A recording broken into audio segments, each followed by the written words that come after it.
Criminals stealing tow trucks to steal luxury cars. Fox 45 News is taking a closer look at the alarming trend, as victims call it, organized crime. Plus, frustration continues for Maryland 529 account holders, why some accounts are seeing tax considerations. Tracking rain showers this morning, we'll talk about how long the rain sticks around and what we can expect as we head into the end of the year. Live from WBFF in Baltimore, this is Fox 45 Early Edition.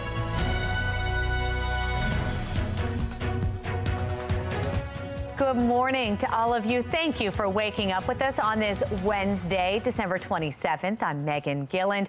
Waking up to more fog and some rain now. Meteorologist Justin Chambers tracking that for us today. Yeah, yesterday was just kind of misty, Meg, but we're talking about actual rain showers that are rolling through right now. We're going to have more of that heavier rain as we get later into the afternoon today. This is what it looks like from our Towson camera. Temperatures are not too bad, mainly in the 40s right now, but you can see the light, the green areas there indicating some of those rain showers up through Bel Air, Aberdeen, up into Elkton and Edgewood, through Columbia and down through Baltimore City as well. This is just kind of the first wave of showers that will roll through. We'll have some breaks through the morning time, but we are expecting more rain later today. Overall, our temperatures mainly in the 40s for Cockeysville and Towson, down through Baltimore City at 46 right now. So a wet Wednesday morning, showers through the day, and those temperatures are going to be staying mild. We have some colder air that's on the way as we get into the new year. We'll be talking about that and what we can expect for the rest of your New Year's weekend coming up.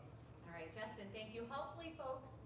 Hopefully folks are still celebrating at home here this morning. As Justin mentioned, we've got that fog still lingering out there again this morning, and now that rain. We've got wet roads already out there this morning. Live look around the Beltway, no incidents. Just, again, the weather conditions making things a little tricky for the early commuters.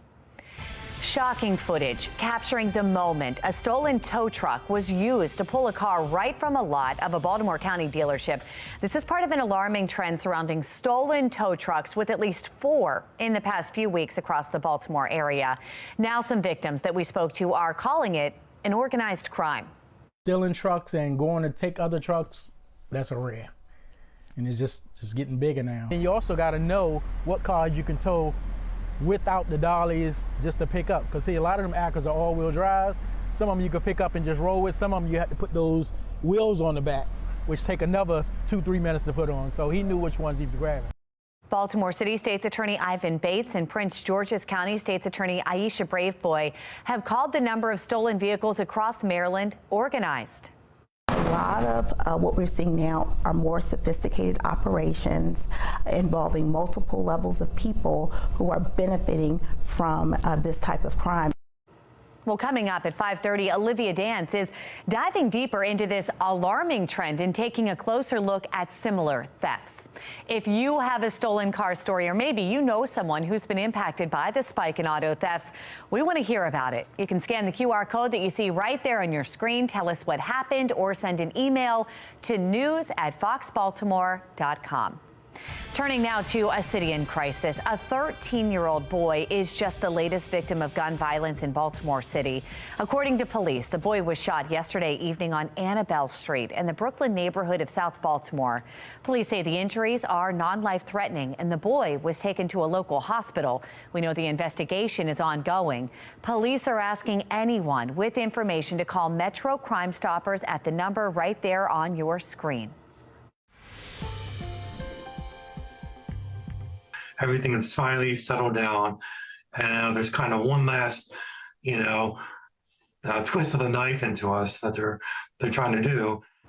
More headaches this morning from Maryland 529 account holders, learning they may have to pay taxes on the money returned to their accounts after what 529 officials call an interest calculation error.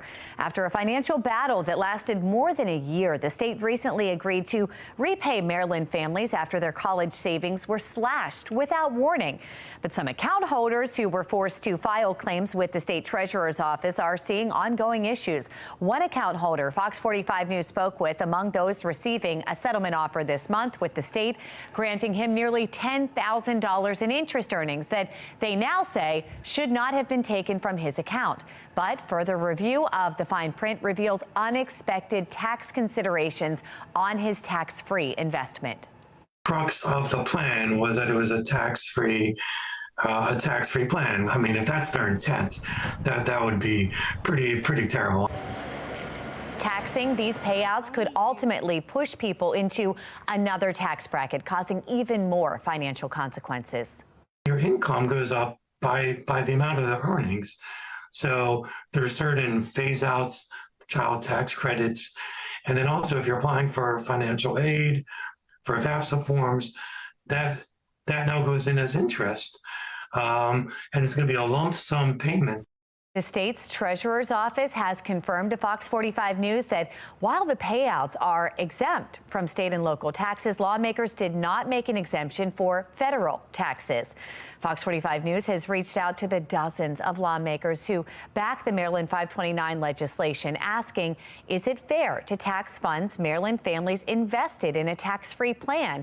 And how will you address this issue? So far, we have not heard back from anyone. Fox 45 News has been following the controversy with the embattled college savings plan for over a year now. You can find all of our past reporting on our website, foxbaltimore.com. The fighting intensifies in Gaza as the Hamas-controlled health ministry claims more than 250 people have been killed in just the past 36 hours. Officials with the World Health Organization are calling for a ceasefire, saying the loss of life will only get worse. The doctors and nurses here are doing their best. Their best is never going to be enough until there's a ceasefire. There's no way to keep up with the scale of injuries and trauma and suffering that's coming through these doors 24 hours a day, 7 days a week, while this war is ongoing. This has to stop. Elsewhere on the war front, the U.S. is launching a counterstrike against the terror group Hezbollah in Iraq after a drone strike injured 3 U.S. soldiers. This happened over the weekend. Here at home, pro-Palestine protesters holding demonstrations in front of key U.S. officials' homes. They're calling for a ceasefire, chanting, "No Christmas during a genocide." And New York City is increasing its security presence ahead of the upcoming New Year's Eve festivities. Mayor Eric Adams says recent protests are adding to the concerns, and he expects some level of unrest.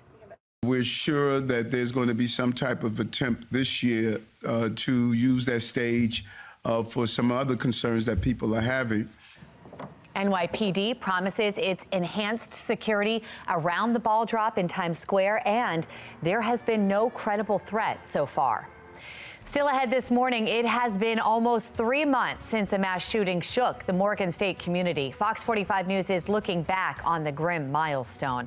Plus, we are waking up with rainy conditions. That fog still out there this morning. How long will this last? Meteorologist Justin Chambers is breaking down that timeline for us. It is 4:38 and you're watching Fox 45 Early Edition.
20 minutes in front of 5 o'clock on your Wednesday morning, and this is how the HD radar is shaping up. Definitely dealing with some rain showers this morning, so wet conditions as you make your way out early. Overall, throughout the day today, you'll need the rain jacket and the umbrella. No need for the sunglasses, as we'll be socked in with all of that cloud cover once again today. So out for a run or a jog or a walk this morning, just know it's going to be wet. Temperature staying mild in the 40s, maybe some indoor exercise today. Back with your full forecast coming up in a few.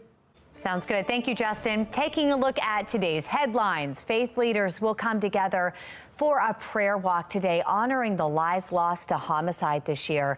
That walk will begin at St. Joseph's Monastery Parish at 5:30 p.m. and end at My Brother's Keeper, less than half a mile away. In Annapolis, Maryland Peace and Environmental Advocates will lead a parade following the Military Bowl parade. The group says it plans to follow the same parade route to bring awareness to the billions of dollars approved for the military spending budget, while social and environmental programs remain underfunded. Coming up, one local runner is looking to see all of Baltimore by foot. We bring you his heart-touching story in this morning's Maryland Moment. But first, here's what's ahead this morning on the National Desk. I'm Dee Gatton. No holiday break for the migrant crisis plaguing our southern border. The former head of Customs and Border Protection joins us to discuss.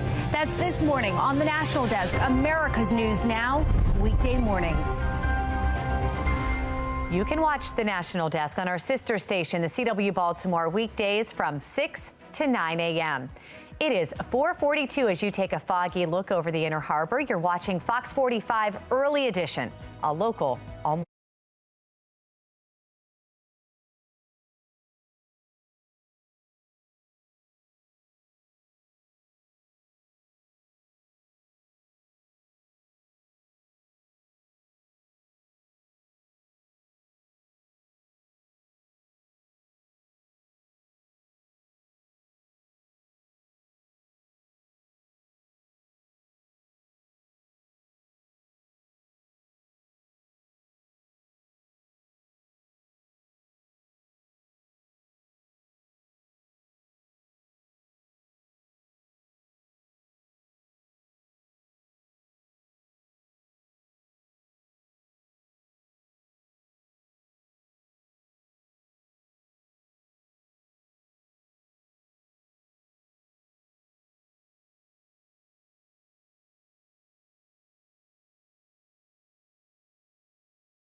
In a city with a violent crime reputation, one Baltimore resident is trying to outrun that stigma.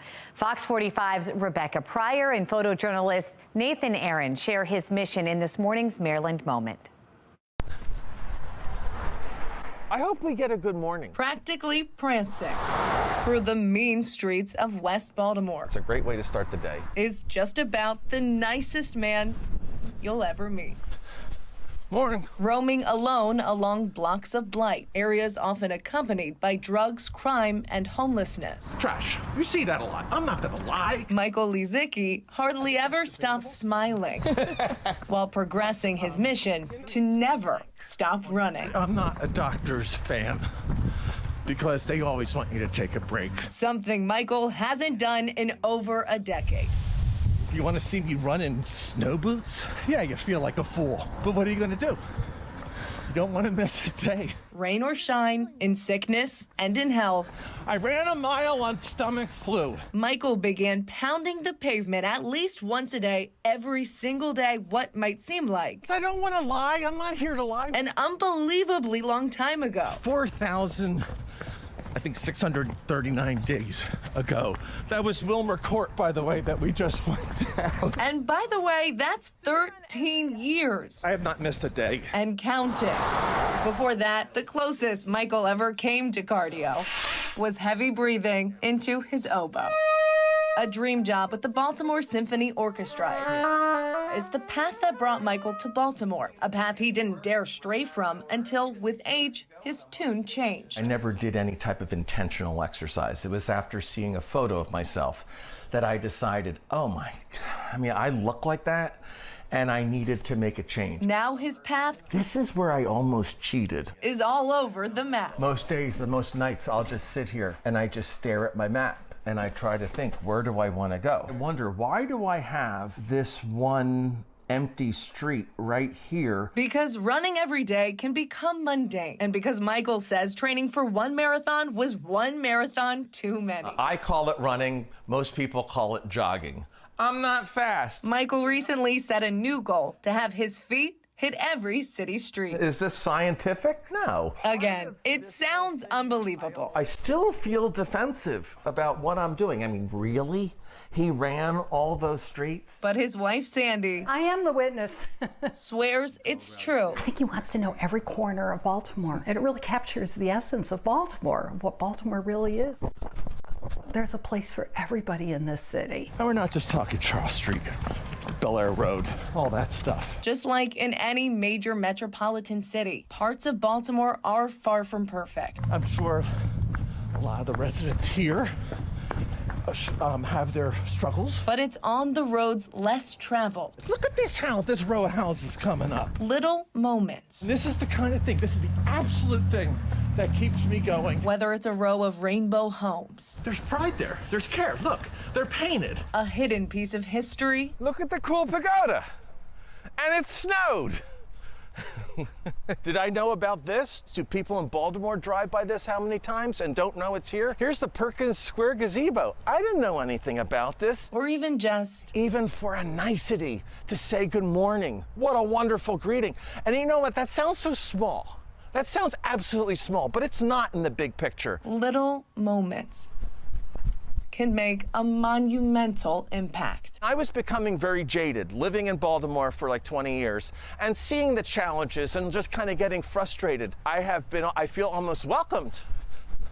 I am accepted as this bigger, older runner going through a neighborhood and people just seem to be on my side. I want to believe that we're all on each other's side if we could just kind of stay on the same page. Or be willing to explore different paths. It's at times I don't know how to explain it. It's just really been an incredible experience. Rebecca Pryor. See, I'm the world's greatest athlete. Fox 45 News. That's why I'm here. Have a good day. What a great story. Hopefully we can have some of those little moments here today. Meteorologist Justin Chambers is joining us here. Final days of 2023, Justin. Yeah, absolutely, Meg. We're talking about rain showers if you're going to be out there for a run or a jog here this afternoon, and dealing with that here this morning. The wet conditions continue as we look out over a foggy Inner Harbor. 46 your temperature right now, dew point at 45. So when those numbers are close, typically that means almost 100% humidity, which is exactly what we're seeing. And we definitely have have some wet roads out there before the sun comes up. You want to take a little extra time as you're heading out because these showers are continuing to move up to the north and to the east right along the 95 corridor. A little bit heavier rain out toward parts of Harford and Cecil County. Also those showers around downtown Baltimore at this time. On your larger picture of the HD radar, we're going to get some breaks in the clouds and the rain here overall, but there's definitely another larger system that is just to the south of us, and this is going to continue to bring those rain showers through most of the day today. So let's check the hourly future scan. This takes us through 7 o'clock this morning, off and on rain showers, and then some more moderate rain as we take you through midday today. Should get some breaks in the early afternoon, but then more of that rain is going to be continuing to roll through. Looks like the heaviest rain is going to come later tonight after about 7, 8 o'clock this evening. Notice those areas in orange and yellow indicating some more of that moderate rain that will be with us. So a pretty good amount of rain here that we're going to see throughout the day, at least an inch to an inch and a half in certain spots. Temperatures in the mid to upper 40s for the next couple of hours in your rise and shine cast, and we'll keep those rain showers going. And high temps will actually be mild today. So we're talking low to mid 50s across Carroll and Baltimore counties, up and down the areas here through the region. Howard and Anne Arundel counties also in those mid 50s, even with all of that rain. There's that larger picture with the future scan. So 3 o'clock this afternoon, more of that rain is here. The low starts to move out of here tomorrow, so we'll have drier conditions, but still dealing with some cloud cover on your Thursday. As we head toward Friday, there's another system that's going to be bringing some potential snow to the mountains, but then by Friday late afternoon and evening, we'll get another round of a view of those leftover showers taking you into Friday evening. All in all, though, it does look good in terms of the weekend forecast for New Year's weekend because we got a lot of events going on for New Year's Eve. That's what we're looking at for your 7-day. So temperatures actually will be close to 60 tomorrow, back to the mid 50s on Friday. Overall, we're drier for this upcoming weekend. Should be great weather for the Ravens game Sunday afternoon and then for the fireworks Sunday night. And notice next year we start with temperatures that will be colder. All right, Justin, thank you. Let's take a look at our Len Stoller traffic network here. We've got a look at your JFX tracker right here. Drive time still in the green. No incidents to report at this time. You can see it's going to take 9 minutes to go 8 miles there, and that's from the top of the JFX down to President Street. Again, the main issues, guys, are those wet roads and still the fog lingering out there. For a check on mass transit, we have Austin Todd with the MTA joining us here. Good morning, Austin. Good morning, Megan. Yeah, like you said, Justin said it as well. Wet and rainy to start our Wednesday, but everything looks pretty good on the transit systems. The light rail is still on on time. No delays from Hunt Valley all the way down to BWI. Metro Subway still operating on schedule as well. That starts at 5 o'clock. No delays on the MARC train system. Everything is up and running. 10 train 407 heading to Union Station leaves at 5:45. For the MTA transit team, I'm Austin Todd. Thank you, Austin. Coming up after the break, 3 months later in the Morgan State community, still healing. A look back at the mass shooting that rocked residents. And as the year comes to an end, residents are coming together to remember the lives lost to gun violence. The event today and calls to hold offenders accountable. It's 4:53 and you're watching Fox 45 Early Edition, all local, all morning.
2023 marked a grim milestone for Morgan State University. 2 shooters opening fire on campus in October, injuring 5 people. The mass shooting and manhunt for those 2 suspects prompting the university to cancel its homecoming and triggered talks to build a wall around the public campus. Alexa Ashwell takes us back to that night and the changes now in place.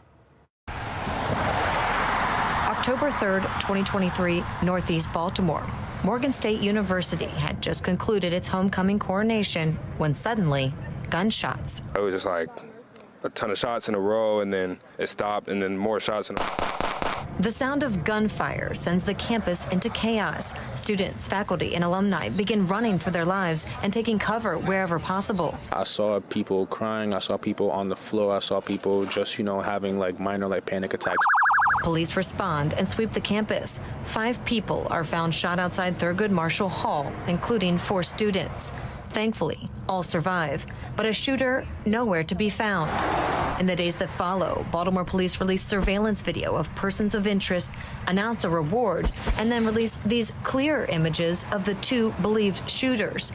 And in an unprecedented move, the university cancels all homecoming events and activities, later announcing enhanced security measures and revealing talks of building a wall to enclose the public campus. Unfortunately, going forward, Morgan State University will have to look at closing even more significantly ingress and egress opportunities to the campus. We are an open campus in an urban environment, and we now are making plans, as you heard from the chief, to basically now close that. Days later, a break in the case. On October 13th, investigators announced a 17-year-old had been taken into custody and an arrest warrant issued for 18-year-old Javon Williams. The U.S. Marshals Service joining the search. This individual actually has an extensive criminal history. And fugitive Williams is featured on Maryland's Most Wanted. Our show uncovering at the time of the mass shooting, Williams was already wanted and had been identified as a member of Washington, D.C.'s notorious Kennedy Street crew. Officials in D.C. announcing the federal indictment months before the shooting. In this document, Williams is named for his alleged role in the gang's drug trafficking operation.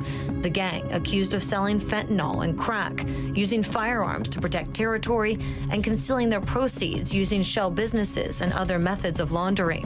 It is not just the danger of the drugs being peddled, it is also the money and firearms associated with these drug operations. They combine to form a toxic mix for fueling violence. But during this announcement, it was unclear why Williams was still unaccounted for. A deeper dive into court records shows he had been arrested on gun charges months before this announcement. A copy of a search warrant shows back in January he was one of 9 people charged after being found inside of a home in D.C. with nearly a dozen firearms. Any idea why he was on the street in the first place? So in this case, the investigation was ongoing. Williams somehow managing to elude law enforcement and still get his hands on a gun and allegedly open fire on MSU's campus months later. As investigators work to connect the dots, finally, another break in the case.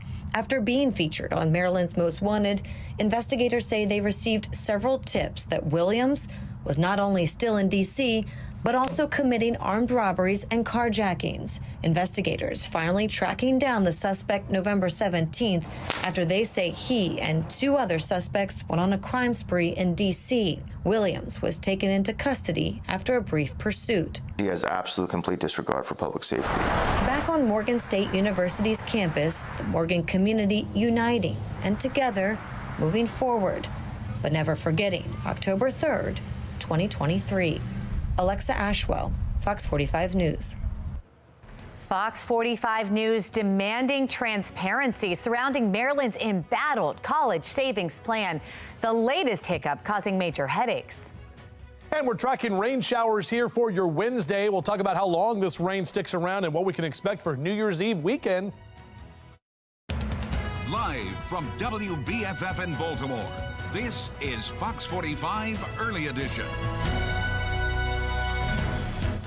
Just after 5 o'clock on this Wednesday morning, December 27th, I'm Tom Rogers. I'm Megan Gillen, kind of like yesterday, but with rain added into it. Yes, a little bit of fog out there, too. We want to get right over to our meteorologist, Justin Chambers, back from a Christmas break, and he's looking at the forecast. Yeah, good morning, guys. And we definitely saw the rain that happened overnight, so those roads are wet. A lot of ponding on the roadways you want to watch out for as you make your way out here this morning. You can see the wet roads right here from our Towson camera, and those rain showers continue at this time. You can see from our HD radar, get another round of rain right through Baltimore City, out into Baltimore County, up into Hartford and Cecil County, and out for you in Kent County and the Eastern Shore as well. This is all part of a larger system that will continue to bring the rain showers for most of the morning and also into the afternoon. Now, statewide, our temperatures are mild. Most of us in the mid to upper 40s right now for Westminster and Baltimore, down through Annapolis, 45 in Bel Air at this time. A wet Wednesday morning, showers through the day today with those mild temperatures sticking around, but definitely a yellow light on your morning drive. Mr. Bo says take it slow. Again, those roads are wet and it is still dark and foggy at this hour. Back with your full forecast. We'll do that for you coming up in a few minutes from right now. Any issues out there early, Tom? Yeah, one issue that we want to point you to. Thank you, Justin. Len Stoller Traffic Network.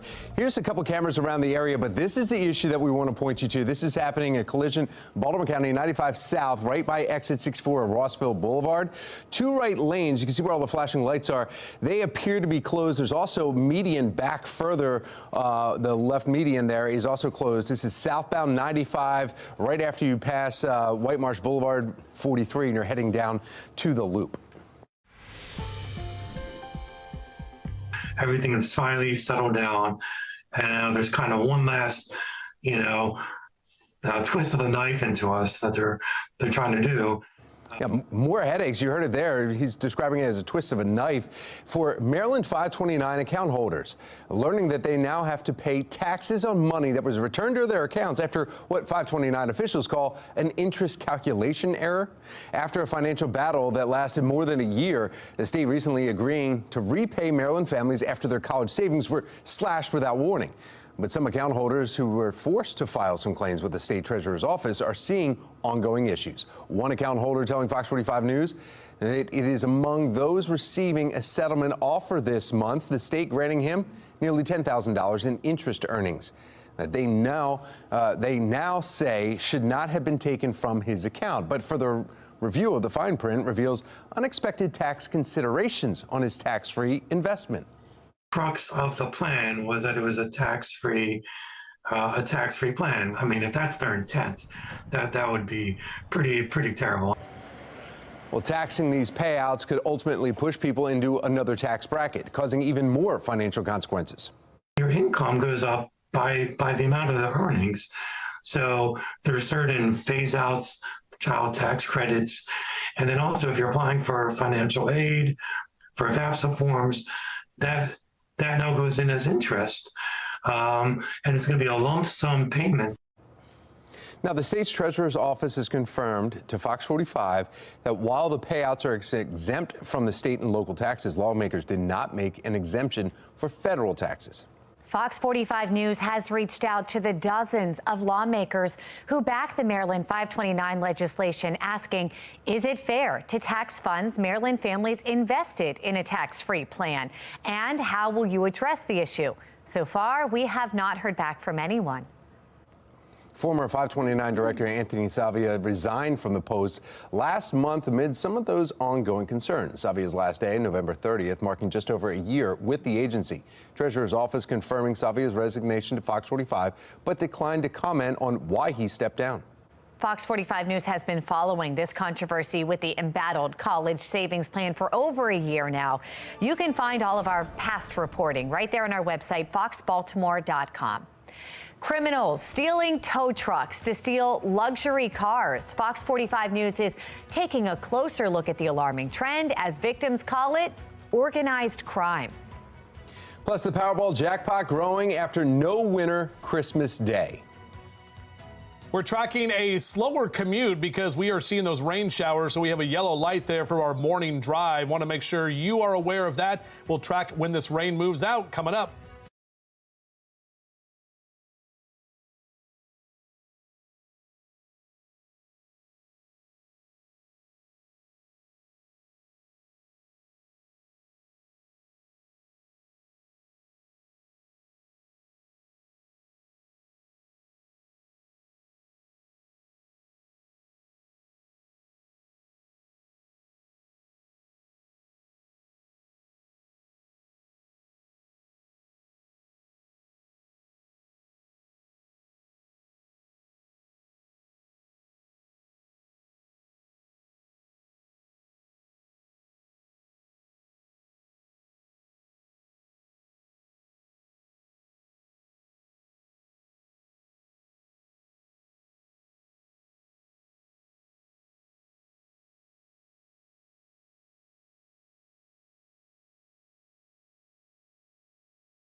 5:08, and from the Live Center for you this morning, we're tracking rain in our area and all up and down the East Coast. You see all the green here, and it's moving that direction. Major cities in the flood threat, including Washington, D.C., Philadelphia, and New York.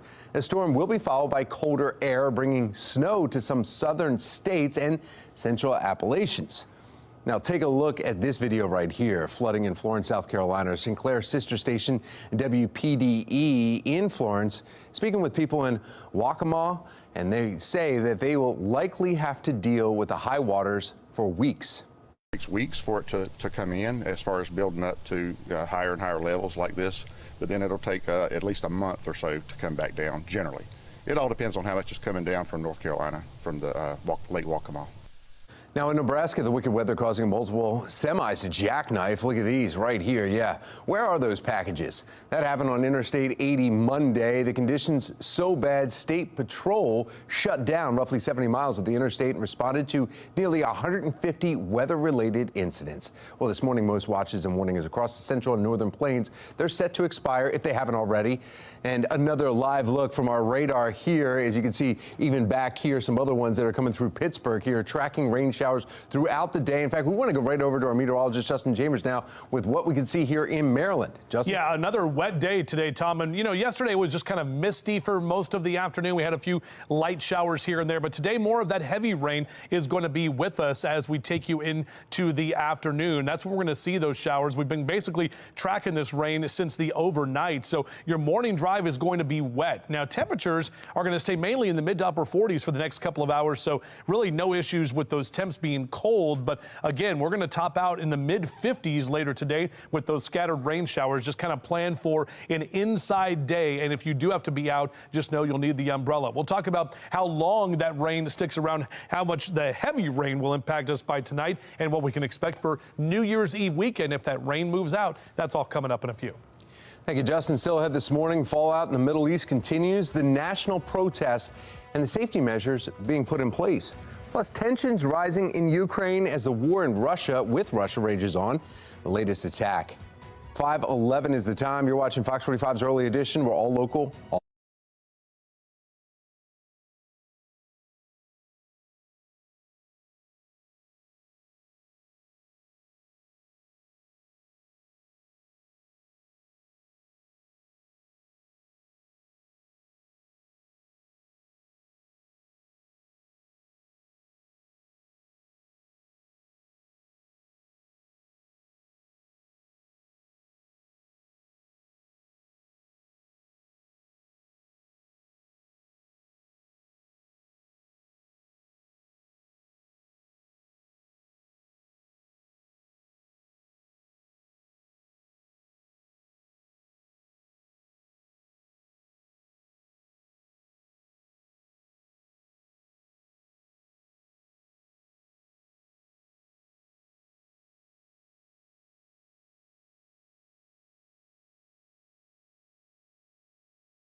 Making headlines this morning, it has been exactly 1 year since a horrific crime unfolded in Queens, New York. A husband now sentenced to 25 years for a violent act in front of his 3 young sons. This morning, Tom has a closer look at the story of a family who is Sophia Strong. The early morning hours of December 27, 2022, father calls his estranged wife to come out and get her boys. As Sophia Giraldo comes out of her door, the father tells his 3 sons to keep their seatbelts on. He accelerates, hitting their mother and flipping the family's SUV. He then climbs over his 11-year-old to get out of the car before stabbing their mother. He calls 911, eventually admits to his actions. It's been a long year, but then it's been like rapid fire things, one thing after another. Yeah, there is a toll on our family, on my wife, on me. This is a warning call for air traffic. Debbie and Chuck Brooks schedule trips to see their daughter in New York as often as they can, but the trip from Baltimore to a rehabilitation center in Queens is expensive. I haven't looked at the GoFundMe page. I think close to $50,000 has been raised. And I think we've probably spent $45,000 in less than a year. And most of that has gone towards transportation, just getting ourselves back and forth from Maryland to New York, and lodging, meals. Chuck says his 3 grandsons are now living in the Baltimore area with family. While their father was sentenced to 25 years, the trauma the 11, 9, and 6-year-old boys witnessed that day will be with them forever. We had to buy furniture for the boys, bunk beds and, dressers, and we've got them things that would just bring a little comfort and some happiness, like toys, and they've gotten clothes and those kind of things. We got them bicycles. Now the entire Brooks family is trying to get Sophia to be transferred to a rehab facility in the Baltimore area. But the cost for the one trip is estimated at $25,000. $25,000 to get her closer to home, closer to family, who can be there daily to assist and laugh with her. Sometimes they call and they just start talking, and I'm like, my heart is beating, what's going on with Sophia? The Brooks family is seeing progress with Sophia's recovery.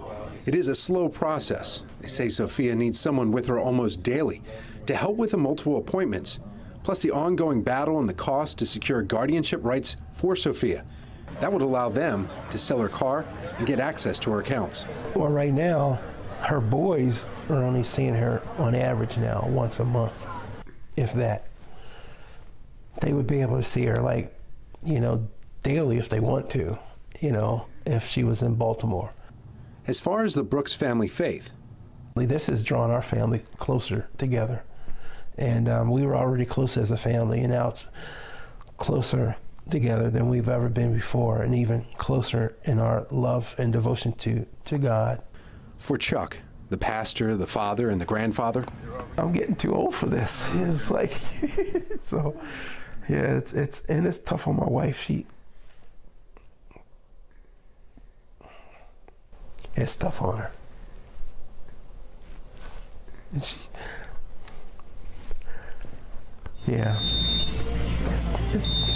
it's tough on her. Is he wearing her sock?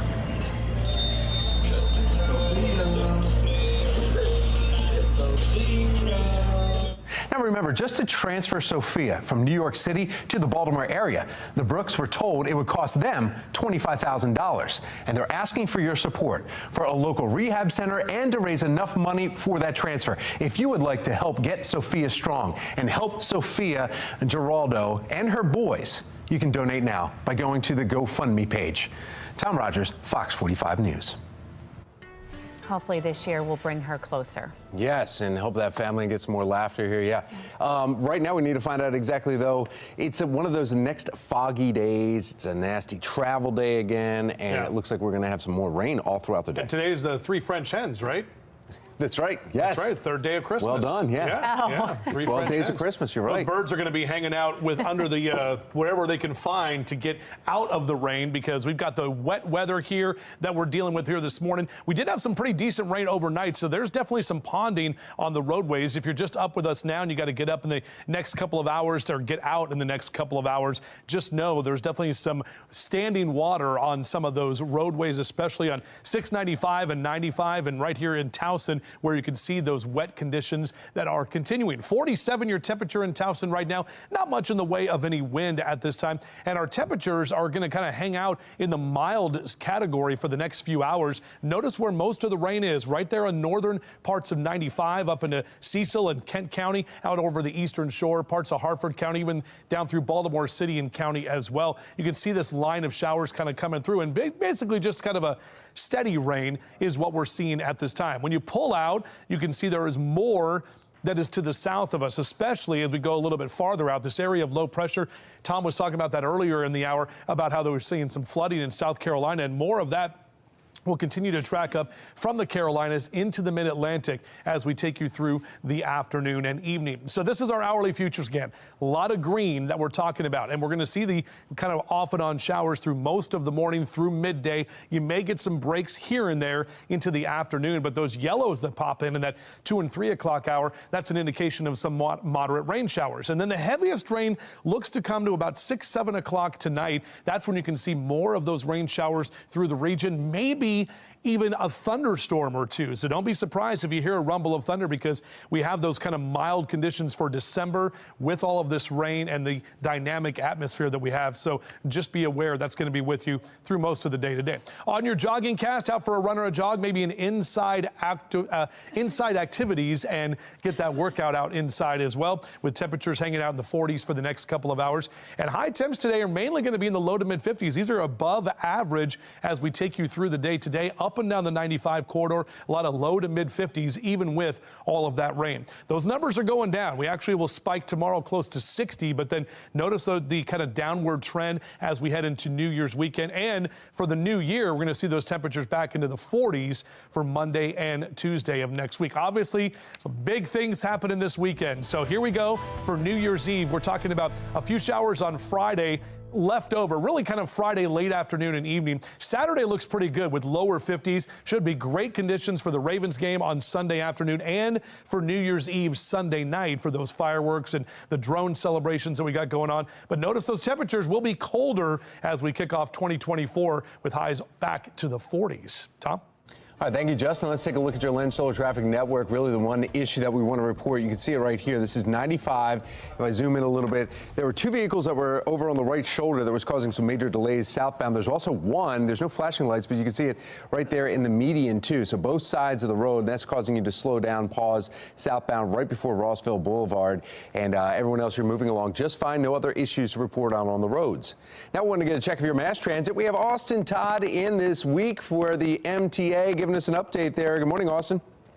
Hey, good morning, Tom. A wet and rainy start to our Wednesday, but thankfully it's not affecting our transit systems right now. The light rail is still in great shape from end to end. No delays from Hunt Valley all the way down to BWI. Metro Subway is off and running. That's still on schedule as well. On the MARC train system, Penn Train 511 is leaving Perryville in just a couple of minutes, and Penn Train 407 to Washington leaves Penn Station at 545. So still in good shape there as well.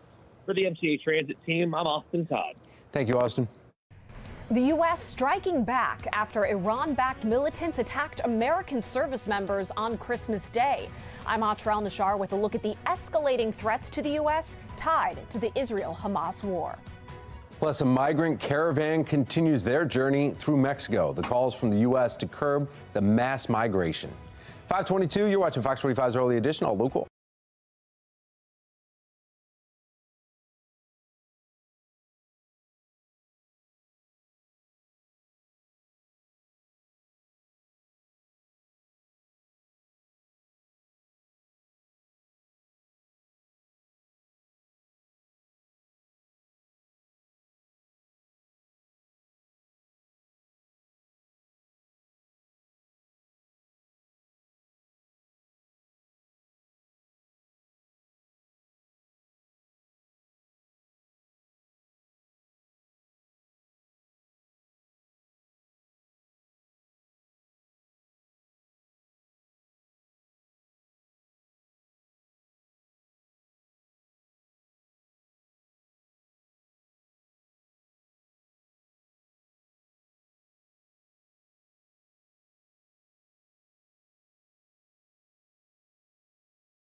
Developing now, Fox 45 News is following international headlines this morning. Yeah, starting with that ongoing war in the Middle East. Israeli forces in northern Israel are on high alert as attacks from the Lebanese militant group Hezbollah continue.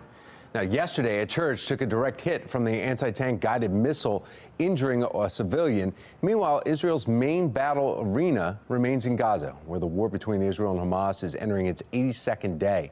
The Israeli chief of staff says the IDF is expanding ground operations in central and southern Gaza while forces continue to go after Hamas leadership. Turning to the war in Ukraine now, an airstrike by Ukraine on Crimea damages a Russian warship. Check it out. Video seen here showing huge flames rising into the sky from that airstrike. Russia's defense ministry saying that one of their landing ships was hit by plane-launched guided missiles at a base in Crimea. At least one person was killed in the attack. 2 Ukrainian fighter jets were said to be destroyed by anti-aircraft fire during the assault. A Ukrainian Air Force spokesperson is denying the claim that Ukrainian planes were shot down during the attack. And now to the border crisis. An estimated 6,000 people in a migrant caravan continue their journey through southern Mexico. Members of the caravan carrying a banner that reads "Exodus from Poverty." And that was written in Spanish. The Biden administration has been urging Mexico's government to do more to curb the mass migration toward the U.S. border. Secretary of State Antony Blinken will be traveling to Mexico City to discuss the issue. Now, in December, it is estimated up to 10,000 migrants were arrested each day at the U.S.-Mexico border. Still ahead this morning, we have a rainy day ahead. Our Weather Authority team is tracking that system and what we can expect heading into the new year. It is 5:27. You're watching Fox 45 Early Edition.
Live from WBFF in Baltimore, this is Fox 45 Early Edition.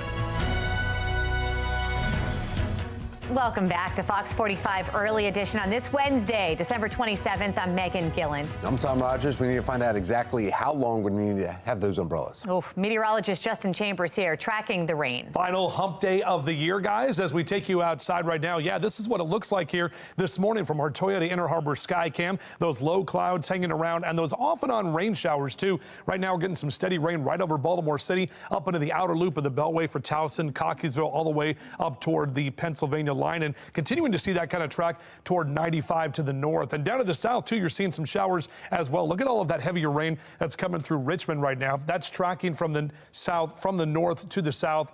Excuse me, from the south to the north, it's going to be coming our way and moving in over the next few hours. Temperatures, though, mainly in the mid to upper 40s right now. That's what we're seeing with your numbers. And a wet Wednesday morning will keep those showers going throughout the day today. Those temperatures, though, stay mild. Not only today, but tomorrow we're going to see highs close to 60 degrees. Should be a little bit drier on Thursday, and then we'll start to cool off as we head into New Year's Eve weekend. Back with your full forecast. We'll do that in a few minutes from right now.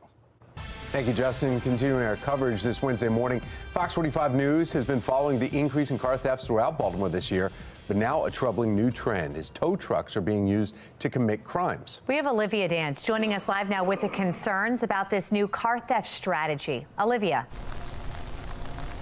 Yeah, Megan and Tom, not only are tow trucks being used to commit the crimes, but now the tow trucks are also being stolen. We spoke with Ron Rucker, who says that the suspect who stole his tow truck and used it to target an Acura dealership knew exactly what vehicle to take. And then you also got to know what cars you can tow without the dollies just to pick up. Because see, a lot of them Acras are all-wheel drives. Some of them you can pick up and just roll with. Some of them you have to put those wheels on the back, which take another 2-3 minutes to put on. So he knew which ones he was grabbing. You can learn this all in a day. So if he's been around somebody to know how to tow, and if he stole a car, that means he's in something dealing with the automotive industry, so he's familiar with it. The tow truck was seen going out of the dealership with a 2024 Acura SUV. The suspect caught on camera. Fortunately, though, Rucker got his tow truck back, but he says if he didn't, he imagines the suspect would have kept it, painted the truck, and changed the labels just to keep it going for a while. But Rucker isn't the only victim of this troubling trend. Last week, Fox 45 News showed you video of a tow truck stolen near Southwestern Boulevard, and then there was 2 other tow trucks stolen just down the street from there. Now, in Rucker's case, even though the suspect crashed his truck and left behind his driver's license, he has not been arrested yet. We reached out to the Baltimore Police Department, but so far we haven't heard back. For now, reporting live in Baltimore, I'm Olivia Dance, Fox 45 Early Edition. Thank you, Olivia. Police confirm another violent carjacking this weekend in Baltimore County. It happened on Christmas Eve morning right at Green Springs Shopping Center. A community watch group says the video shows suspects in 2 cars swarming someone who was just pumping their gas. They assault them before driving away in their car. When we pressed Baltimore County Police for that video, they refused to release it, citing an ongoing investigation. But neighbors, they're voicing their concerns. Definitely puts me on edge because, like I said, I always look at this area as like a secure area, like nothing like that happens in this area. They should release it to the public to see. Like I said, this is an area you see a lot of people walk, and they walk a lot, especially at night, early morning. Car crime is also a concern in Baltimore City, where, according to police data, we've seen nearly 600 carjackings, 11,000 car thefts this year. Now, car thefts are more than triple the level that we saw this same time last year. If you have a stolen car story, or maybe you know someone who's been impacted by the spike in auto thefts, we want to hear about it. You can scan the QR code that you see right there on your screen. Tell us what happened, or you can always send an email to news@foxbaltimore.com. Taking you live to the White House here this morning, where officials say U.S. forces have retaliated after a drone attack by an Iran-backed militants, wounding 3 American service members in Iraq Monday morning. National correspondent Atra Al-Nashar has more on how the Israeli-Hamas war is escalating threats against Americans at home and abroad. In the wake of Hamas, the U.S. under a growing threat of attacks by extreme actors for its staunch backing of Israel. A top Iranian commander says the U.S. and its allies could soon see the closure of the Mediterranean Sea and other waterways. It's unclear how, but it does follow attacks against commercial ships in the Red Sea carried out by Iran-backed Houthi rebels in Yemen. These attacks are impacting global trade and commerce, negatively impacting the economies of nations around the world. Threats against Israel's allies intensify as conditions in Gaza get worse. This footage shows the aftermath of Israeli strikes Sunday on the Al-Maghazi refugee camp that killed more than 100 people, according to the Hamas-run Ministry of Health, which reports a death toll of more than 20,600 since October 7th. There has been no significant change in the way the war has been unfolding in Gaza. There is no effective protection of civilians. Israeli Prime Minister Benjamin Netanyahu says it will be a long fight as global pressure is building on Israel to transition to more targeted operations in the interest of sparing civilian lives. Here in the U.S., the Department of Justice says it's received more than 1,800 reports of threats or other tips connected to the conflict in Israel and Gaza. Here's Deputy Attorney General Lisa Monaco.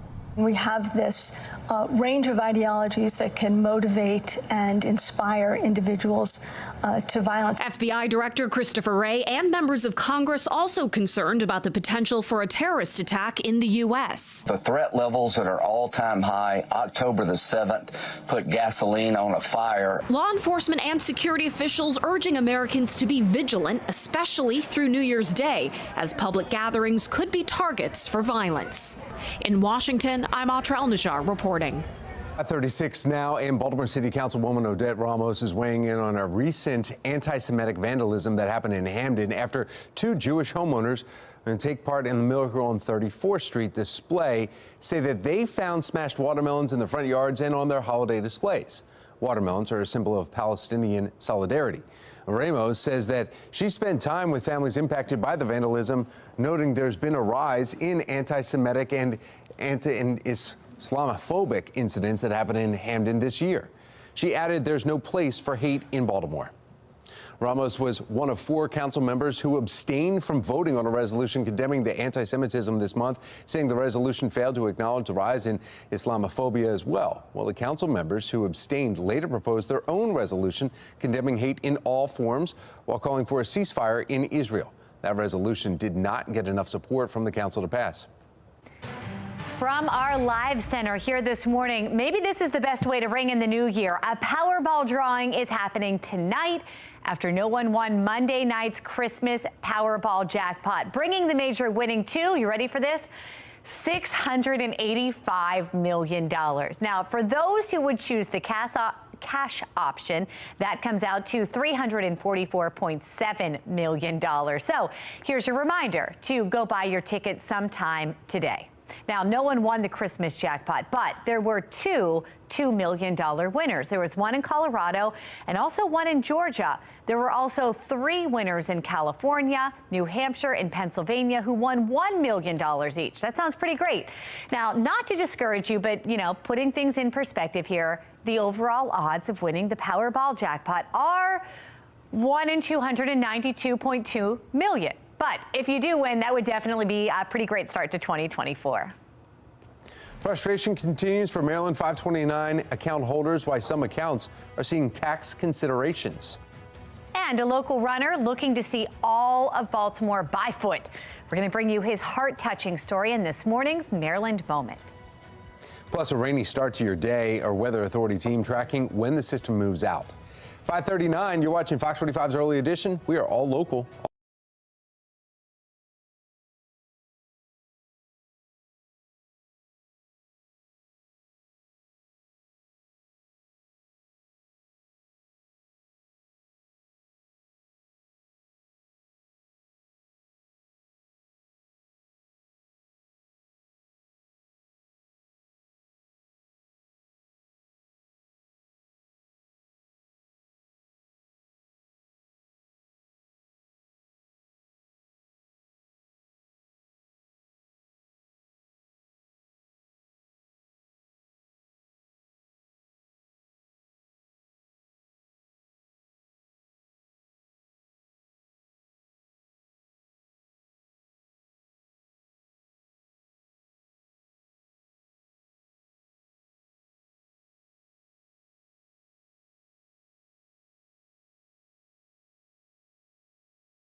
541 making your headlines this morning. TSA says a woman tried to bring a loaded handgun in her carry-on bag at a D.C. airport. This happened at Ronald Reagan Washington National Airport on Christmas Eve.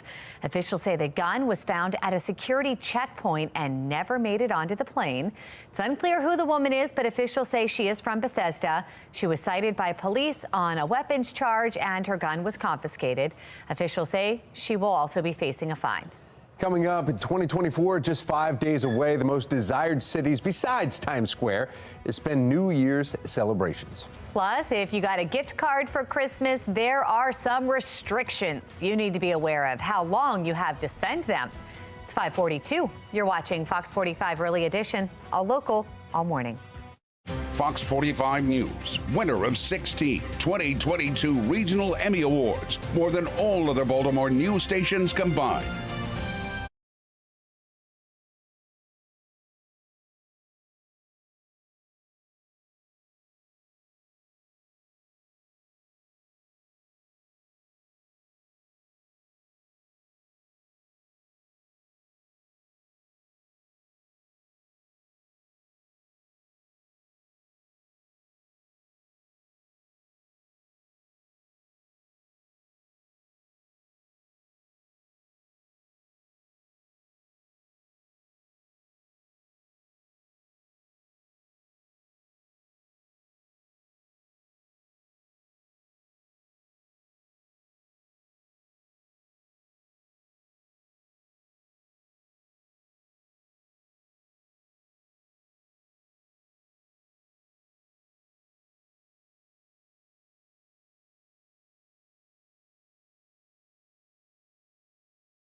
Are you looking to switch up where you spend New Year's Eve this year? Well, you may be in luck because Wallet Hub has just released its list of the top 10 places to spend your holiday this year.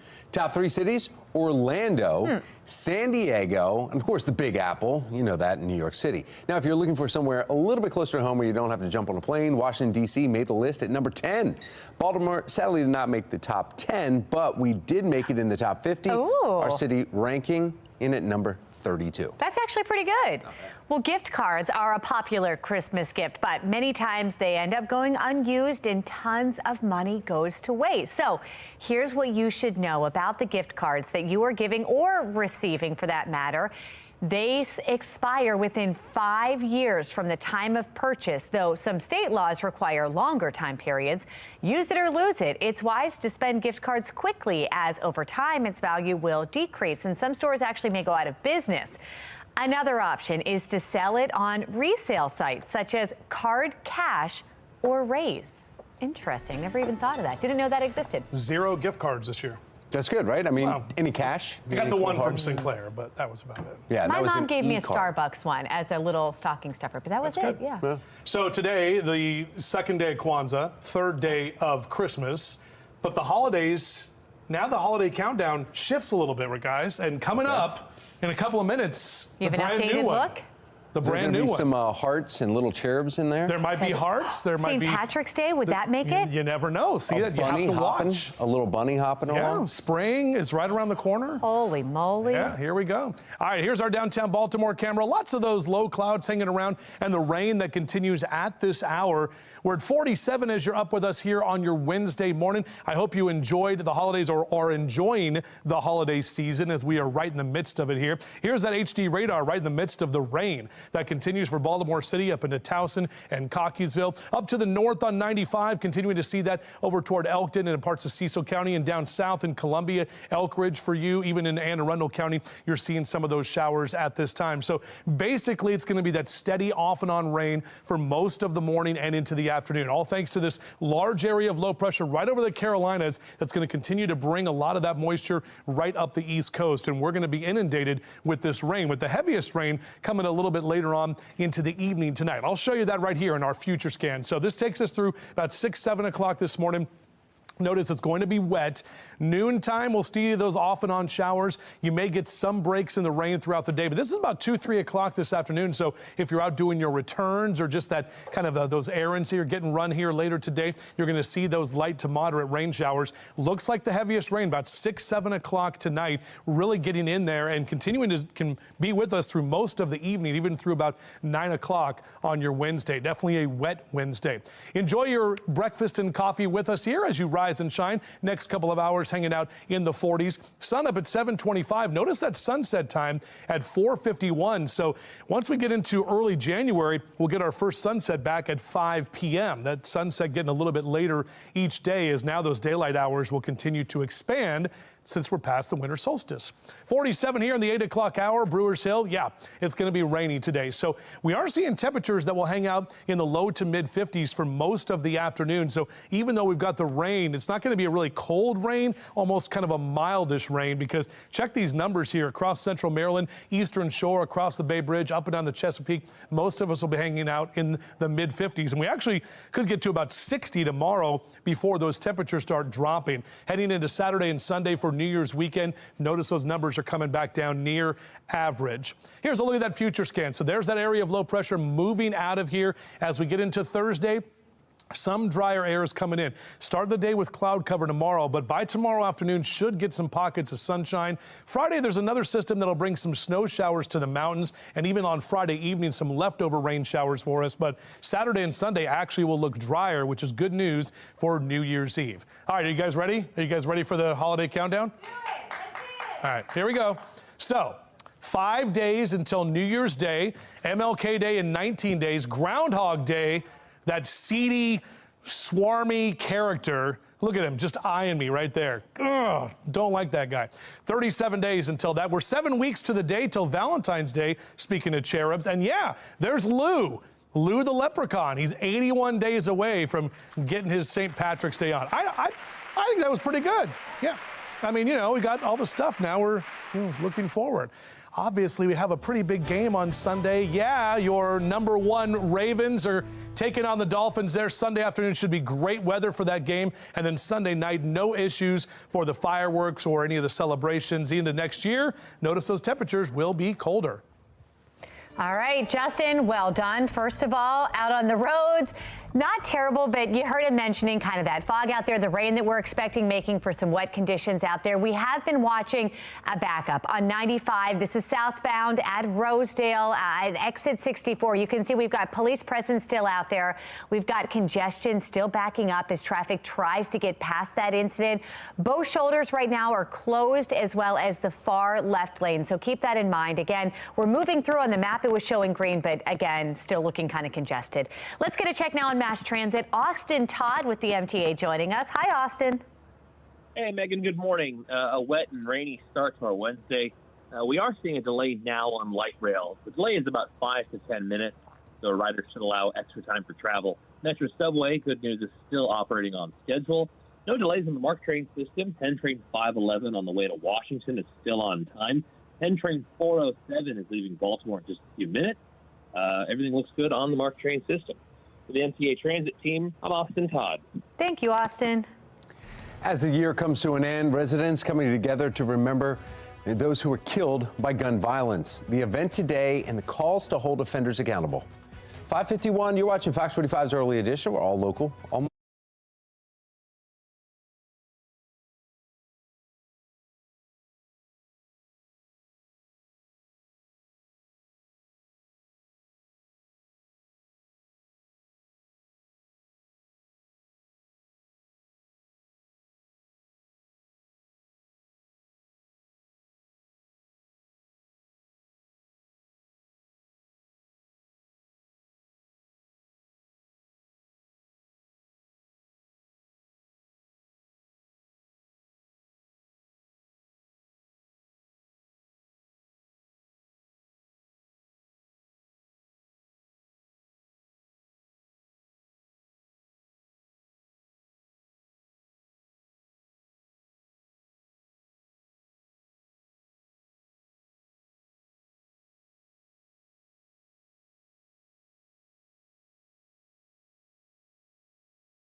It's been a chaotic year for the Safe Streets program in Baltimore, from the Brooklyn Day mass shooting to an FBI investigation at one of the locations. Many groups facing criticism for their handling of the mass shooting, including the Safe Streets program. Fox 45 News' Mackenzie Frost takes us through the questions for a program still without a full-time leader.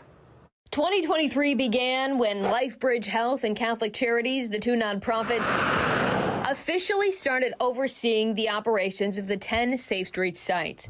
Also in January, Fox 45 News threatening legal action against Baltimore City Hall in order to get public records about the Safe Streets program.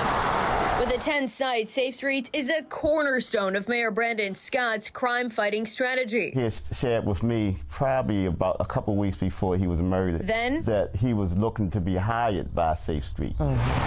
In May, a family coming forward frustrated with the Safe Streets program after the death of their loved one, Damon Scroggins, in 2019. Has your view of the Safe Streets program changed throughout this? Absolutely. Oh, yes. Yes. My belief is that our city government is financing a criminal enterprise. I believe that within my heart. Our city government is so invested in it that it's turning a blind eye to what it really is. Later that month, another shakeup with Safe Streets. The Mayor's Office of Neighborhood Safety and Engagement, or MONSE, the city agency overseeing the program, the director, Shantae Jackson, suddenly announced she was leaving. And Jackson refused to talk about why or where she was going. Can you say where you plan to go? Let me stop right here. Okay. Never, ever will I prioritize any news about me over top of news about our young people. That's why I didn't ask during the press conference. So we can save that question for a time when I'm ready to share it. Thank you. Then in July, a celebration turned into tragedy. 30 people shot during the Brooklyn Day block party, 2 of them killed. Hours before the first bullets started flying, Safe Streets workers were at the party. Those violence interrupters completing mediations, but BPD was never notified. Is it part of the Safe Streets protocol to relay that information to BPD if there is a potential threat that's possible at a large gathering like this? I don't know that Safe Streets would relay that. I would say there is some level of communication about any incidents that are outside of their purview. This afternoon, the committee will have a hearing. And during oversight hearings, City Council took issue with that as well. Later, we pressed the mayor on when policy changes might come. When can we expect a potential change to that policy? You can expect, as we do this entire reviews, top to bottom from every agency, all of those policy changes will be a part of that. So once we complete that, which is going to be very expansive and exhaustive, we'll get back to everyone about that public. No timeline? We are not going to give you a timeline on something this important. Fast forward to October, calls intensify for an audit of Monzi and Safe Streets. I'm quite concerned that we don't know how money is being spent. We don't know where the money is going. Just a few weeks later, the FBI executing a search warrant at the Bel Air Edison Safe Streets site in the early morning hours of October 26th, along with the homes of 2 employees. The FBI not saying much about the probe, but sources close to it tell Fox 45 News the investigation could be connected to possible Black Guerrilla Family or BGF gang affiliation. Since then, the door locked at the site along Bel Air Road and activity paused. Have a good day. Fox 45 News later learning the site supervisor, David Caldwell, on unpaid leave after he was charged with having ammunition in his home illegally. Caldwell slated to face trial on January 3rd. Another employee at the time, Lamont Crooks, had items removed from his home by law enforcement. That material later returned to LifeBridge Health. Crooks no longer works for Safe Streets, but we uncovered Crooks' criminal past, including being involved in a 2010 federal investigation where agents named Crooks as the heroin source for the BGF. That history leading to questions about how employees are vetted. So does gang affiliation factor into that screening process? There's a screening process with law enforcement that considers whether someone should be hired or not. Mayor Brandon Scott and LifeBridge Health pointing to living classrooms. Since they were the nonprofit managing the Safe Street site at the time Crooks was hired. The Bel Air Edison site remains inactive. LifeBridge Health says it's not clear when it will reopen. Mayor Scott's biggest challenger in the upcoming mayoral election, former Mayor Sheila Dixon. Dixon first brought Safe Streets to Baltimore, but now I think Safe Streets needs to be investigated. Meanwhile, the Safe Streets program remains operational. Monzi still doesn't have a permanent leader, and the federal investigation remains open. In Baltimore, Mackenzie Frost, Fox 45 News. All right, Mackenzie, thank you. Fox 45 News has been investigating the Safe Streets program for years now. You can head to foxbaltimore.com for our complete coverage. Frustration this morning from 529 account holders after an interest calculation error. Why they might have to pay taxes on recent payouts. And we're starting off with rainy conditions for your Wednesday morning. That rain sticking around, but for how long? We'll talk about it coming up. Live from WBFF in Baltimore, this is Fox 45 Morning News. This morning, we are tracking our next weather maker, rain throughout the region. In fact, taking a live look from some of the conditions throughout our area. Bottom right there, as you can see the radar, it's a lot more green than it is not green throughout the East Coast here. Well, thank you for waking up with us on this wet Wednesday morning, December 27th. I'm Tom Rogers. I'm Megan Gillen, kicking myself. We got a rain barrel for Christmas, and we didn't put it up yet. Oh, this would have been the perfect time. Yeah, rain barrels. That's a good one. All right. Is it a real tall one? It's real big. Yep, we could have filled it up. Meteorologist Justin Chambers, how high do you think that would get in the rain barrel? Well, good news, Meg. After you get off, you can actually get it set up because the heaviest rain is coming later tonight. We're going to see some pretty decent rain showers that are going to be with us through most of the afternoon into the evening time. Taking a look outside right now, this is what it looks like over the inner harbor. A lot of those low clouds as well, the wet roads from the rain that we had overnight. You can see some of those rain showers basically through the entire region, all over Baltimore City, up into Baltimore County. County, up into Harford County, back into parts of Carroll County as well, and pretty much the entire area getting at least a few light showers. Notice the heavier rain right there on your radar is just to the south of us, so south of D.C. right now, but it's moving from the south to the north, and we'll get more of that rain throughout the course of the morning. Our temperatures are pretty mild, mid to upper 40s statewide, so it is not really cold, but you'll definitely need a rain jacket and the umbrella and the rain gear. And Mr. Bo says take it slow. I have a yellow light on your morning drive, even if you're going to be out and about, and, you know, reduced holiday travel because there's not a lot of people out there. Either way, just know it's still very wet on the roads and obviously still dark before the sun comes up. Back with your full forecast. Won't see much of that sun today, Tom, but what's going on the roads right now? Any issues out there with the rain? So there's one issue that we need to report here in your Lynn Solar Traffic Network. Tracking, there was a backup 95 southbound in Rosedale at exit 64, and that was right before Rossville Boulevard. The cameras here are not showing too much. There's still a slight backup, though, as that one car, you can see it on the bottom right there. There's some flashing lights. That's in the express lane, but there was one that was over in the regular lanes that was causing some backup. So there's a good news that is moving. Vehicles are moving a lot better now, and the delays, for the most part, are gone. Everything has finally settled down, and there's kind of one last, twist of the knife into us that they're trying to do. More headaches this morning for Maryland 529 account holders, learning that they may have to pay taxes on the money that was returned to their accounts after what 529 officials call an interest calculation error. After a financial battle for more than a year, the state recently agrees to repay Maryland families after their college savings were slashed without warning.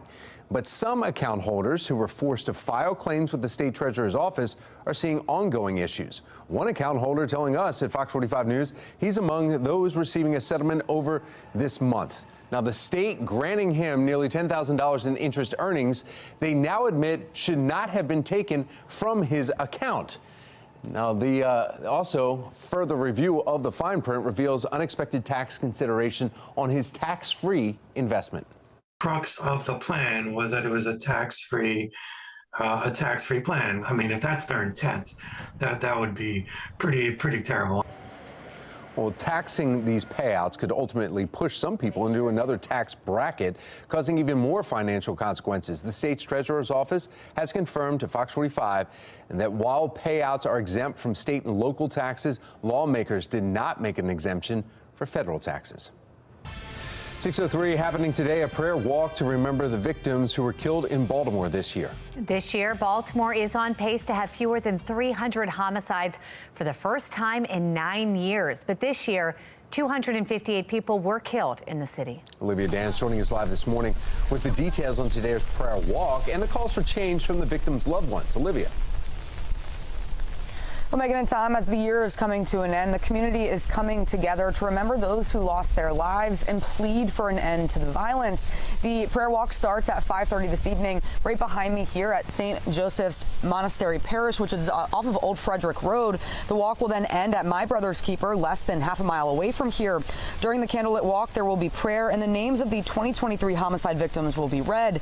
Throughout the year, Fox 45 News has spoken to the loved ones of many of the victims. It breaks our heart to know that we lost my brother to two criminals run wild in this city. We want justice for my brother. That we want Brandon Scott to fulfill, to protect this city, run this city from crime. My daughter, Aaliyah, she's been all over the news, and every time I see her pretty face on the TV, I'm like, she's not supposed to be there. The pleas from the loved ones of Fabian Sanchez Gonzalez and Aaliyah Gonzalez are just some that stand out. Fabian was shot and killed during an armed robbery at the T-Mobile store he worked at in Canton. He was only 23 years old. And Aaliyah Gonzalez was one of the two victims who were killed during the Brooklyn Homes mass shooting. She was only 18 years old. Although the city's on pace to be under 300 homicides for the first time in 9 years, each life lost breaks hearts and leaves another chair empty at the kitchen table. And now loved ones are calling for city and state leaders to do more to hold criminals accountable and stop the gun violence.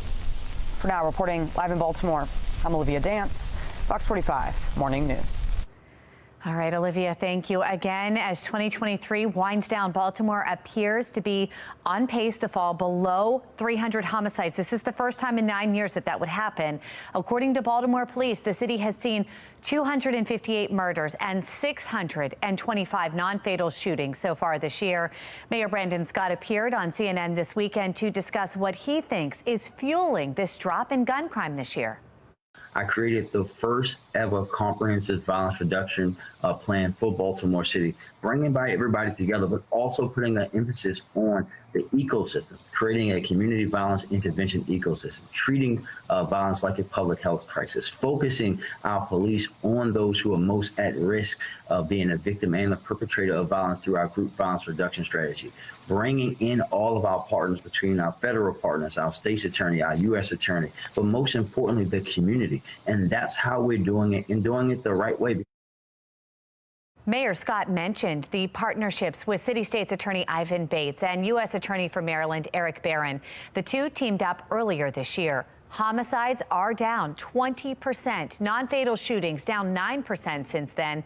Some argue this tough-on-crime policy from Bates and Barron are having more of an impact on crime than Mayor Scott's message. The mayor, smart politically, will take credit for this stuff because when you're running for re-election and numbers are going down, you want to hang a star on it. With Ivan Bates in office now, people realize he's not playing. And he's going to do whatever it can to get people prosecuted and held accountable. Crimes like these aren't just happening in Baltimore. D.C. police are still searching for a suspect in a deadly shooting outside of a metro station yesterday morning. This happened outside a Plaza station around 4:30 a.m. Police say that they found the victim at the bus stop. They rushed him to the hospital where he was pronounced dead.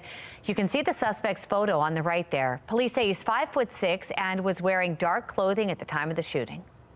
Topping our next half hour, we are following a disturbing new trend. Why some residents are concerned about tow truck thefts. Our temperatures are mild right now, but we're tracking these rain showers. We'll talk about how long the rain sticks around and how it could impact your New Year's Eve plans coming up.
From our live center here this morning, we are tracking rain. Look at that green just up and down the East Coast here.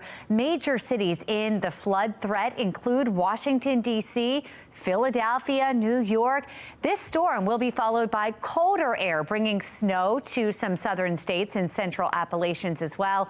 Take a look at this video here. This is some flooding in Florence, South Carolina. Our Sinclair sister station, WPDE in Florence, spoke with some people in that area who say that they will likely have to deal with high water for weeks. It takes weeks for it to come in as far as building up to higher and higher levels like this. But then it'll take at least a month or so to come back down, generally. It all depends on how much is coming down from North Carolina, from the Lake Waccamaw.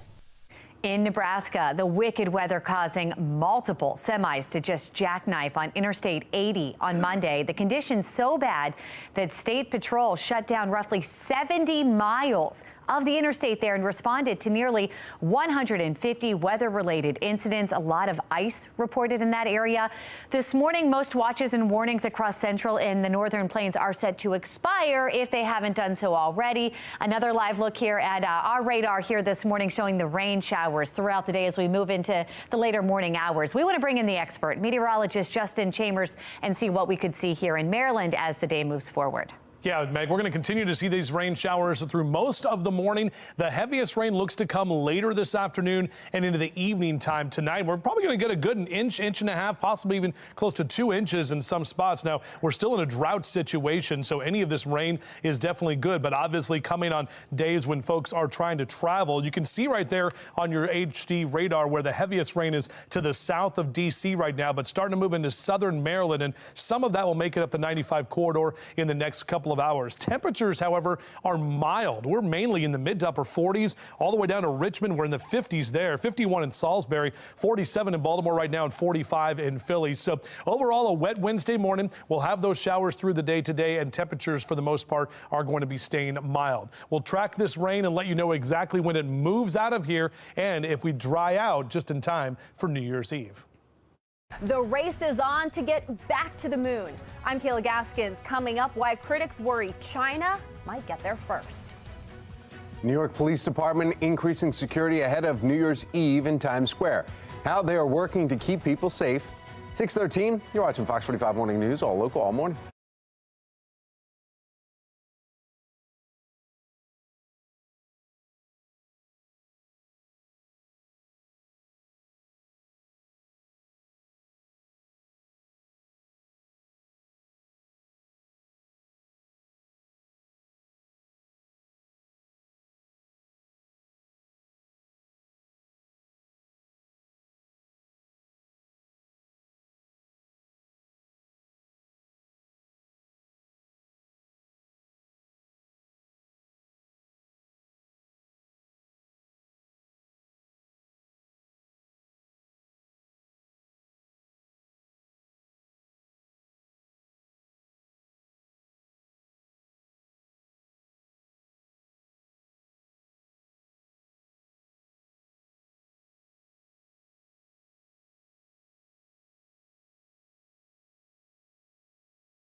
6:16, making your headlines this Wednesday morning. New York City is increasing their security around its New Year's Eve festivities. Mayor Eric Adams says the city has received significant threats since the outbreak of the Israel-Hamas war.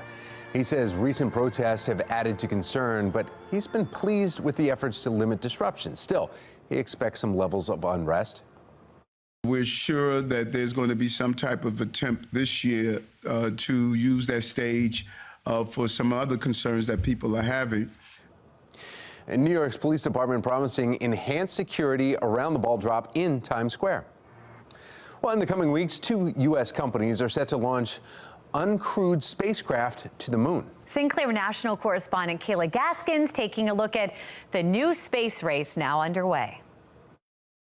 The U.S. and China taking their rivalry to outer space. Space is a place of extraordinary opportunity. Vice President Kamala Harris outlining America's goals at the December National Space Council meeting. The United States will return astronauts to the lunar surface. We will establish the first lunar base camp and the first station in lunar orbit. The problem is China could get there first. The Chinese are rapidly advancing their space program, often catching American officials off guard. New challenges have arisen, including from our strategic competitors. The winner of the race would likely set the parameters for future lunar exploration. This includes mining resources on the lunar surface and establishing settlements. Both nations are using the moon as a step towards putting humans on Mars. Right now, what we want to make sure is that China doesn't control space. We don't have to control it, right? We can share it, but we know that China doesn't share. China wants absolute control. To advance their position, the United States is building an international lunar coalition, the Artemis Accords. 33 countries are now members. Combining our resources, scientific capacity, and technical skill with that of our allies and partners around the world. China creating a competing international coalition. Egypt, the latest country to join in early December, bringing the coalition to 9 countries, including Russia, the UAE, and South Africa. NASA initially aiming to put astronauts back on the moon by late 2025, but a series of delays led the Government Accountability Office to conclude it likely won't happen until 2027. China's stated goals are to land on the moon before the end of the decade. I'm Kayla Gaskins reporting. You know, the weather might not be good, though, to go to the moon today. Might want to put it off. I want to pause that a little bit here. In fact, meteorologist Justin Chambers, our scientist, and he's always about the weather. When would be a good day where we could launch the spacecraft? Saturday, maybe? Okay. All right, so still be 2023. there for New Year's. Yeah, still 2023, yeah. Okay. Well, and the whole thing, too, just like with flying, I mean, you know, it's been a lot of LIFR and IFR out there, low instrument flight rules for pilots. So maybe doing some simulation training today or work on that ground school over there. So our Towson cam, we are definitely seeing some of the wet roads right now and had the rain overnight. So some of you still might see some ponding on some of the roadways. Be aware of that as you're making your way out. 47 currently in Towson, the dew point at 45 degrees. So that means we definitely are having some foggy spots out there. And with that, we've got that kind of light, steady rain continuing through Baltimore City, out into Baltimore County, up into Harford and Cecil counties, down into Columbia area there in Howard, and even Anne Arundel County seeing a couple of light showers. Starting to let up a bit down through Annapolis, and you on the Eastern Shore still seeing those showers for Easton and up into Chestertown as well. Zooming out a bit, the heavier rain is still to the south of us right now, south of Fredericksburg down through Richmond. And this is all part of that larger weather maker that is impacting millions along the East Coast.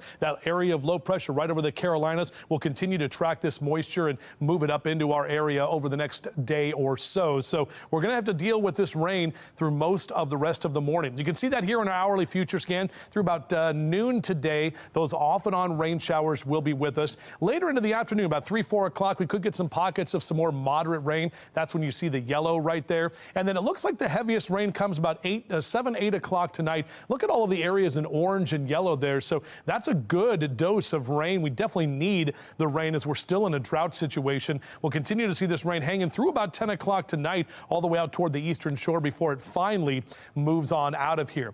Overall, in your Rise and Shine cast, enjoying some breakfast and coffee with us on this Wednesday. Numbers mainly in the mid to upper 40s. Sun comes up at 7:25, even though we won't see the sun pretty much at all today. And we'll be in the lower 50s here through 10 a.m. in Reisterstown. Numbers for you in the low to mid 50s in that 2 and 3 o'clock hour. So those temperatures kind of mild, even with all of this rain that'll be out there, even about 54 through that 4 and 5 o'clock hour this evening. All right, here's a look at your temperatures across Carroll and Baltimore counties.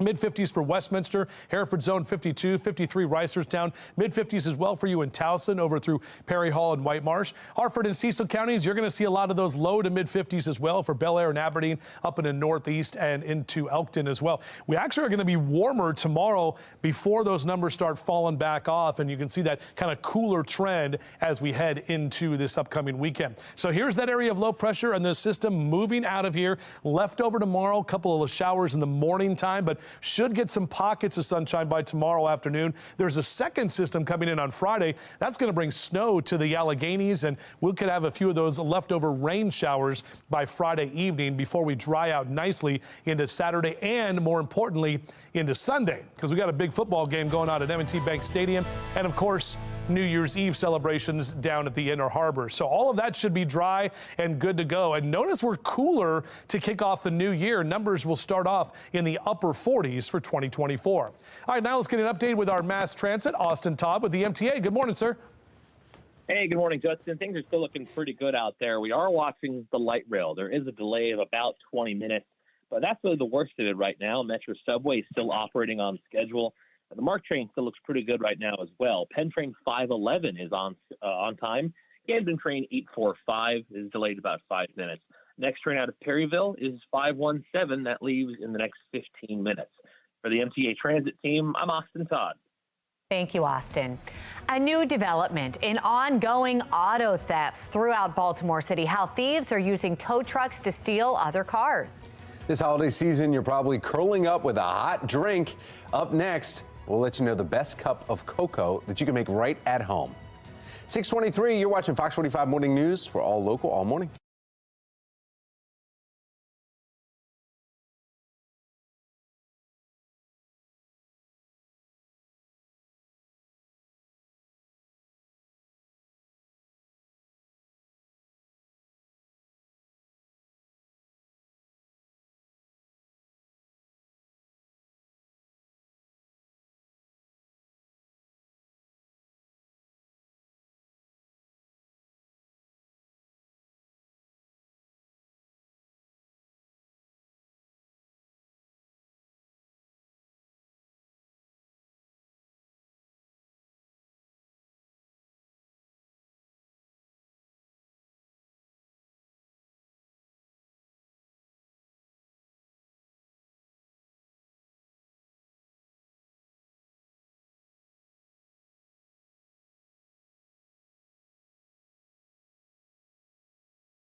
626, it's hot chocolate season, and why should kids have all the fun? Consumer Reports made dozens of cups of hot cocoa to recommend the best for you this holiday season.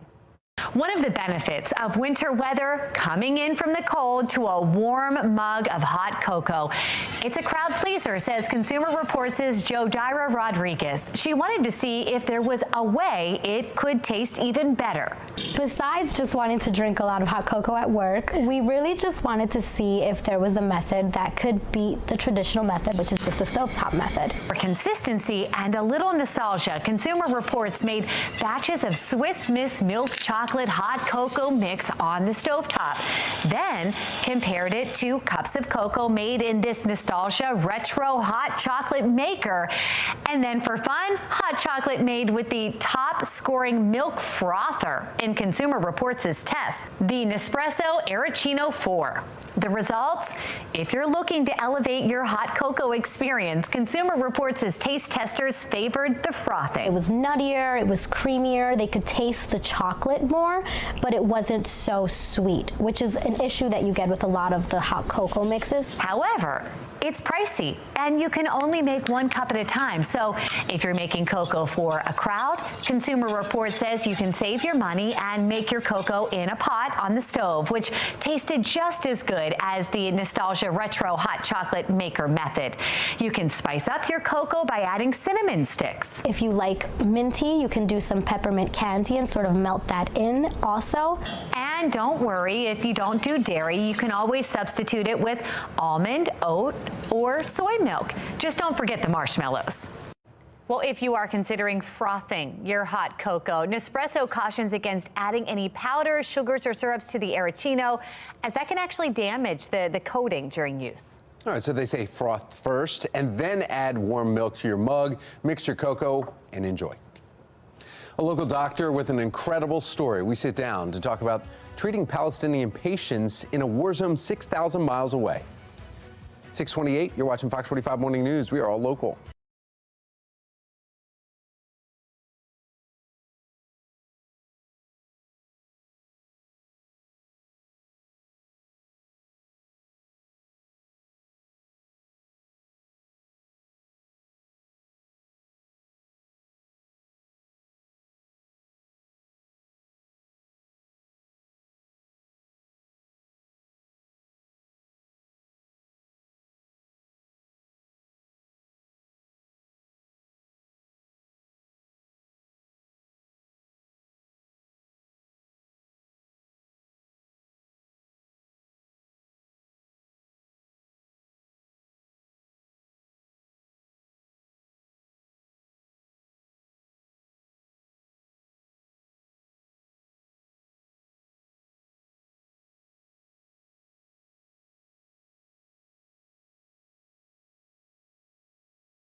Live from WBFF in Baltimore, this is Fox 45 Morning News. Welcome back to Fox 45 Morning News. It's Wednesday, December 27th. I'm Megan Gilland. I'm Tom Rogers. That's right, kids. Wednesday. You're probably like, what day is it? No one knows. Must be nice. And adults, too. Hopefully you're enjoying some of this because leaving the house right now, probably not the best of conditions for you. Grab that umbrella. Meteorologist Justin Chambers talking about how long and actually heavier rain later. Yeah, exactly right, guys. We're talking about a rainy Wednesday, wet Wednesday, however you want to look at it. This is how it looks outside right now from our Toyota Inner Harbor Skycam. Fog has lifted a little bit, but overall, those visibility numbers are down, so especially before the sun comes up, which is not another 50 minutes or so from right now. And looking at the HD radar, continuing to track these steady showers. Notice they moved out of Baltimore City, kind of to the outer loop of the Beltway, out through Towson, Essex, Middle River, up into Bel Air and Edgewood and Aberdeen as well. Notice where the heavier rain is just to the south of us from Richmond, but that's kind of tracking to the north and to the east. So we may actually get a little bit of a break here by mid-morning. Overall, though, still a yellow light. Mr. Bo says we're take it slow because on your morning drive, we definitely have the wet roads we have to deal with and temperatures that will stay in the 40s for the next couple of hours. Now, we're actually going to get to the mid 50s today. We'll get to 60 tomorrow, a little drier air coming in and then a little cooler as we head toward this upcoming weekend. A lot of things happening for New Year's Eve. We'll be talking about how the weather's going to play out for that and how you can plan accordingly. All right, Justin, thank you. Continuing coverage this morning, Fox 45 News has been following the increase of car thefts throughout Baltimore this year, but now a troubling new trend as tow trucks are being used to commit those crimes. Yeah, Olivia Dance is joining us live this morning now with those concerns about this new car theft strategy. Olivia. Yeah, Tom and Megan, not only are tow trucks being used to commit the crimes, but now the tow trucks are also being stolen. We spoke with Ron Rucker, and he says the suspect who stole his tow truck and used it to target an Acura dealership knew exactly what vehicle to take. And then you also got to know what cars you can tow without the dollies just to pick up. Because, see, a lot of them Acuras are all-wheel drives. Some of them you can pick up and just roll with. Some of them you have to put those wheels on the back, which take another 2-3 minutes to put on. So he knew which ones he was grabbing. You can learn this all in a day. So if he's been around somebody to know how to tow, and if he stole a car, that means he's in something dealing with the automotive industry, so he's familiar with it. The tow truck was seen going out of the dealership with a 2024 Acura SUV. The suspect caught on camera. Fortunately, Rucker got his tow truck back, but he says if he didn't, he imagines the suspect would have kept it, painted the truck, and changed the labels just to keep it going for a while. But Rucker isn't the only victim of this troubling trend. Last week, Fox 45 News showed you video of a tow truck stolen near Southwestern Boulevard. And then there was 2 other tow trucks stolen just down the street from there. And in Rucker's case, even though the suspect crashed his truck and left his driver's license behind, he hasn't been arrested yet. We reached out to the Baltimore Police Department, but we haven't heard back. For now, reporting live in Baltimore, I'm Olivia Dance, Fox 45 Morning News. Thank you, Olivia. A Baltimore area doctor is sharing his remarkable story from Israel after spending 2 weeks as a trauma surgeon inside a bomb shelter. Fox 45 News' Amy Simpson has the doctor's renewed perspective after his experience on the front lines. We prayed for her friend. It's quite possible he's treated you, a family member, maybe a neighbor, in the emergency room at GBMC. So I had this bag packed. I had absolutely no idea when I was going. But for the first half of November, Dr. Dov Frankel It was the most incredible thing of my life. was instead treating patients roughly 6,000 miles away. I think everyone has a moment in their life where all their worlds come together. And so I'm fluent in Hebrew. I practiced in Israel, so I know the Israeli medical system. And I do emergency and trauma medicine. Leaving behind his wife, 5 kids, and 5 grandkids in the States. Hopping on a plane just weeks after the Hamas terrorist attack. Frankel taking his medical skills overseas to Israel through an organization called Emergency Volunteers Project. Barzilai Hospital in Ashkelon. That medical center, he says, sits just a few miles north of the Gaza Strip. We only saw the patients that came out of Gaza. We were 10 kilometers away from Gaza, and we treated soldiers and Palestinians. Those are the only people we treated. The physician describing what it was like working in the midst of a war. The first day was a little bit scary because, you know, it's a constant boom that you hear. It's like July 4th nonstop, so it's a constant boom that you're hearing. Photos from what he called 2 weeks in the foxhole, providing only a small glimpse of what his trauma shifts looked like. Day one, I treated my first soldier, and I walk into a trauma room with Arab physicians, Russian physicians, Israeli physicians, all together, but we all spoke the common language of trauma. That trauma bay, according to Frankel, sits inside a bomb shelter where he and a team of doctors treated many patients. Some of the injuries are light, some of them unfortunately were very, very harsh injuries, and some of them didn't make it. So the range was huge. But treating trauma from a war zone, a stark contrast to the patients he sees in Baltimore. I've been doing this for 20 years. In my life, I've never seen shrapnel injuries. I've never seen an RPG rocket. I've never seen an RPG rocket or anti-missile rocket hit a person or hit a building and then hit a person. A learning experience, even for a seasoned trauma doctor. I learned a lot about shrapnel injury, and I feel very proficient now in shrapnel injury, unfortunately. Despite the very real danger of being in the region, Frankel said it was faith, not fear, on his mind. I was never worried about it because I didn't think God was going to make me travel 6,000 miles to get killed over there. And as the war continues thousands of miles away, this physician says he'd go back in a heartbeat. I have a bag packed. I'm ready. In Baltimore, Amy Simpson, Fox 45 News. Thank you, Amy. 1 year after a horrific crime in New York City, a husband is sentenced to 25 years in prison. In our next half hour, we take a look at a family who is Sophia Strong. We're waking up to a glooming morning here in Baltimore. Coming up next, meteorologist Justin Chambers tracking our next weather maker, 6:37, and you're watching Fox 45 Morning News. We are all local all morning. Weather Window, presented by the National Weather Desk. It was a foggy Tuesday morning in southern New England. The fog was so thick, several flights to Connecticut were diverted to Rhode Island. Low clouds in Ogden, Utah made for an interesting view of the Wasatch Mountain Range. And 54 degrees in Green Bay, Wisconsin means Santa had to trade in his sleigh. That was a record high for Christmas Day, shattering the 50-degree mark set in 1936. For more content like this, like the National Weather Desk on Facebook.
We're just about 20 minutes in front of 7 o'clock on your Wednesday morning, and this is how we're waking up with most of those rain showers that we saw overnight continuing through the morning hours. Heaviest rain is still to the south of us right now, and we will have periods of heavy rain as we head later into the afternoon and evening. So definitely a day where you'll have the rain gear ready to go. The jacket, the umbrella, no need for the sunglasses as that sun stays behind the clouds this afternoon. Out for a run or a jog, maybe you want to do some indoor exercises this morning. The temperatures hanging out in the mid to upper 40s, but definitely that wet weather will be around throughout the day. We'll talk about some drier air coming in just in time for the weekend and how that could play in for the big Ravens game coming up on Sunday afternoon.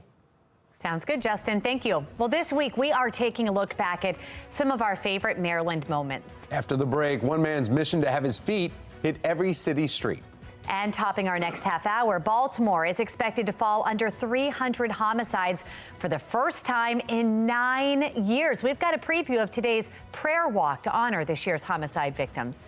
6:42 now on Fox 45 Morning News, all local, all morning.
.44, and it's time to get a check of our forecast. Meteorologist Justin Chambers joining us.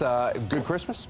Yeah, not bad. A bag of different shaped Reese's peanut butter cups in my stocking. Wait. And there's a whole thing. I'm going to bring in more tomorrow. Me too. I'm mad that I did not take a photo. You told me about it, and it got me irked too. Because I was all excited for these shapes, and my Santa was like, okay, there's a stocking and a snowman and a bell. No, they're not. Not at all. They're just lumps. They're lumps. No. Yeah, they're blobs. Yep. Not a thing. Oh. Not a thing. Look, Reese's is trying, but just leave it alone. We all know the egg is the best one. It has the extra hump of peanut butter. That's it. Move on. The trees suck. Forget about it. The hearts, no. Just the egg. That's it. Good morning to all of you. Happy Wednesday. Hopefully enjoying some leftover chocolate and peanut butter yourselves. We do have those low clouds hanging around 47.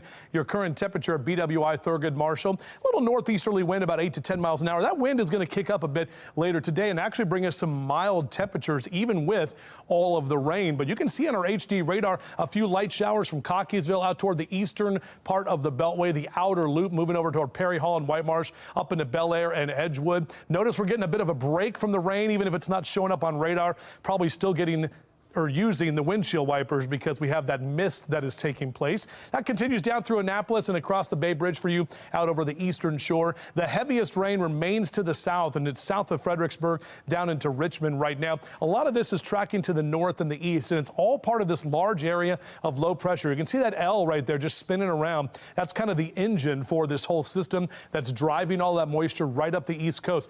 Now, with that being said, we've got temperatures that are going to stay mild, but our rain showers basically going to stay with us most of the day. This takes us through about noon. And notice those off and on showers, some moderate rain in that 2 and 3 o'clock hour, much needed rain. We're still in a drought situation, but this is going to be a good soaker here. We're getting a good inch to possibly an inch and a half, maybe even close to 2 inches for some, especially about 6, 7 o'clock tonight. Look at all the areas here dealing with that orange and that red. That's some moderate to heavy rain and maybe even a rumble of thunder or two as well with the sort of dynamics of the atmosphere in play here. Now, Wednesday evening into that 9, 10 o'clock hour, most of that rain will push out of here, but our temperatures again staying in the 50s for the next few hours. You can see that kind of temperature trend in the low to mid 50s as we take you through the afternoon. High temps, 56 Chestertown, 54 Stevensville and Annapolis, 56 in Baltimore City. Our temps are going to climb tomorrow before going back down. So mid 50s Friday, but then lower 50s and upper 40s. Notice that trend with cooler temperatures as we start the new year. So here we go. That system moving out of here for tonight. Tomorrow, some leftover cloud cover. Should get some pockets of sunshine on Thursday afternoon. Another system coming in Friday that'll bring snow to the mountains, and then we'll deal with the few leftover rain showers through Friday evening into early Saturday as well. Quick shout out to Ben Willard. I love this picture so much I want to show it again. That's Lou the cat, who doesn't really enjoy Christmas too much, or maybe is just excited about Christmas and is screaming for joy. So thank you, Ben, for sending that picture in. I'll get more of those holiday pet pics on the rest of this week as we wrap up 2023. Big Ravens game Sunday afternoon, 1 o'clock. Should be great weather for that. No issues for fireworks Sunday night. And then again, 2024 starting a bit colder. Thank you, Justin. Now to a city with a violent crime reputation. One Baltimore resident trying to outrun the stigma. Fox 45's Rebecca Pryor and photojournalist Nathan Aaron share his mission in today's Maryland's Moment.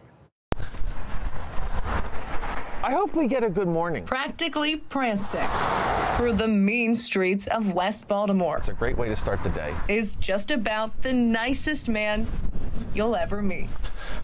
Morning. Roaming alone along blocks of blight, areas often accompanied by drugs, crime, and homelessness. Trash. You see that a lot. I'm not gonna lie. Michael Lizicki hardly ever stops smiling while progressing his mission to never stop running. I'm not a doctor's fan because they always want you to take a break. Something Michael hasn't done in over a decade. You want to see me run in snow boots? Yeah, you feel like a fool. But what are you going to do? You don't want to miss a day. Rain or shine, in sickness and in health. I ran a mile on stomach flu. Michael began pounding the pavement at least once a day, every single day, what might seem like. I don't want to lie. I'm not here to lie. An unbelievably long time ago. 639 days ago. That was Wilmer Court, by the way, that we just went down. And by the way, that's 13 years. I have not missed a day. And counting. Before that, the closest Michael ever came to cardio was heavy breathing into his oboe. A dream job with the Baltimore Symphony Orchestra is the path that brought Michael to Baltimore, a path he didn't dare stray from until, with age, his tune changed. I never did any type of intentional exercise. It was after seeing a photo of myself that I decided, oh my, I mean, I look like that, and I needed to make a change. Now his path This is where I almost cheated. is all over the map. Most days, most nights, I'll just sit here and I just stare at my map and I try to think, where do I want to go? I wonder, why do I have this one empty street right here? Because running every day can become mundane. And because Michael says training for one marathon was one marathon too many. I call it running. Most people call it jogging. I'm not fast. Michael recently set a new goal to have his feet hit every city street. Is this scientific? No. Again, it sounds unbelievable. I still feel defensive about what I'm doing. I mean, really? He ran all those streets? But his wife, Sandy, I am the witness. swears it's true. I think he wants to know every corner of Baltimore. And it really captures the essence of Baltimore, what Baltimore really is. There's a place for everybody in this city. And we're not just talking Charles Street, Bel Air Road, all that stuff. Just like in any major metropolitan city, parts of Baltimore are far from perfect. I'm sure a lot of the residents here have their struggles. But it's on the roads less traveled. Look at this house, this row of houses coming up. Little moments. This is the kind of thing, this is the absolute thing that keeps me going. Whether it's a row of rainbow homes. There's pride there, there's care. Look, they're painted. A hidden piece of history. Look at the cool pagoda. And it snowed. Did I know about this? Do people in Baltimore drive by this how many times and don't know it's here? Here's the Perkins Square gazebo. I didn't know anything about this. Or even just... Even for a nicety to say good morning. What a wonderful greeting. And you know what? That sounds so small. That sounds absolutely small, but it's not in the big picture. Little moments can make a monumental impact. I was becoming very jaded, living in Baltimore for like 20 years and seeing the challenges and just kind of getting frustrated. I feel almost welcomed.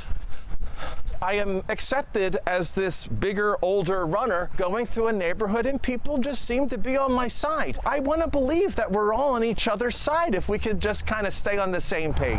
Or be willing to explore different paths. It's at times I don't know how to explain it. It's just really been an incredible experience. Rebecca Pryor. See, I'm the world's greatest athlete. Fox 45 News. That's why I'm here.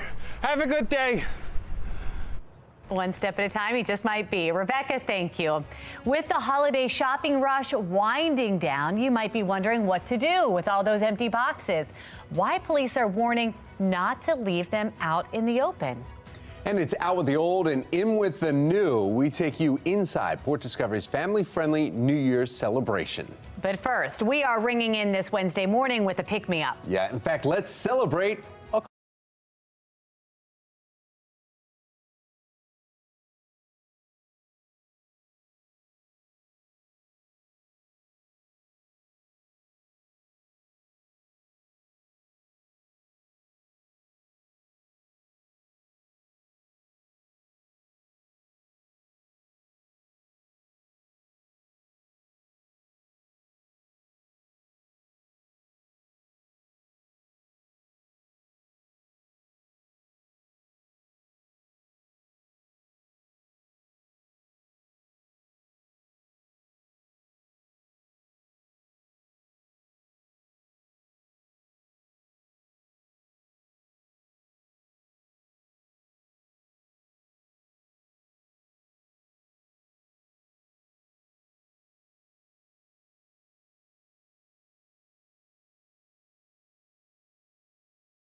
everything has finally settled down, and there's kind of one last,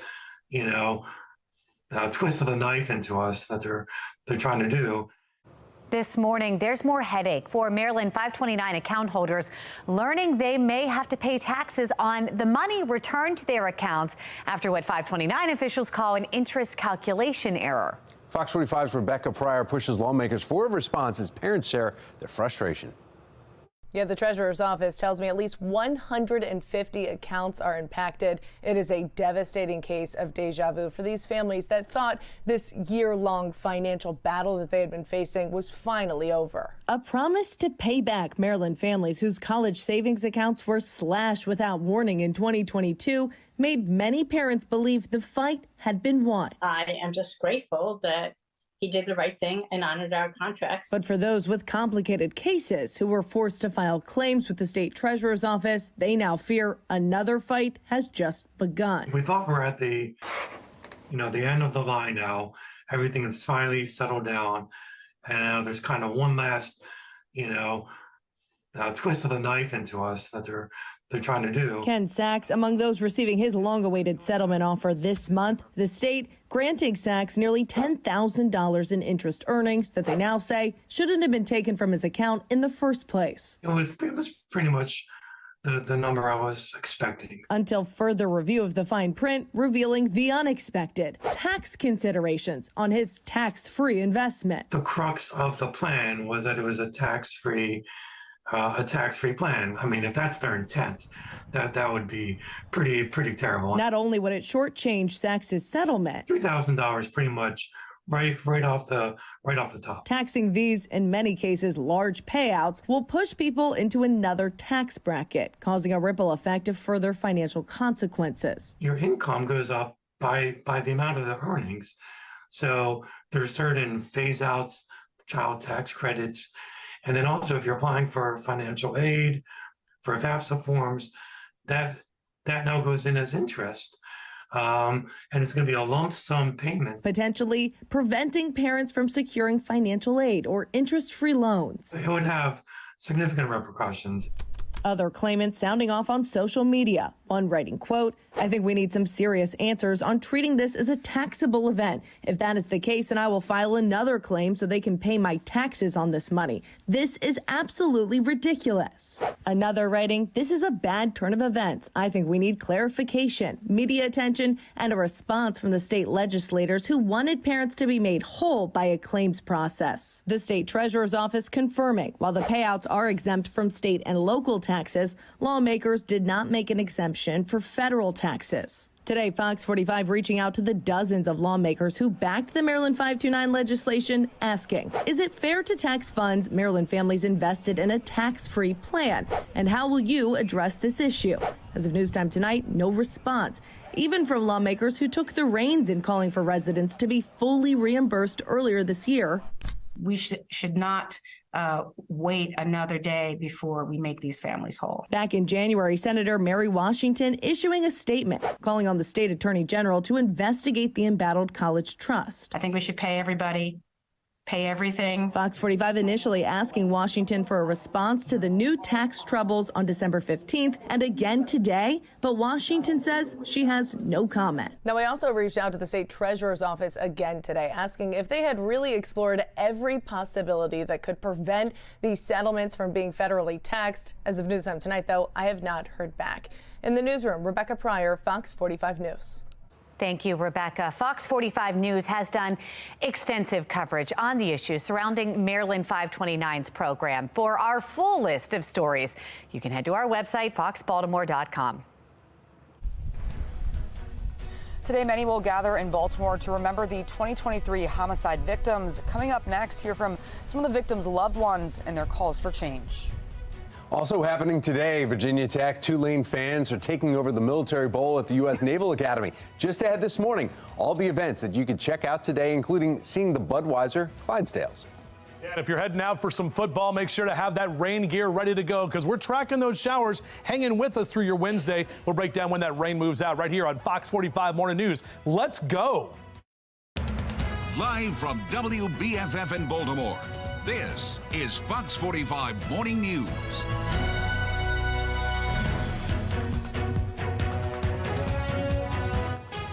Just a little bit after 7 this morning. And Fox 45 News is tracking showers throughout the day. On the left-hand side of your screen, check that out. That is our Weather Authority radar. You see all that green? That's showing the system moving in from the south there. And then on the right-hand side of your screen, that is a live look over the Inner Harbor and also Towson as well, where temperatures will stay a bit above average today. Yeah, meteorologist Justin Chambers will be breaking down the system that we're seeing on the radar. Plus, he has a preview of what things will be looking like Sunday when the Ravens take on the Miami Dolphins right there at M&T Bank Stadium and just off camera. Well, thanks for joining us on this Wednesday morning, December 27th. I'm Tom Rogers. I'm Megan Gilland, and we've got a game in town. We mentioned Annapolis, the Military Bowl happening this afternoon. Yeah, a lot going on, and meteorologist Justin Chambers, he's a football fan, so I mean, wet on the gridiron or what? Oh yeah, absolutely. It's going to be slippery out there, so definitely want to watch for that. And it's going to be wet pretty much all day, no matter what you're doing outside. This is how it's looked most of the morning. Those clouds have lifted a little bit, but still some foggy spots out there, and that reduced visibility, wet roadways, ponding on the roadways as well with the rain we had overnight and the rain that continues to fall right now. Notice right over Baltimore City, a bit of a break, but just to the south down through Ferndale Farms and Severn, Severna Park down through Arnold and Anne Arundel County, you're seeing those showers. And then for you in Hartford and Cecil counties, Bel Air and Aberdeen, it's kind of heading toward Elkton right now, right up the 95 corridor. This is all part of that larger system that is bringing the heavier rain south of us down through Richmond and out towards Salisbury and the eastern shore. So more of this rain will continue through the morning time. Numbers right now, not too bad, mid to upper 40s, definitely not cold, but it's chilly. You can see that wet Wednesday morning as part of our weather story, and showers throughout the day today. Temperatures, however, are staying on the mild side. So keeping the yellow light for your morning drive. Mr. Bose says take it slow if you do have to get out this morning. We know there's not a lot of folks out there traveling around because it's kind of one of those weird work weeks, but either way, just know you have to deal with that the wet conditions out there as well. We'll talk about when that rain moves out and how much rain we're potentially looking at by the time this thing is all said and done. Coming up. Tom? Thank you, Justin. Now to your Lynn Solar Traffic Network and taking a look around the Beltway. We have no incidents or any issues to report currently on the main roads here, so some good news there. In fact, nothing around the Baltimore area, so just be careful of the rain that Justin was talking about and any kind of puddling on the roads. Happening today, a prayer walk to remember the victims who were killed in Baltimore this year. Now, this year, Baltimore is on pace to have fewer than 300 homicides for the first time in 9 years. Still, 258 murders as of today, 258 grieving families. We have Olivia Dance joining us live now with details on today's prayer walk and the calls for change from victims' loved ones. Olivia. Well, Megan and Tom, as the year is coming to an end, the community is coming together to remember those who lost their lives and plead for an end to the violence. The prayer walk starts at 5:30 this evening just behind me here at St. Joseph's Monastery Parish, which is just off of Old Frederick Road. The walk will end at My Brother's Keeper, which is less than half a mile away from here. During the candlelit walk, there will be prayer and the names of the 2023 homicide victims will be read. Throughout the year, Fox 45 News has spoken to the loved ones of many of the victims. It breaks our heart to know that we lost my brother to two criminals run wild in this city. We want justice for my brother.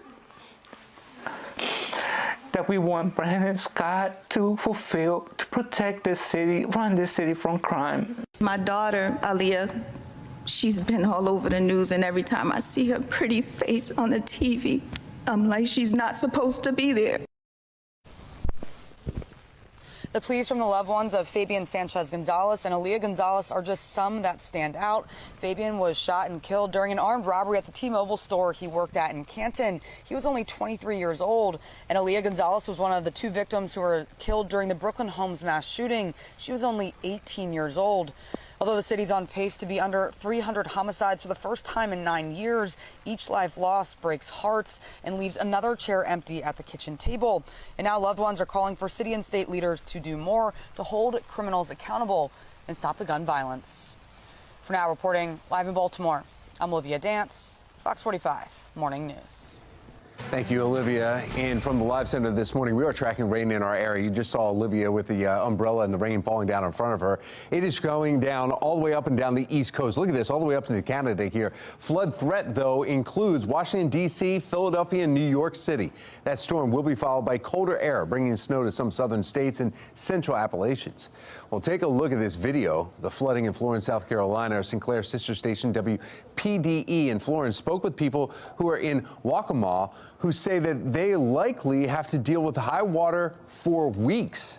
It takes weeks for it to come in as far as building up to higher and higher levels like this, but then it'll take at least a month or so to come back down generally.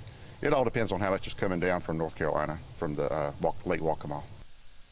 Well, in Nebraska, the wicked weather causing multiple semis to jackknife right on the Interstate 80 Monday. You can see multiple ones right here. The conditions so bad, State Patrol shut down roughly 70 miles of the interstate, responding to nearly 150 weather-related incidents. This morning, most watches and warnings across the central and northern plains are set to expire, if they haven't already. Another live look here from our radars. You can see a second track here, but this is the area that I believe our meteorologists are looking at as we get showers throughout the day. In fact, we want to get right over to meteorologist Justin Chambers. Justin, you were talking about the heavier rain coming later tonight, so that's even below this shot. Yeah, exactly right, Tom. More rain will develop. We've got a wet weather pattern in place for us, and that rain's going to be tracking from the south to the north. You can see that right there, as you can see in our HD radar.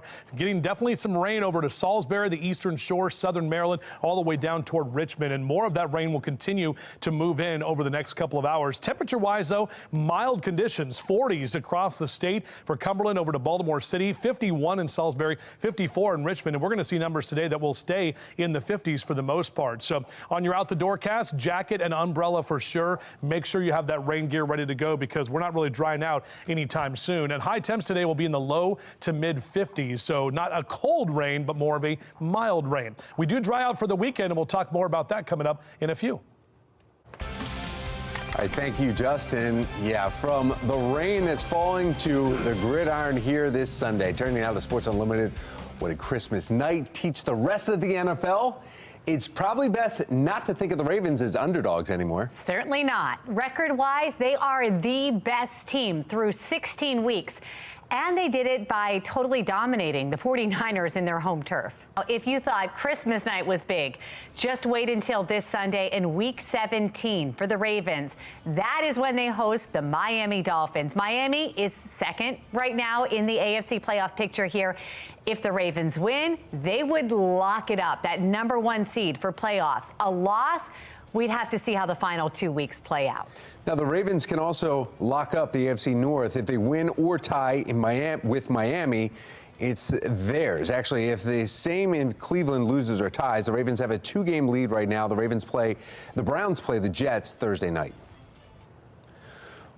Well, now let's take a look here at turning now to college football because it's bowl season. Virginia Tech is also taking on Tulane in the 2023 Military Bowl. John Gonzalez with our Sinclair sister station in D.C. is joining us from the field in Annapolis with a preview of today's big matchup. John. Well, it is time to go bowling. The Virginia Tech Hokies taking on Tulane here at Navy Marine Corps Memorial Stadium in Annapolis. Look how beautiful it looks. The 6-6 Hokies are looking to finish the season on a high note in head coach Brent Pry's second year at the helm, coming off of an impressive 55-17 win against rival Virginia. Of course, this Military Bowl is more than just about football. It is an event to honor the armed forces. There will be close to a dozen Medal of Honor recipients at the game this year. Now, before the kickoff at 2 o'clock this afternoon, the Military Bowl parade led by the Budweiser Clydesdales will be parading through downtown Annapolis here. And about half an hour before the game starts, the in-stadium pregame pageantry begins with a flyover, and the national anthem will be performed by country star Jimmy Charles, who grew up in Ocean City. I spoke to 2 of the recipients, veterans, including Vietnam vet and now Wheaton, Maryland resident Brian Thacker. We get some limelight here, but it's about a lot of the other guys that got banged up and need the help far more than me. So to me, it's and of course it's in my own backyard. So it's got to be here for that. It's just my pleasure to come, and even if people would think to invite us here every year is It's an honor to come and visit with other vets. Now, both universities have done some sightseeing while in town, taking in a National Mall and Monuments tour. Tulane visited the African American Museum. Virginia Tech checked out the Spy Museum and also visited the Veterans Retirement Home in D.C. The game starts at 2 o'clock this afternoon. You can watch it on ESPN. Go Hokies! In Annapolis, John Gonzalez, Fox 45 Morning News. Well, here's a look at the stories making your headlines this hour. A vicious cycle in Baltimore County. Stolen tow trucks now being used to steal brand new vehicles.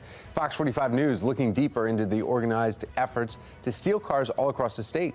Plus, absolutely nothing is stronger than family. After the break, how you can help 3 Baltimore boys reunite with their mom after spending a year apart. It is 7:13 and you're watching Fox 45 Morning News, all local, all morning.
(7:15). It's been exactly 1 year since a horrific crime unfolded in Queens, New York. A husband now sentenced to 25 years for a violent act in front of his 3 young sons. This morning, we have a closer look at the story of a family who is Sophia Strong.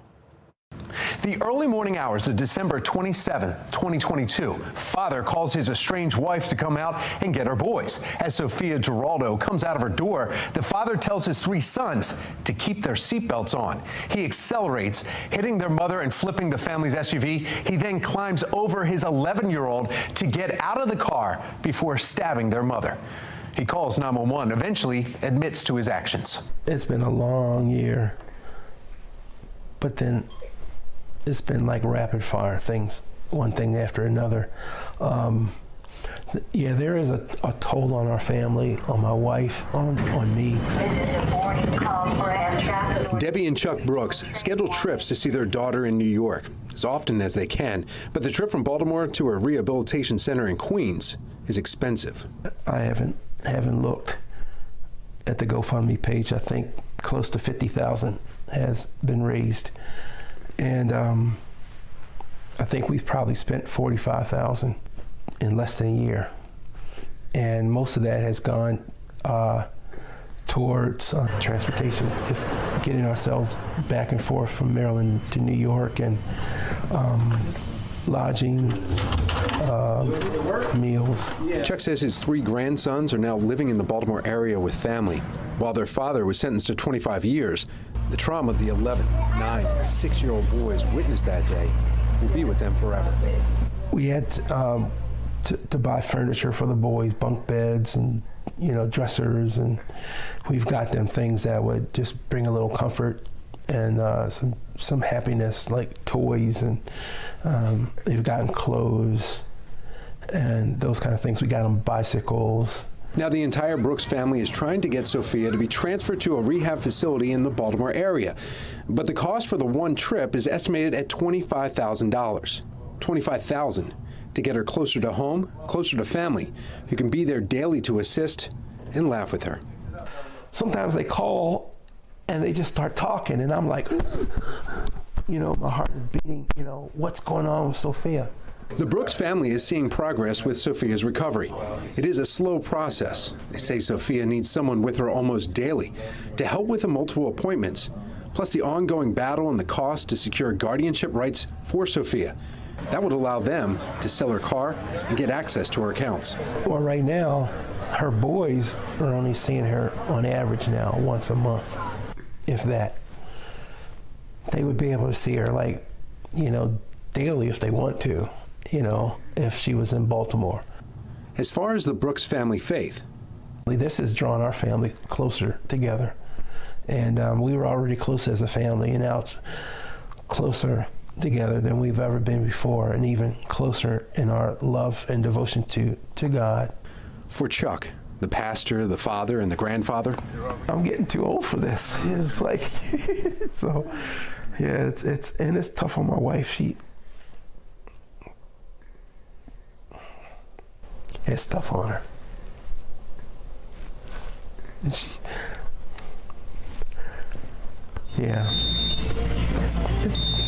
it's tough on her. Is she wearing her sock?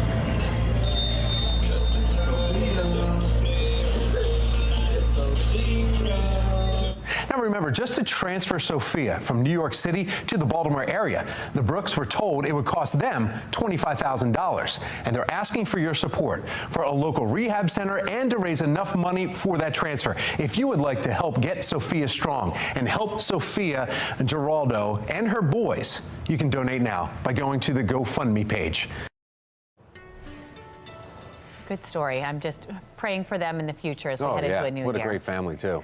Well, it's 7:20 here, Wednesday morning. Time to get a check of our forecast. Meteorologist Justin Chambers looking at it and how much rain we are anticipating, especially tonight. Yeah, exactly right, guys. We're going to see more of this rain kind of off and on through the next few hours. You can see a lot of those low clouds hanging around from our Mile 1 Auto Group cam. Definitely some foggy spots out there, and still some wet conditions on the roads, ponding of the water that we're seeing, and more of that rain is going to continue throughout the day today. 47 your temperature right now in Towson. A little northeast wind about 9 to 15 miles an hour. As we show you the HD radar, you can see those showers have redeveloped right over Baltimore City, up into Towson, out through Pikesville, moving out toward Perry Hall and White Marsh, Dundalk, Essex, seeing some showers, and you're seeing more of that on the eastern shore, out through parts of Aberdeen, up into parts of Harford County. Down to the south, a little bit of a break for you in Anne Arundel County, even though it may not be showing up as rain, probably still getting some misty conditions out there, and that's going to continue to be the case. But the heaviest rain is just south of Richmond. You can see some of that yellow right there.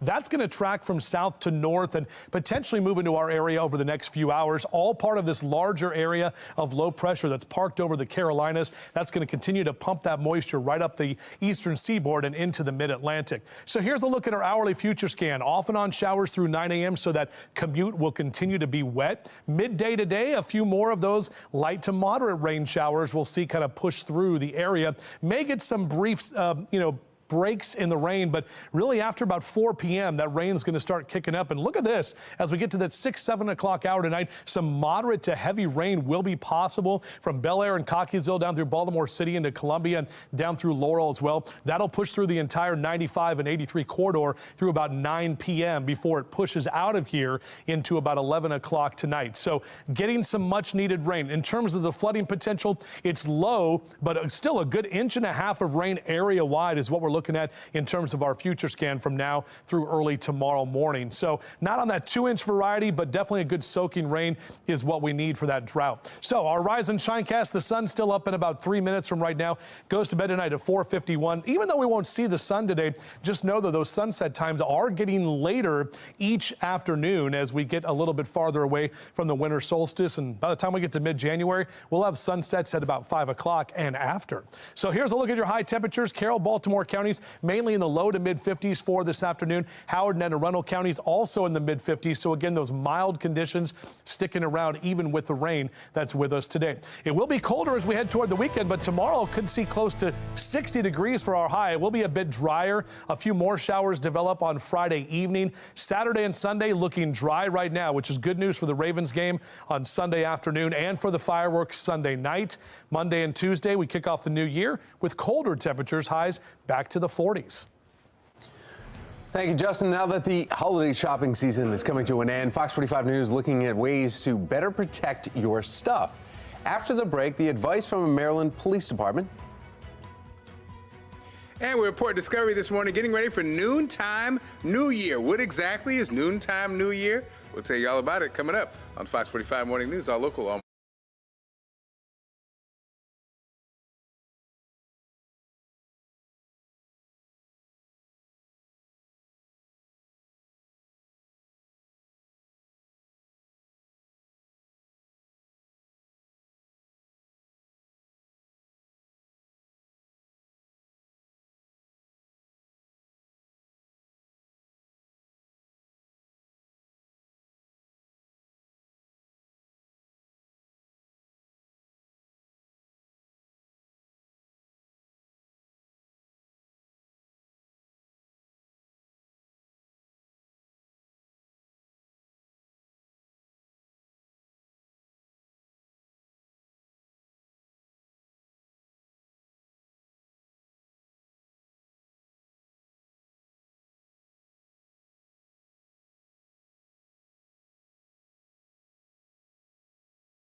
We do have the folks that will be kind of driving the street, seeing if there's anything obvious out front that would indicate that there's something of high value in the house.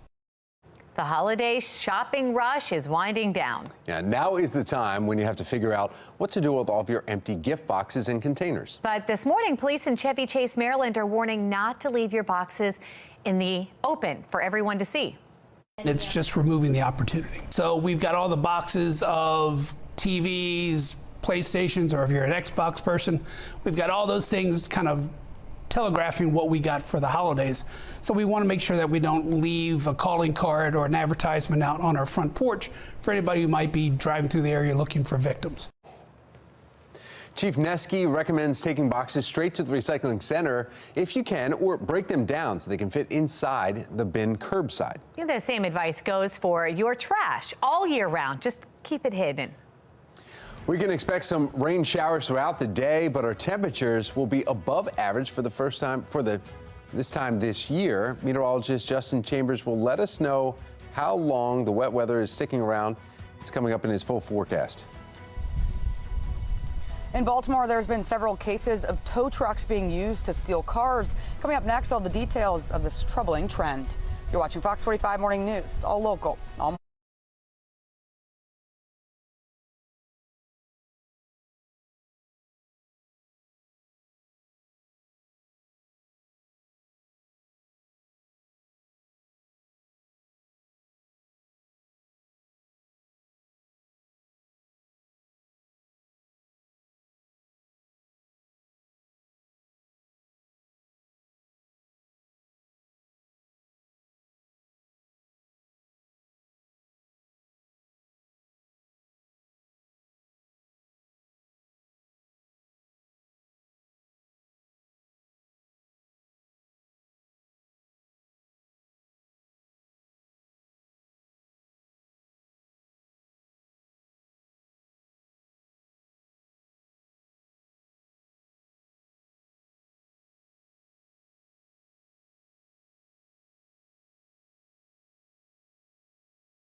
Live from WBFF in Baltimore, this is Fox 45 Morning News.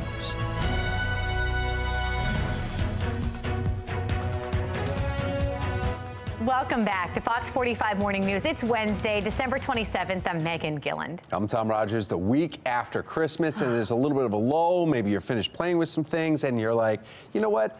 Now it's time to start focusing on homework and get prepared for the next. All right, yeah, I'm sorry. That's funny. You're gonna say it straight face. I saw what my kids were doing yesterday. I don't think they woke up excited for school. No.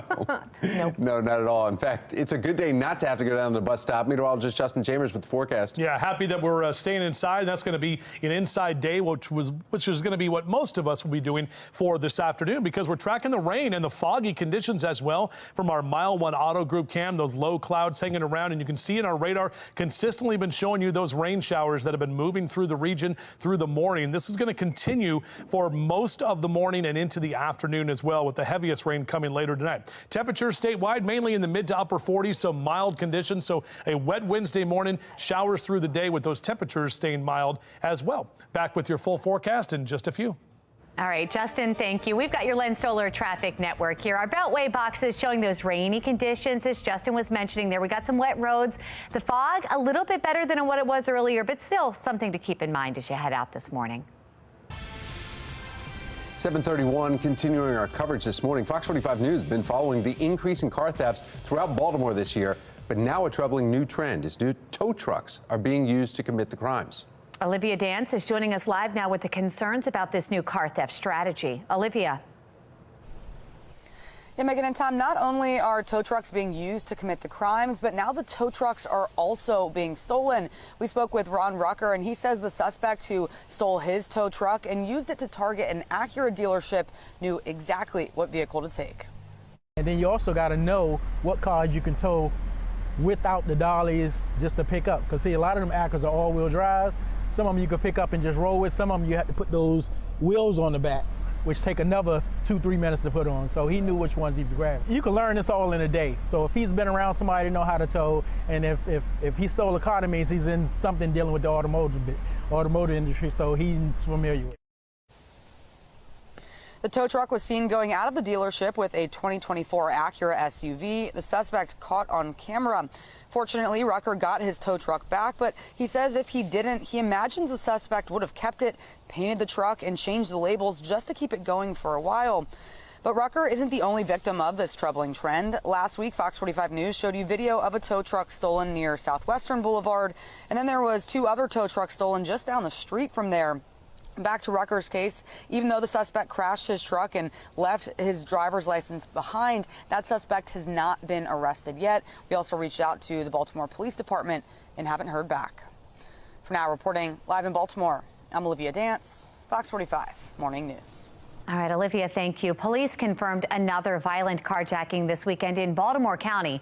It happened on Christmas Eve, in the morning on Christmas Eve at the Green Spring Shopping Center. A community watch group says the video shows suspects in 2 cars swarming someone, pumping gas, assaulting them, and then driving away in the victim's car. When we pressed Baltimore County Police for that video, they refused to release it, citing an ongoing investigation. But neighbors are voicing their concerns. Definitely puts me on edge because, like I said, I always look at this area as like a secure area, like nothing like that happens in this area. They should release it to the public to see. Like I said, this is an area you see a lot of people walk, and they walk a lot, especially at night, early morning. Car crime is also a concern in Baltimore City, where, according to police data, we've seen nearly 600 carjackings and 11,000 car thefts this year. Car thefts are more than triple the level we saw this time last year. Now, if you have a car stolen story or know someone who's been impacted by the spike in auto thefts, we want to hear about it. Scan that QR code you see right there on your screen. Tell us what happened. You can even send us an email to news@foxbaltimore.com. We are taking you live to the White House now this morning, where officials say U.S. forces have retaliated after a drone attack by an Iran-backed militant group, and that it wounded 3 American service members in Iraq Monday morning. National correspondent Atra Al-Nashar has more on how the Israel-Hamas war is escalating threats against Americans at home and abroad. In the wake of Hamas, the U.S. under a growing threat of attacks by extreme actors for its staunch backing of Israel. A top Iranian commander says the U.S. and its allies could soon see the closure of the Mediterranean Sea and other waterways. It's unclear how, but it does follow attacks against commercial ships in the Red Sea carried out by Iran-backed Houthi rebels in Yemen. These attacks are impacting global trade and commerce, negatively impacting the economies of nations around the world. Threats against Israel's allies intensify as conditions in Gaza get worse. This footage shows the aftermath of Israeli strikes Sunday on the Al-Maghazi refugee camp that killed more than 100 people, according to the Hamas-run Ministry of Health, which reports a death toll of more than 20,600 since October 7th. There has been no significant change in the way the war has been unfolding in Gaza. There is no effective protection of civilians. Israeli Prime Minister Benjamin Netanyahu says it will be a long fight as global pressure is building on Israel to transition to more targeted operations in the interest of sparing civilian lives. Here in the U.S., the Department of Justice says it's received more than 1,800 reports of threats or other tips connected to the conflict in Israel and Gaza. Here's Deputy Attorney General Lisa Monaco. We have this range of ideologies that can motivate and inspire individuals to violence. FBI Director Christopher Wray and members of Congress also concerned about the potential for a terrorist attack in the U.S. The threat levels that are all-time high. October the 7th put gasoline on a fire. Law enforcement and security officials urging Americans to be vigilant, especially through New Year's Day, as public gatherings could be targets for violence. In Washington, I'm Atra El-Najjar reporting. Thank you, Atra. Baltimore City Councilwoman Odette Ramos is weighing in on recent anti-Semitic vandalism in Hamden after two Jewish homeowners taking part in the Miracle on 34th Street display say they found smashed watermelons in their yards and on holiday displays. Watermelons, by the way, are a symbol of Palestinian solidarity. Ramos says that she spent time with families impacted by the vandalism, noting there's been a rise in anti-Semitic and Islamophobic incidents in Hamden this year. She added there's no place for hate in Baltimore. Ring in the new year with a couple extra $1 million in your pocket after the break. What the Powerball jackpot has climbed to, plus the next drawing. We'll see rain today. You're seeing it now, but will it return Sunday as the Ravens are taking on the Dolphins? Meteorologist Justin Chambers has the New Year's Eve forecast. That's coming up. 7:37, you're watching Fox 45 Morning News. We are all local all morning.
.40 is your time right now. Continuing to track our wet Wednesday morning with more of these rain showers that will be moving in. Even if you get a little bit of a break, it's still kind of misty outside. The heavier rain is coming later this afternoon and especially later tonight, where we could see a good 1 to 2 inches of rain once this thing is all said and done. So on your out the door cast, rain jacket, umbrella, no need for the sunglasses today, as that sun's going to stay behind the clouds for most of the afternoon. Here's a look at your jogging cast. Maybe we want to do some indoor exercises this morning because it's going to be wet out there on the trails and the roads. Temperatures in the 40s for the next few hours.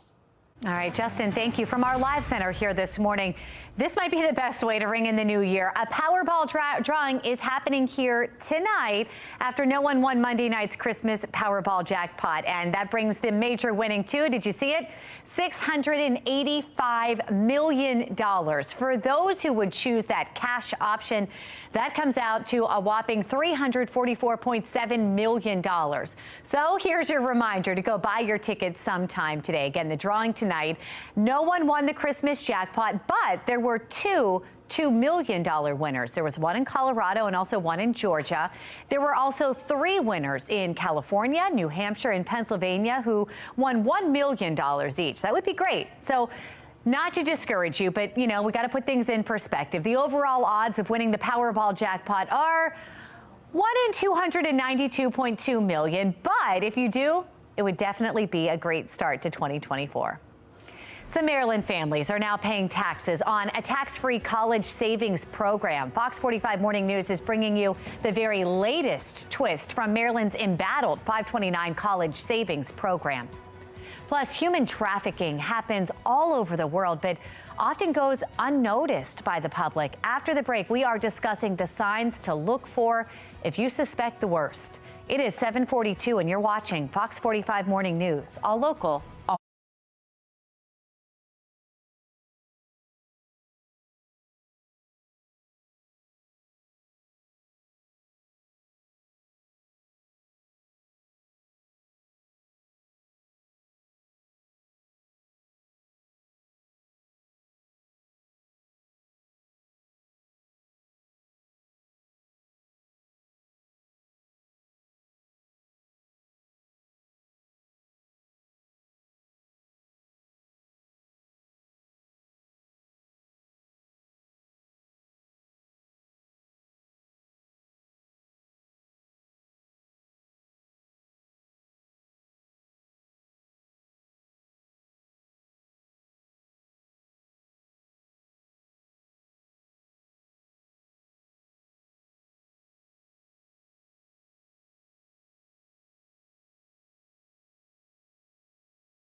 Sex trafficking has been called domestic violence on steroids. Some experts say the psychological bond between a victim and her trafficker is stronger than any physical change. Very difficult to break. This morning, Natasha Gwines, founder and president of Her Resiliency Center, is joining us live to weigh in on what to look for if you suspect that you know someone might be being trafficked. First of all, good morning. Thank you for being here.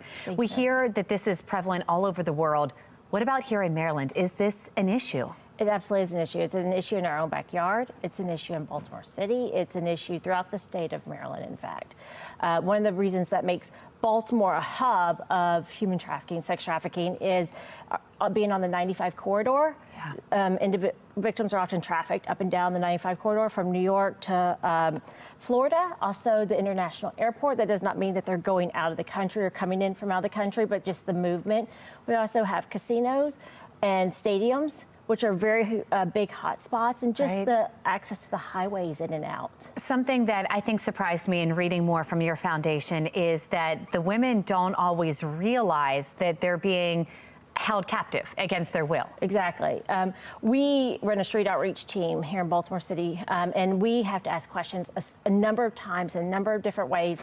And even then, they still don't know that they're being trafficked. And so for adults, they have the right to self-determination. And so it's not like we can take them off the street and say, you're being trafficked. Are they brainwashed, or what's going on there? Well, the psychological, the trauma bonding that keeps them connected. And as you said, it's domestic violence on steroids. Think about how many times an individual leaves their abusive partner before they're actually able to leave, if they ever do. Right. And it's that it's the brain, like, it's a grooming process that's like, I'm your boyfriend, I love you, no one else is going to be here for you, but also tearing them down. All the derogatory terms that you can think of. And so it becomes like a connection to that person. And over time, you begin to believe that you want to be doing it. Let's talk about the signs to look for someone that you might know that could be in that situation. So from the average person not being trafficked, it's hard to tell because, like I said, we even watch it. Now, if you're a minor, by legal definition, you cannot consent to sex, so therefore you are being sex trafficked. If you're an adult over the age of 18, is the person being, like, are their documents held by somebody else? Do they have to ask for help or defer to somebody else before they can speak? Do they all live together? Are their living conditions poor? Interesting. So there are signs like that. If that is the case, how do we help them? So I would encourage anybody who's watching to call the National Human Trafficking Hotline and report anything you suspect, whether it's big or small, gut feeling or not. Just report it, and they will take it from there. I encourage us to say, make eye contact if the individual will make eye contact, because they're often not allowed to. Wow. But I would just report it to the National Human Trafficking Hotline. And if you notice it, maybe that would be just the next step in getting them the help they might need. Yes. Natasha, we appreciate you coming in, raising awareness, and maybe that'll spur some action from someone watching at home. Thank you. Absolutely. Thank you for having me.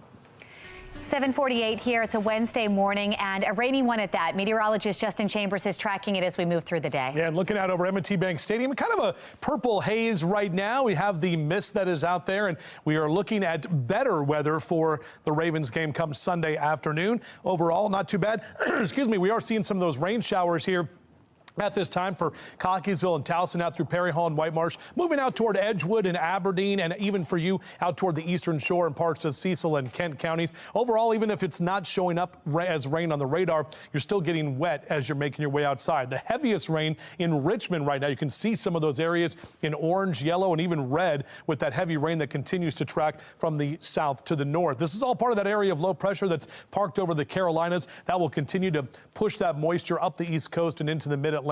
Temperatures, however, are going to stay mild, and you can see the latest hourly model run here of our future scan through 9 a.m. A little bit of a break in some of the rain, but as we get through noon, more of that moderate rain will develop, and it will kind of take those off and on showers through the later part of the afternoon into that 3 and 4 o'clock hour. Still looks to be that heaviest rain rolls in about 7 o'clock tonight. Those areas in orange and red indicating that moderate to heavy rain that will continue through about 9 p.m. Baltimore and areas to the east out toward Chestertown and the Eastern Shore before finally letting up in the overnight hours. In terms of rainfall totals, most of us will get a good 1.5 inches of rain, close to 2 inches for some. Not necessarily a flooding threat, but we're still almost 4 inches below average for the year. So this definitely will help, but don't think that we're going to end the year in the above average category for rainfall. 47 next hour on your MetroCast day planner, keeping those rain showers with us through noon into the mid-50s. And again, temperatures are not going to be too bad today, even though we have have to deal with the rain, with those numbers staying near 56 through about that 3 o'clock hour. Most of us across central Maryland in the low to mid 50s for your highs today. That's in the above average category. Typically, we're in the 40s for the last week of December, and low to mid 50s continue up and down the 95 corridor as well. Check in our temperature tracker. The trend is going down after tomorrow. Friday, not bad, but notice those numbers as we get into early next week, which is the new year, back into the 40s. So definitely some cooler air is on the way. Here's the future scan with this area of low pressure moving out of here today. Still some leftover showers potentially early tomorrow morning, but should see some pockets of sunshine on Thursday afternoon. And then Friday, another weather maker bringing some snow to the mountains. Will be left over with some rain showers into Friday late evening. Saturday and Sunday, though, do look drier at this time, so that's definitely good news. Shout out to Jamie in Sparks, Maryland. Itchy and Scratchy, the two cats right there. It's a great show for The Simpsons, but thank you, Jamie, for posting that picture of your holiday pet pics. And we still have some more to get through the end of the year, and I'll try to get all of them on as we get through the morning show as well. All right, here's that 7-day forecast, guys. Temperatures will be hanging in the 50s, and notice on Saturday and Sunday, definitely drier conditions. No issues for the Ravens game Sunday afternoon, and even for the fireworks Sunday night should be good to go. But you can see we're cooler as we get into the new year. And we're in the Petite Playhouse at Port Discovery getting ready for noontime New Year. And hey, we got the puppets coming up next, right, fellas? That's right, Mark. That's right. Fox 45 Morning News. Hello. Can you see me? Oh boy. Aside from ushering in the new year, the Ravens are looking to usher in a new era for the team that would have them clinch the #1 spot in the AFC. Coming up on Sports Unlimited, we are previewing Sunday's matchup against the Miami Dolphins. But first, we're throwing it over for a coffee break win.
7:55, and we're coming up to the end of the year, so it's out with the old, in with the new as we get ready to celebrate New Year's. Mark Clark joining us live this morning from Port Discovery with more on the family-friendly New Year's celebration happening there. Hi, Mark.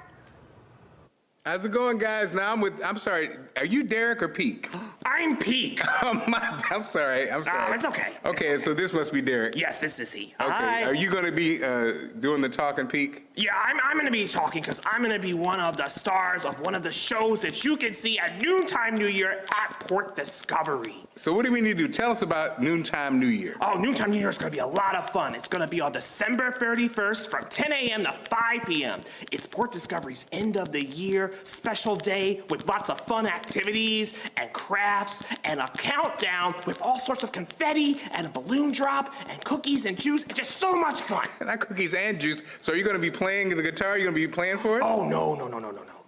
There's going to be a lot of different stuff. There's going to be a pirate show. There's going to be two rockers, G-Pop and the Fizz. They're going to be playing music. But I'm going to be doing a comedy show with another puppet named Teddy. Okay, well, Peak, I'm sorry. We're running past our peak, but we're still here, though. We're going to hang out and find out more about Noontime New Year, guys, at Port Discovery. It's a great time. Okay. Now he's Derek and Peak will be here. Yes, yeah, he can play. Hidden talents from this dog right here. He can play. He's very humble, Tom. He's humble. Yes, I am. What's that mean? Humble. It means you like you. Okay. Okay. Yeah, thanks, I'm humble. Oh, my goodness. Mark, thank you. We'll be checking back in. Should we go to something else now? All right, yeah. If you'd like some more information about how you can have that midday at Port Discovery for the New Year's, just head over to our website, foxbaltimore.com/newslinks. I was still watching behind us. I think Pete's okay. I think Mark's okay. Fox 45 Morning News tracking a weather maker set to bring rain to the region. Look at that green moving on the map there. Meteorologist Justin Chambers is going to let us know how long that wet weather sticks around in his full forecast. After embarrassing the 49ers in prime time on Christmas, the Ravens gearing up to take on the Miami Dolphins. Believe it or not, the M&T Bank Stadium's right through the fog. It's better than yesterday. You can see the M&T Bank Stadium right there. It's happening Sunday at 1 in our 9 o'clock hour. We'll be speaking with a sports analyst on the team's strengths and weaknesses as they go into Week 17 as #1 in the NFL. You're watching Fox 45 Morning News. All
Today, many will gather in Baltimore to remember the 2023 homicide victims.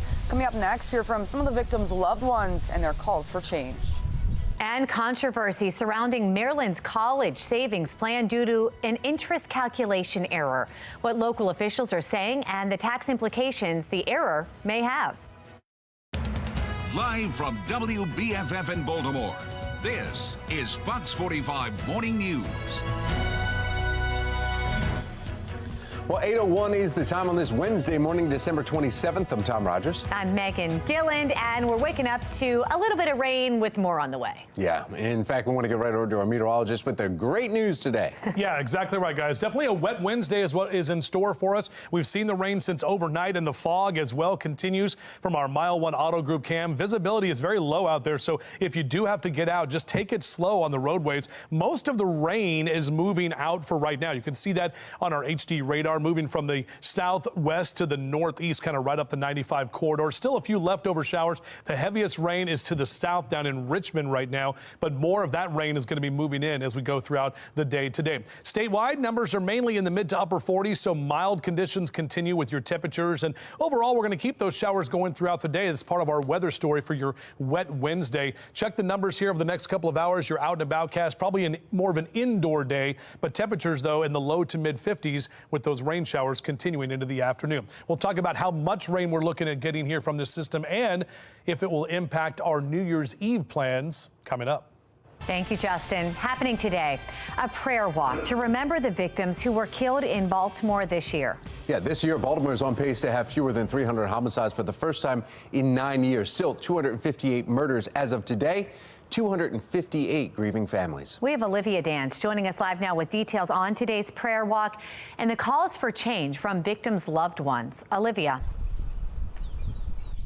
Well, Megan and Tom, as the year is coming to an end, the community is coming together to remember those who lost their lives and plead for an end to the violence. The prayer walk is happening at 5:30 this evening just behind me here at St. Joseph's Monastery Parish, which is just off of Old Frederick Road. Now, the walk will end at My Brother's Keeper, less than half a mile away from here. During the candlelit walk, there will be prayer, and the names of the 2023 homicide victims will be read.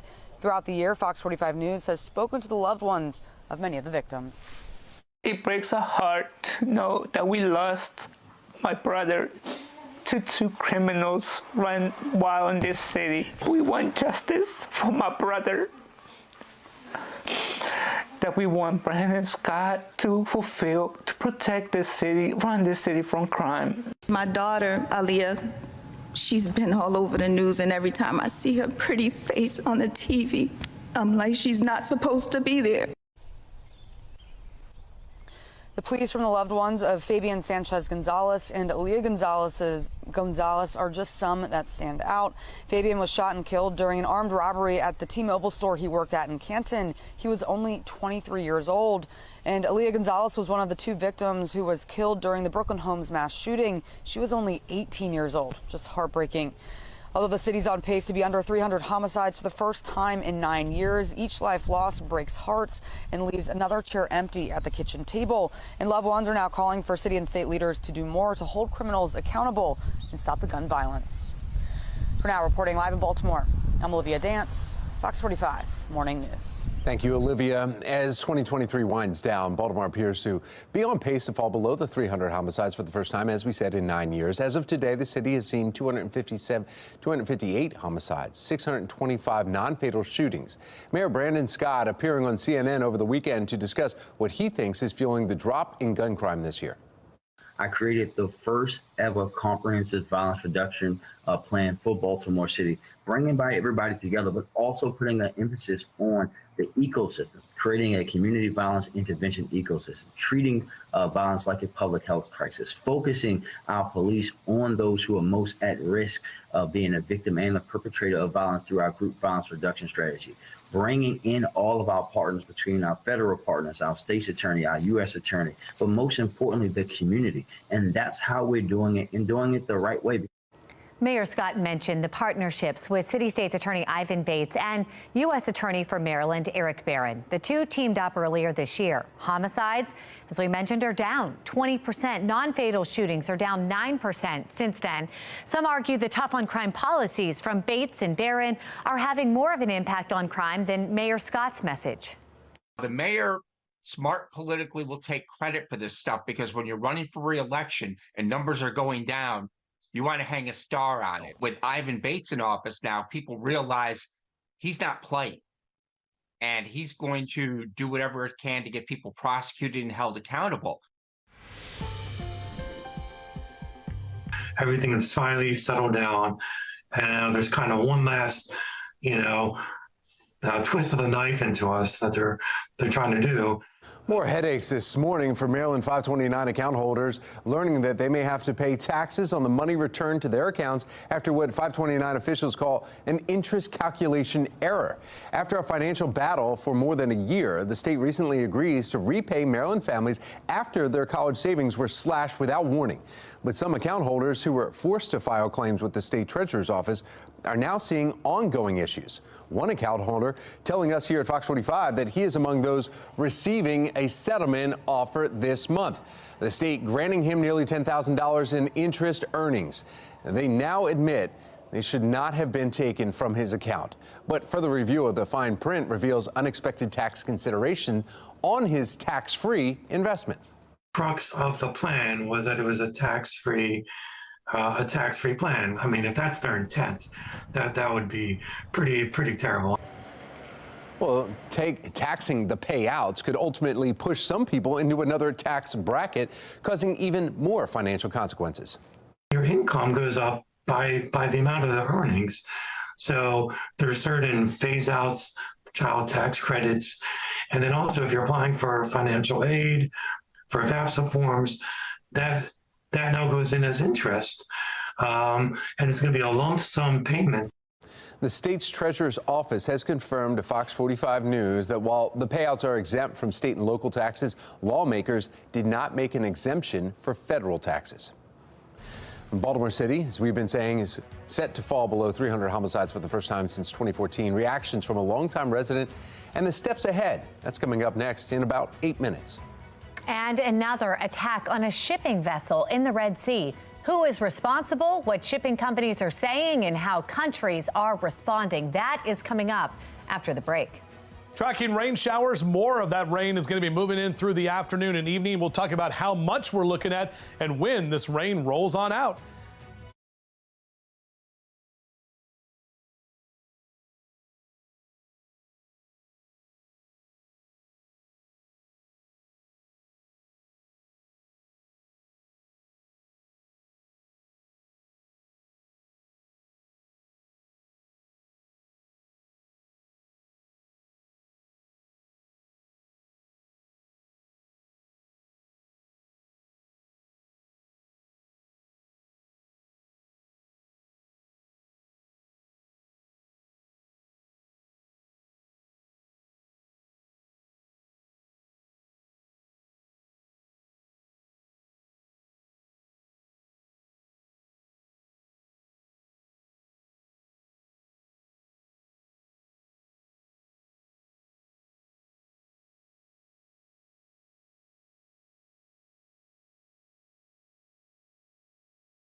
8:11 here on this Wednesday morning. Yemen's Iranian-backed Houthi rebels are claiming responsibility for a missile attack on a container ship in the Red Sea.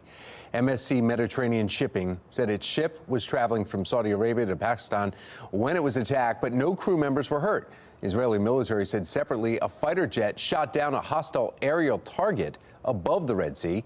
And there has been an increase in attacks on ships in the region since the start of the Israel-Hamas war. Multiple shipping companies have paused operations in the Red Sea until that situation is addressed. Still to come, Baltimore will fall below 300 homicides for the first time in 9 years. What a longtime resident has to say about the change and what is still to come for Baltimore. That's coming up just after the break. 8:11 is the time. You're watching Fox 45 Morning News. We are all local all morning. Also, we're looking at above average temperatures today with showers throughout our day. That's right. Grab the umbrella. We'll have your full Weather Authority forecast, including a look at New Year's Day in just a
.814 is the time. Baltimore City leaders are boasting 2023 is in par to have less than 300 murders for the first time in 9 years. Well, joining us this morning, vocal critic of the Scott administration, the mayor, longtime resident and pastor in Baltimore, P.M. Smith. Pastor Smith, thank you so much for coming. Good morning, sir. How are you?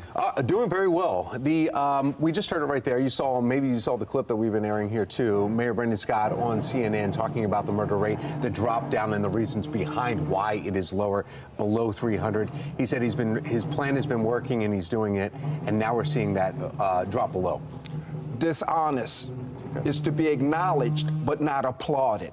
He promised, he said his aim was, and that's his quote, his aim was 15% each year. If he had done 15% each year, it would be 207 instead of 257.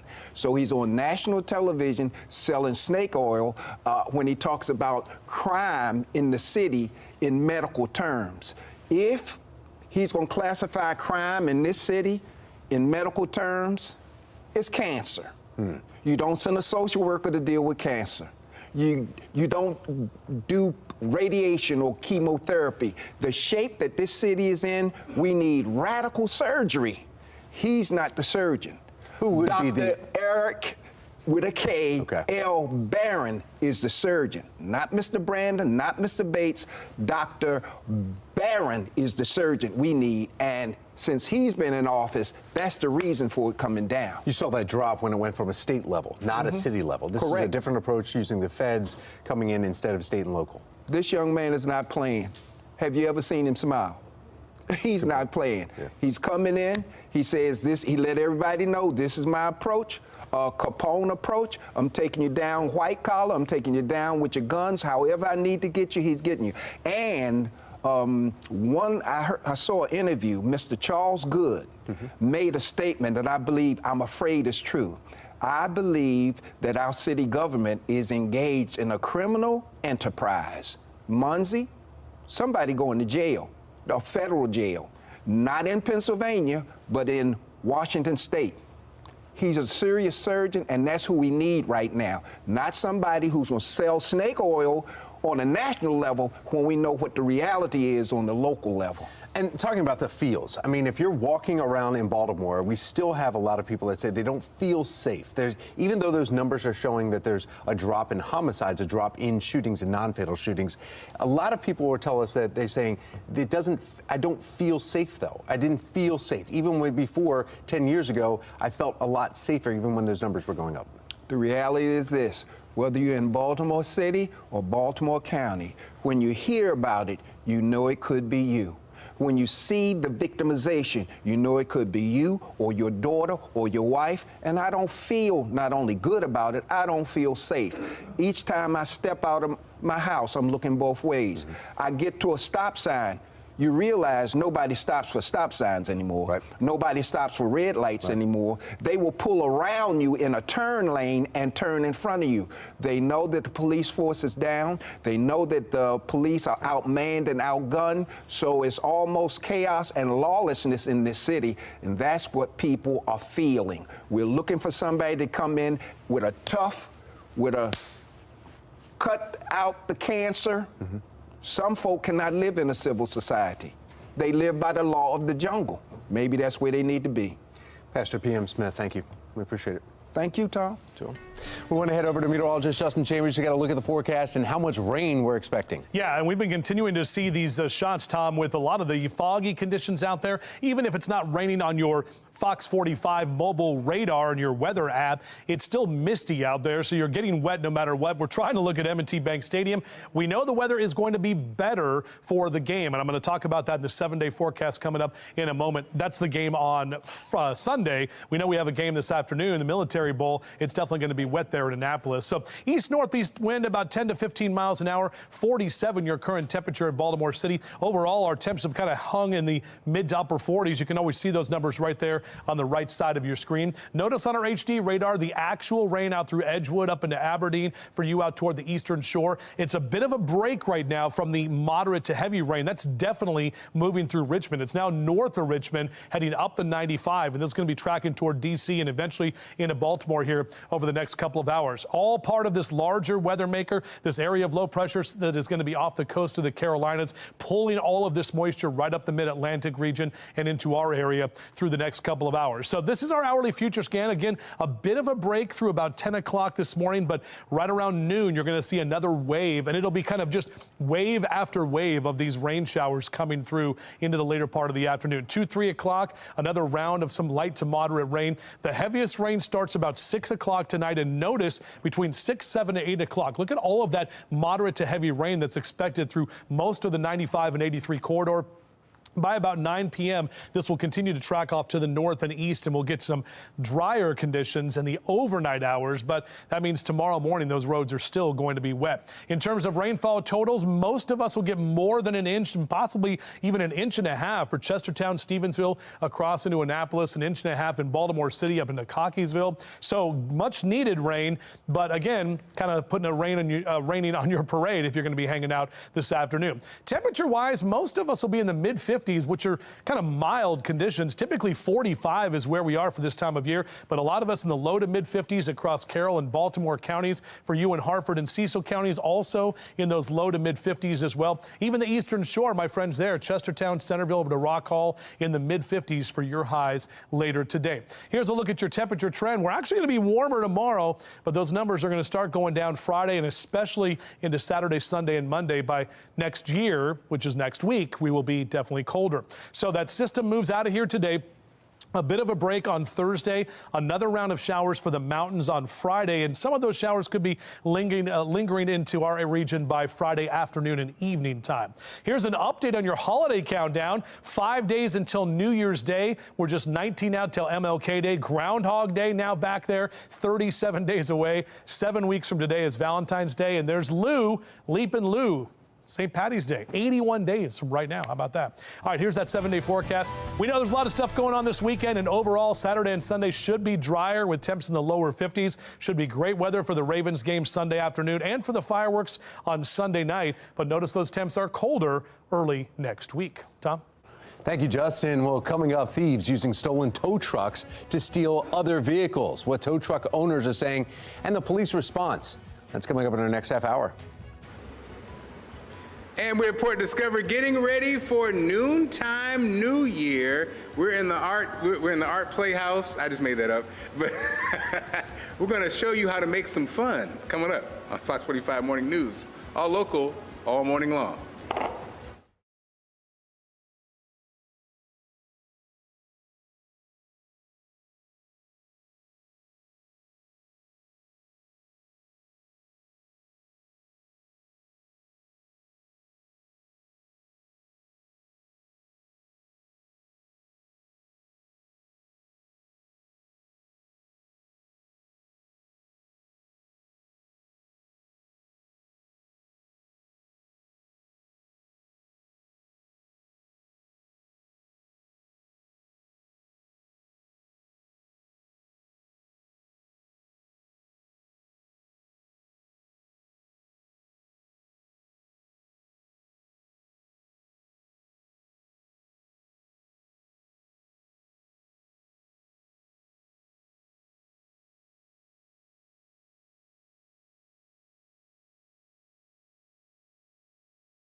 $8:25 in with you New Year's Day. Fast approaching, you may be looking for a family-friendly way to ring in the new year. Maybe you don't want to stay up really late or even past your bedtime. Mark Clark joining us live this morning from Port Discovery with more on their exciting New Year's celebration, a tradition, Mark.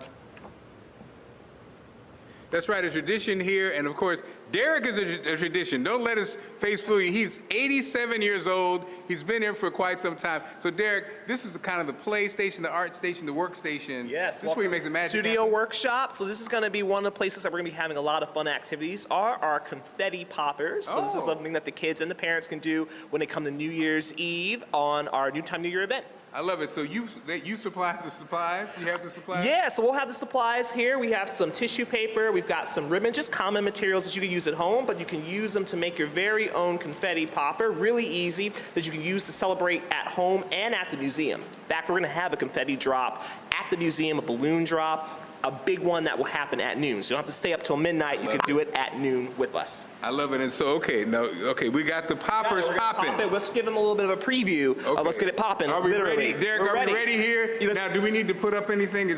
Stand back. Yeah, be careful. All right, we'll do like a preview. We'll do like kind of our countdown. Let's count down to 5. Okay, and then we'll do a burst. This is a burst of entertainment. Okay, yes. ready? All right. So 5, 4, 3, 2, 1. Yay! Not quite New Year's yet, but this is a preview of all the fun activities that you can do at Port Discovery for Noontime New Year. It's going to be Sunday on New Year's Eve from 10 a.m. to 5 p.m. Go to portdiscovery.org for tickets and for more information. That's right, Tom. Yay! There you go. That's the way to do it, Mark. You can make a mess at Port Discovery. You can have fun. Great for kids and adults of all ages. Yeah, and then they get to clean it up too, so that's the best part about it here. Yeah, and it's quiet because little kids, they've got great ears. Loud noises really impact them, so why scare them? They can have fun with that. All right, Mark, Clark, thank you so much.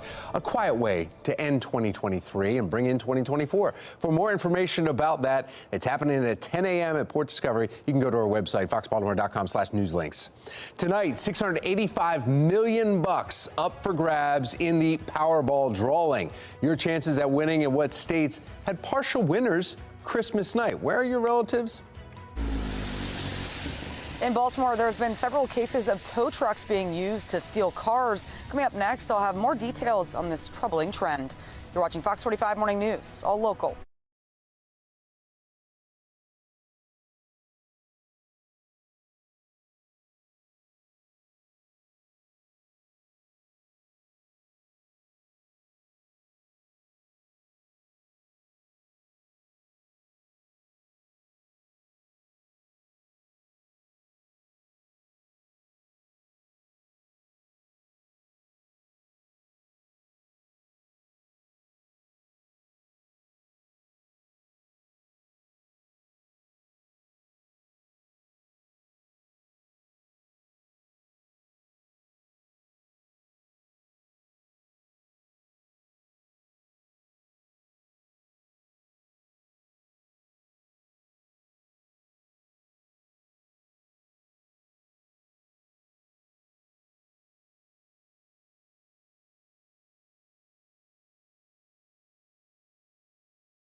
Live from WBFF in Baltimore, this is Fox 45 Morning News.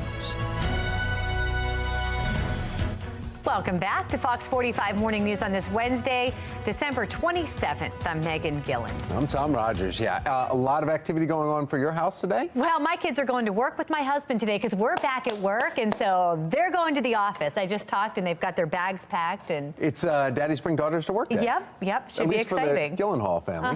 That's good. Yeah. All right, yeah. Let's find out exactly how they're dressing, though, and how they need to cover up their briefcase. Meteorologist Justin Chambers, right? You don't want to get it wet. Yeah, exactly right. Got to have that rain gear ready to go. If you've heard any of my previous 47 weathercasts, you know that it is raining outside. Our Towson cam right now, lots of the cloud cover and the foggy conditions. And even if it's not raining on the radar, which you can see a lot of the moderate rain has pretty much moved on, at least for now, it's still misting out there. So you're still getting wet. You're still using the wipers no matter what. The heaviest rain is down south of Richmond right now, and that continues to track to the north. So we'll get more of these waves of moderate to heavier rain showers. Temperatures overall in the mid to upper 40s as we continue to look at your numbers right now for Cockeysville down through Towson and Baltimore City at 47, 46 in Brooklyn Park. So definitely grab the jacket, the rain jacket and the umbrella. No need for the sunglasses today as that sun's going to be behind the clouds all afternoon. So out for a run or a jog, maybe some indoor exercise today only because your jogging cast is going to be wet. We'll keep those numbers in the 40s and 50s. Some people do like to run in the rain. I am not one of them. Back with your full forecast in just a few. Come on, Tom, I don't run at all, so it doesn't matter. I didn't say it. All right, now to your Lens Total Traffic Network. No major incidents or delays to report around the Baltimore region. Checking out your drive times, cruising down JFX from 695 down to President Street, take you 9 minutes. 8:32, continuing coverage this morning. Fox 45 News has been following the increase in car thefts throughout Baltimore this year. Now a troubling new trend is tow trucks are being used to commit those same crimes. Olivia Dance is joining us live now with the concerns about this new car theft strategy. Olivia. Well, Megan and Tom, not only are tow trucks being used to commit the crimes, but now tow trucks are also being stolen. We spoke with Ron Rucker, and he says the suspect who stole his tow truck and used it to target an Acura dealership knew exactly what vehicle to take. And then you also got to know what cars you can tow without the dollies just to pick up. Because, see, a lot of them Acuras are all-wheel drives. Some of them you can pick up and just roll with. Some of them you have to put those wheels on the back, which take another 2-3 minutes to put on. So he knew which ones he was grabbing. You can learn this all in a day. So if he's been around somebody to know how to tow, and if he stole a car, that means he's in something dealing with the automotive industry, so he's familiar with it. The tow truck was seen going out of the dealership with a 2024 Acura SUV. The suspect caught on camera. Fortunately, though, Rucker got his tow truck back, but he says if he didn't, he imagines the suspect would have kept it, painted the truck, and changed the labels just to keep it going for a while. But Rucker isn't the only victim of this troubling trend. Last week, Fox 45 News showed you video of a tow truck stolen near Southwestern Boulevard. And then there was 2 other tow trucks stolen just down the street from there. In Rucker's case, even though the suspect crashed his truck and left behind his driver's license, he has not been arrested yet. We also reached out to the Baltimore Police Department, but haven't heard back. For now, reporting live in Baltimore, I'm Olivia Dance, Fox 45 Morning News. Thank you, Olivia. If you have a stolen car story, or maybe you know someone who's been impacted by the spike in auto thefts, we want to hear about it. Just scan the QR code that you see there on your screen and tell us what happened. You can always send us an email to news@foxbaltimore.com. 8:34, a Baltimore area doctor is sharing his remarkable story from Israel after spending 2 weeks as a trauma surgeon inside a bomb shelter. Fox 45 News' Amy Simpson has that doctor's renewed perspective after his experience right on the front lines. We prayed for her friend. It's quite possible he's treated you, a family member, maybe a neighbor, in the emergency room at GBMC. So I had this bag packed. I had absolutely no idea when I was going. But for the first half of November, Dr. Dov Frankel It was the most incredible thing in my life. was instead treating patients roughly 6,000 miles away. I think everyone has a moment in their life where all their worlds come together. And so I'm fluent in Hebrew. I practiced in Israel, so I know the Israeli medical system. And I do emergency and trauma medicine. Leaving behind his wife, 5 kids, and 5 grandkids in the States. Hopping on a plane just weeks after the Hamas terrorist attack. Frankel taking his medical skills overseas to Israel through an organization called Emergency Volunteers Project. Barzilai Hospital in Ashkelon. That medical center, he says, sits just a few miles north of the Gaza Strip. We only saw the patients that came out of Gaza. We were 10 kilometers away from Gaza, and we treated soldiers and Palestinians. Those are the only people we treated. The physician describing what it was like working in the midst of a war. The first day was a little bit scary because, you know, it's a constant boom that you hear. It's like July 4th nonstop, so it's a constant boom that you're hearing. Photos from what he called 2 weeks in the foxhole, providing only a small glimpse of what his trauma shifts looked like. Day one, I treated my first soldier, and, you know, I walk into a trauma room with Arab physicians, Russian physicians, Israeli physicians, all together, but we all spoke the common language of trauma. That trauma bay, according to Frankel, sits inside a bomb shelter where he and a team of doctors treated many patients. Some of the injuries are light, some of them unfortunately were very, very harsh injuries, and some of them didn't make it.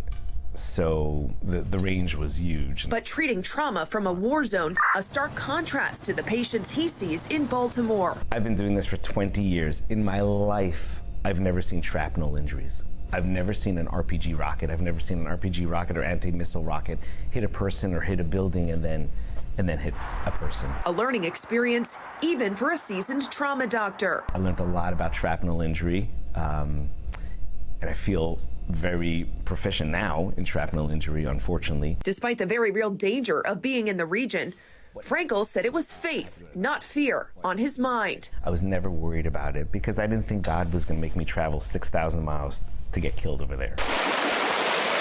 And as the war continues thousands of miles away, this physician says he'd go back in a heartbeat. I have a bag packed. I'm ready. In Baltimore, Amy Simpson, Fox 45 News. Thank you, Amy. From our live center now this morning, this just might be the best way to ring in the new year. A Powerball drawing is happening tonight, Wednesday, December 27th there, after no one won Monday night's Christmas Powerball jackpot, bringing the major winning to, did you see it? $685 million.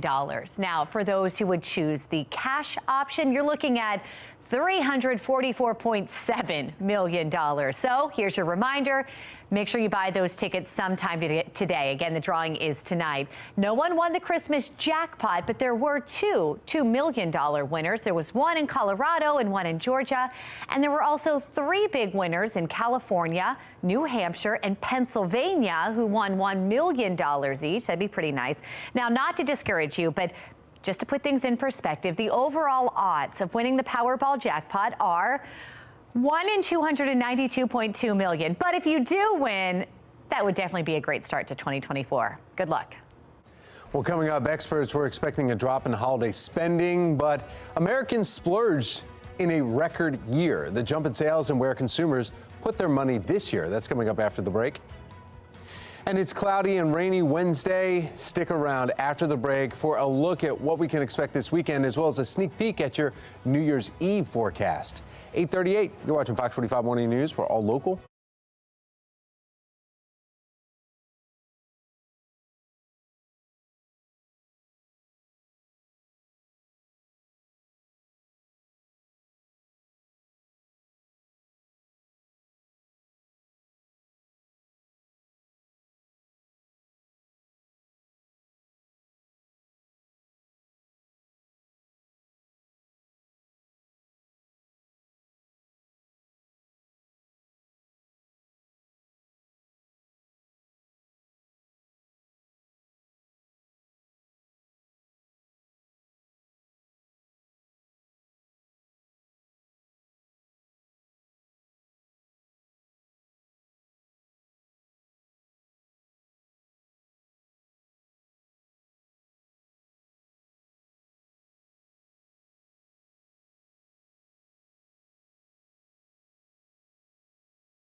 In your consumer news, early data shows many Americans increased their spending this holiday season.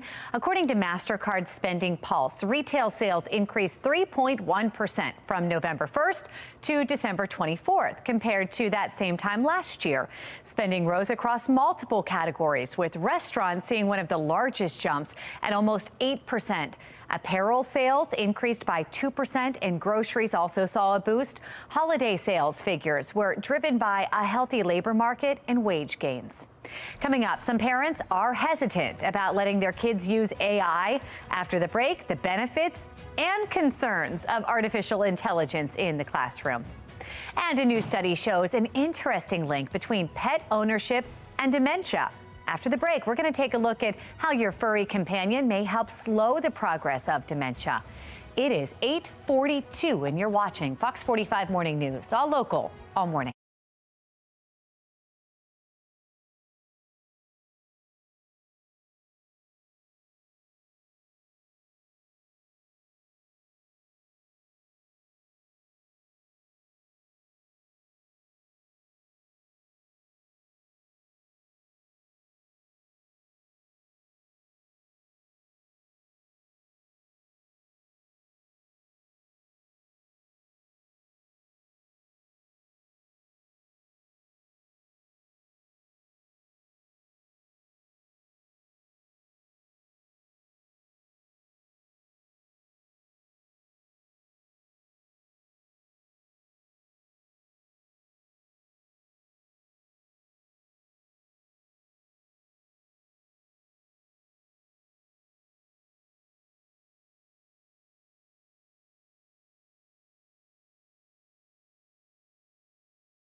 Developing news, parents understandably are a bit hesitant about artificial intelligence being used at their children's schools.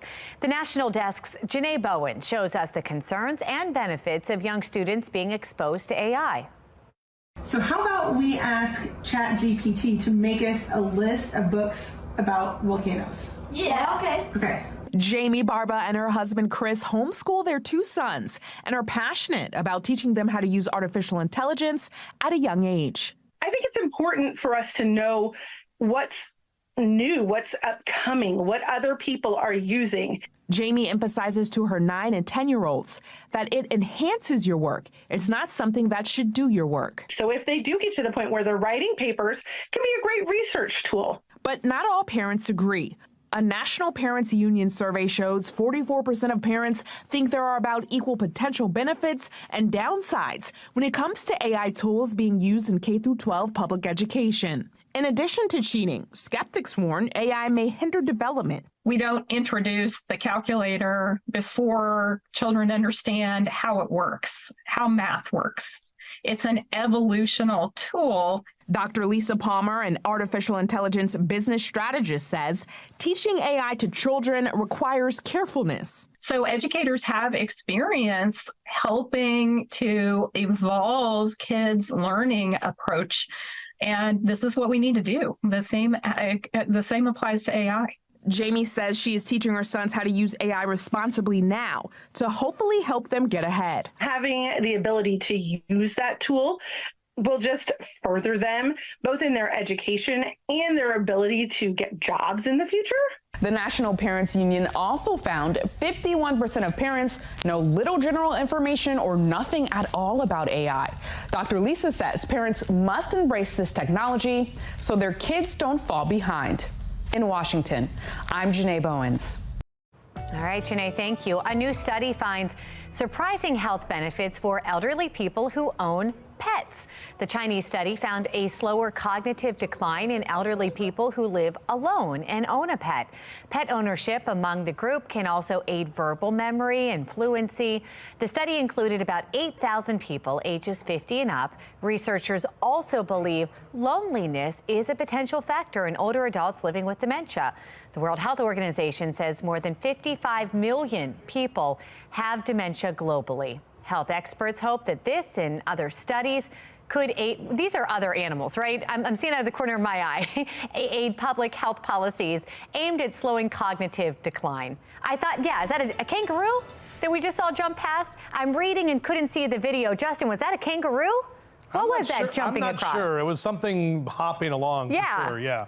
But hey, anyway. Any pet's a pet. Exactly. Looking outside right now, a lot of cloud cover and the fog that has kind of settled in. We've been seeing the foggy conditions most of the morning along with that rain. We've had some kind of steady rainfall and kind of some misty rain out there as well. 47 your current temperature at BWI. A northeast wind about 10 to 15 miles an hour. Wind is going to pick up later today and will continue to bring in mild temperatures. But when we have the dew point there at 45 and the air temperature at 47, that's typically when we see almost 100% of humidity. Now, notice on our HD radar, a bit of a break from the steady rain that we've had throughout Baltimore and areas to the north and to the east, but just to the south of us, Severn down through Odenton into Severna Park and Annapolis, you're picking up some rain showers right now. Where the heavy rain is right over Richmond, Virginia. That continues south and east of Fredericksburg. That's moving over toward Easton, so that's going to be moving toward the eastern shore and continuing to move into our area over the next couple of hours, all part of this larger weather maker. So an area of low pressure bringing more of that rain to the mid-Atlantic, and then another system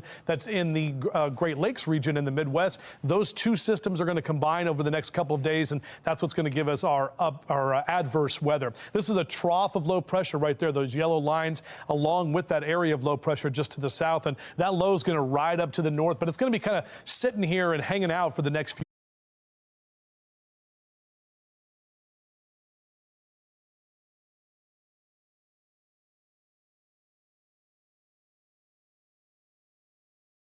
days, and especially for the next few hours, bringing us more of that rain. So Wednesday in the 10 o'clock hour, we'll see a little bit of light rain and a bit of a break, but more of that rain develops right around noontime, and then several waves of these rain showers will kind of roll through. 2, 3 o'clock this afternoon, those steadier rain showers, and then by the time we get to about 6, 7 o'clock this evening, we're still seeing the moderate rain. The heaviest rain expected after about 7 to 8 o'clock tonight before it pushes out of here in that 9 and 10 o'clock hours. So we're going to have those rain showers that will be with us, adding to our rain totals for the year. We're still below average in terms of how dry we are, almost 4 inches below average, but adding about 1.5 inches to our rainfall totals today should help out a bit. There's Hank the Bird. Good morning, Hank. Yeah, he was excited about Christmas, and of course 3 French hens today on the 3rd day of Christmas. There's a lot of birds in that song, so Hank likes that song a lot. Low to mid 50s across central Maryland. Typically we're in the 40s this time of year, so even with the rain up and down the East Coast, we'll keep those numbers in the 50s. We'll get to about 60 tomorrow before those numbers fall back into the lower 50s and upper 40s by early next week. So here's that system moving out of here as we get into Wednesday night. Thursday will be a little bit drier. Still some pockets of sun is going to be possible. And then another round of showers coming in on Friday. Snow showers for the mountains by Friday afternoon and evening. A couple of leftover showers in forms of in the form of rain for us here. And then we are going to be drier as we get into Saturday and Sunday. Good news for that Ravens game on Sunday afternoon at M&T Bank Stadium. And of course, Sunday night for all of your New Year's Eve festivities should be good to go. We'll be in the 30s. It'll be chilly, but it should be dry. And notice we are dry early next year, but temps only will be in the 40s. Meg? All right, Justin, thank you. We've got your Lens Solar Traffic Network now. No incidents or delays to report in the region. Again, still some wet, yucky conditions out there to be mindful of as you get out and head out this morning. But Beltway cameras looking pretty nice right now. It may sound like something from a science fiction movie, but researchers are looking into the potential impacts of using a nuclear explosion to defend the planet from asteroids. Scientists have long been against the idea, warning that it could create a group of smaller asteroids heading toward Earth. But researchers with Lawrence Livermore National Laboratory are running simulations on a technique called nuclear ablation. Sounds terrifying. They say that it could cause just enough of an explosion to send the asteroid off course. As of now, scientists emphasize more research is needed. Yes, let's be sure first.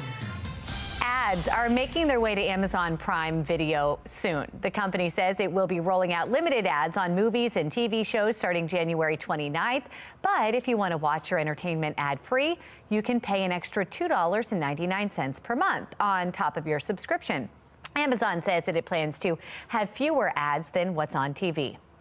South Korean actor Lee Sung-kyung, known for his role in the Oscar-winning film Parasite, has died. A local news agency reporting that Lee was found unconscious inside a car at a park in Seoul this morning. Police say his wife reported that she found what appeared to be a suicide note. Lee was under investigation over illegal drug use allegations amid an ongoing crackdown on drugs by the South Korean government. The actor played leading roles in a number of films, including South Korean movies Helpless and All About My Wife. He was only 48 years old. X, the company formerly known as Twitter, facing a court battle over failing to pay out annual bonuses. All about the case and more after the break.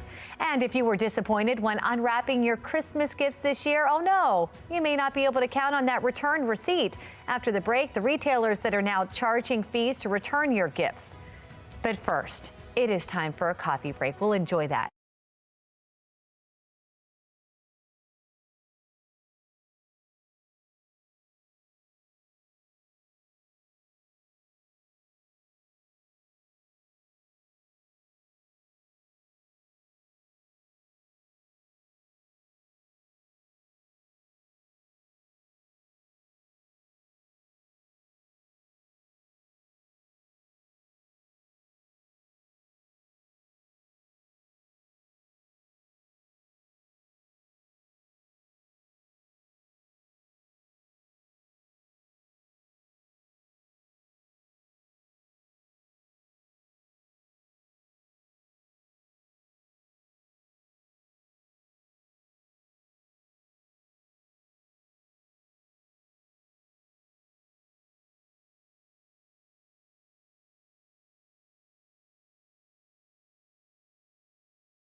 Topping your morning business report, X, the platform formerly known as Twitter, will face a court battle after failing to pay out annual bonuses promised to its employees.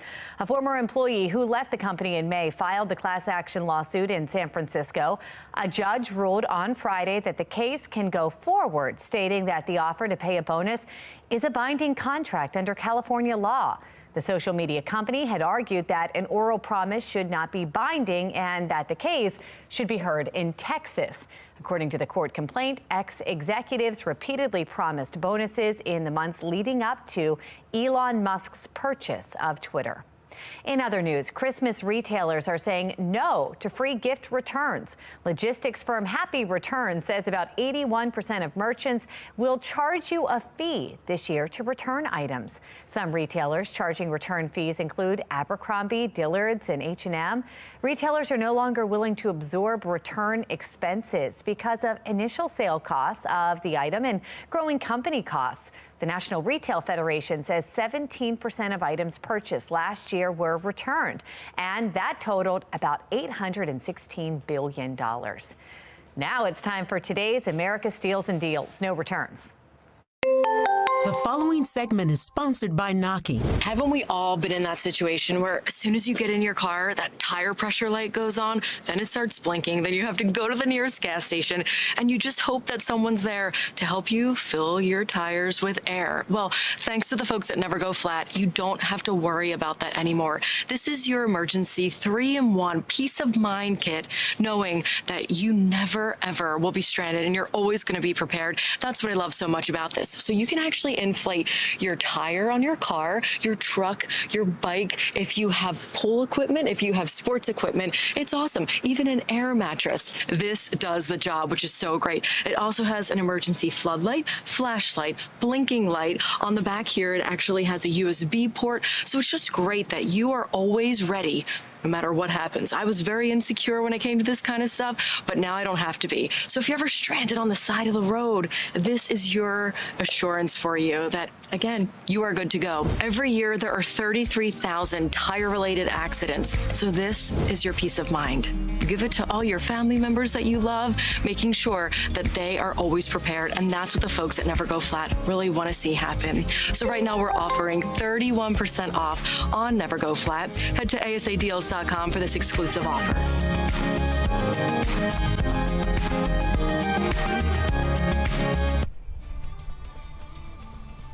Today, many will gather in Baltimore to remember the 2023 homicide victims. Coming up next, hear from some of the victims' loved ones and their calls for change. Little response from lawmakers this morning as Maryland's 529 account holders could face even more issues, what they could have to deal with now in the new year. Continuing to track the rain showers, but mild temperatures for your Wednesday. We'll let you know when this rain rolls out and when we dry up. Live from WBFF in Baltimore, this is Fox 45 Good Day Baltimore.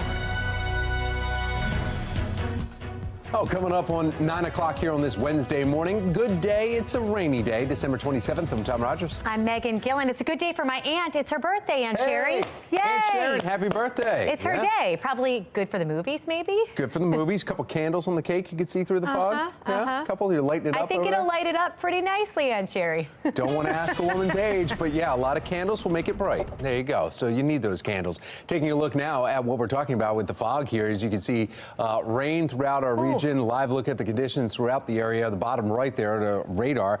More rain as you're heading, and I'm still kind of gravitating to the bottom left there. Is that the ocean, the coastline right there? Oh, yeah. That would not be bad. Megan, you going to take your Aunt Sharon out to treat her to an ocean trip today? That would be pretty nice, because I'll tell you what, I think that might be the only nice thing we'll see out there. Meteorologist Justin Chambers here with how this is going to progress as the day goes on. Unfortunately, pretty much rain all day, all over Maryland, and that's what we're seeing here throughout the state at this time. Even if it's a little bit lighter out there in terms of the cloud cover, we're still dealing with rain showers up and down the East Coast. So this is what it looks like here in Towson. We're keeping those rain showers going on your Wednesday morning, starting to develop a little bit more in Essex and Middle River, rolling up into Edgewood and Bel Air, up toward Aberdeen, also down to the south and Severn and Odenton, down through Arnold and Annapolis. Got the Military Bowl today, so it's going to be wet there at the Naval Stadium, or U.S. Naval Academy Stadium. And more of that heavier rain is to the south of us down to Richmond. So we'll continue continue to see these rain showers move in and continue to develop with heavier rain later this afternoon and evening.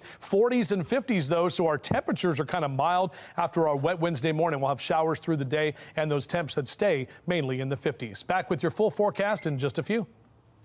Justin, thank you. New this morning, we are getting word about a deadly crash now being investigated. According to Baltimore police, this happened at the 5600 block of the Alameda. We know 58-year-old was hit by a passing vehicle while directing another driver. We then heard that the 58-year-old was taken to a nearby hospital where he was pronounced dead. Happening today, a prayer walk to remember the victims who were killed in Baltimore this year. Yeah, in fact, this year, Baltimore is on pace to have fewer than 300 homicides for the first time in 9 years. Still, 258 murders as of today, 258 grieving families. We have Olivia Dance joining us live now with details on today's prayer walk and the calls for change from victims' loved ones. Olivia. And Megan and Tom, as the year is coming to an end, the community is coming together to remember those who lost their lives and plead for an end to the violence. The prayer walk starts at 5:30 this evening just behind me here at St. Joseph Monastery Parish, which is off of Old Frederick Road. Then the walk will end at My Brother's Keeper, less than half a mile away from here. During the candlelit walk, there will be prayer and the names of the 2023 homicide victims will be read. Throughout the year, Fox 45 News has spoken to the loved ones of many of the victims. It breaks our heart to know that we lost my brother to two criminals run wild in this city. We want justice for my brother. That we want Brandon Scott to fulfill, to protect this city, run this city from crime. My daughter, Aaliyah, she's been all over the news, and every time I see her pretty face on the TV, I'm like, she's not supposed to be there. The pleas from the loved ones of Fabian Sanchez Gonzalez and Aaliyah Gonzalez are just some that stand out. Fabian was shot and killed during an armed robbery at the T-Mobile store in Canton. He worked there and he was only 23 years old. And then Aaliyah Gonzalez was one of the two victims who were killed during the Brooklyn Homes mass shooting. She was only 18 years old. Just heartbreaking. Now, although the city's on pace to be under 300 homicides for the first time in 9 years, each life lost breaks hearts and leaves another chair empty at the kitchen table. And now loved ones are calling for city and state leaders to do more to hold criminals accountable and stop the gun violence. For now, reporting live in Baltimore, I'm Olivia Dance, Fox 45. Good day, Baltimore. Thank you, Olivia. As 2023 winds down, Baltimore appears on pace to be falling, as we said, below 300 homicides for the first time in 9 years. As of today, the city has seen 258 homicides, 626 non-fatal shootings. Mayor Brandon Scott appeared on CNN over the weekend to discuss what he thinks is fueling the drop in gun crime this year. I created the first ever comprehensive violence reduction plan for Baltimore City, bringing by everybody together, but also putting an emphasis on the ecosystem, creating a community violence intervention ecosystem, treating violence like a public health crisis, focusing our police on those who are most at risk of being a victim and the perpetrator of violence through our group violence reduction strategy, bringing in all of our partners between our federal partners, our state's attorney, our U.S. attorney, but most importantly, the community. And that's how we're doing it, and doing it the right way. Mayor Scott mentioned the partnerships with City State's Attorney Ivan Bates and U.S. Attorney for Maryland Eric Barron. The two teamed up earlier this year. Homicides, we know, are down 20%, and non-fatal shootings are down 9% since then. Some argue the tough on crime policies from Bates and Barron are having more of an impact on crime than Mayor Scott's message. The mayor, smart politically, will take credit for this stuff, because when you're running for re-election and numbers are going down, you want to hang a star on it. With Ivan Bates in office now, people realize he's not playing. And he's going to do whatever it can to get people prosecuted and held accountable. Despite the drop in gun violence, Fox 45 News heard from concerned residents at a public safety town hall last week, saying they are still concerned about feeling safe in their neighborhoods. I've talked to parents who are afraid to send their kids to school because their classmates are carjacking and carrying guns. So parents need to be held accountable as well. I have a half dozen neighbors who live on my street who have been physically assaulted over the past 18 months, and 2/3 of those assaults have occurred in broad daylight. So what I'm interested in learning is, what are you going to do tomorrow? Well, you can watch our Your Voice, Your Future town hall in its entirety right now on FOX baltimore.com. Everything has finally settled down, and there's kind of one last, twist of the knife into us that they're trying to do.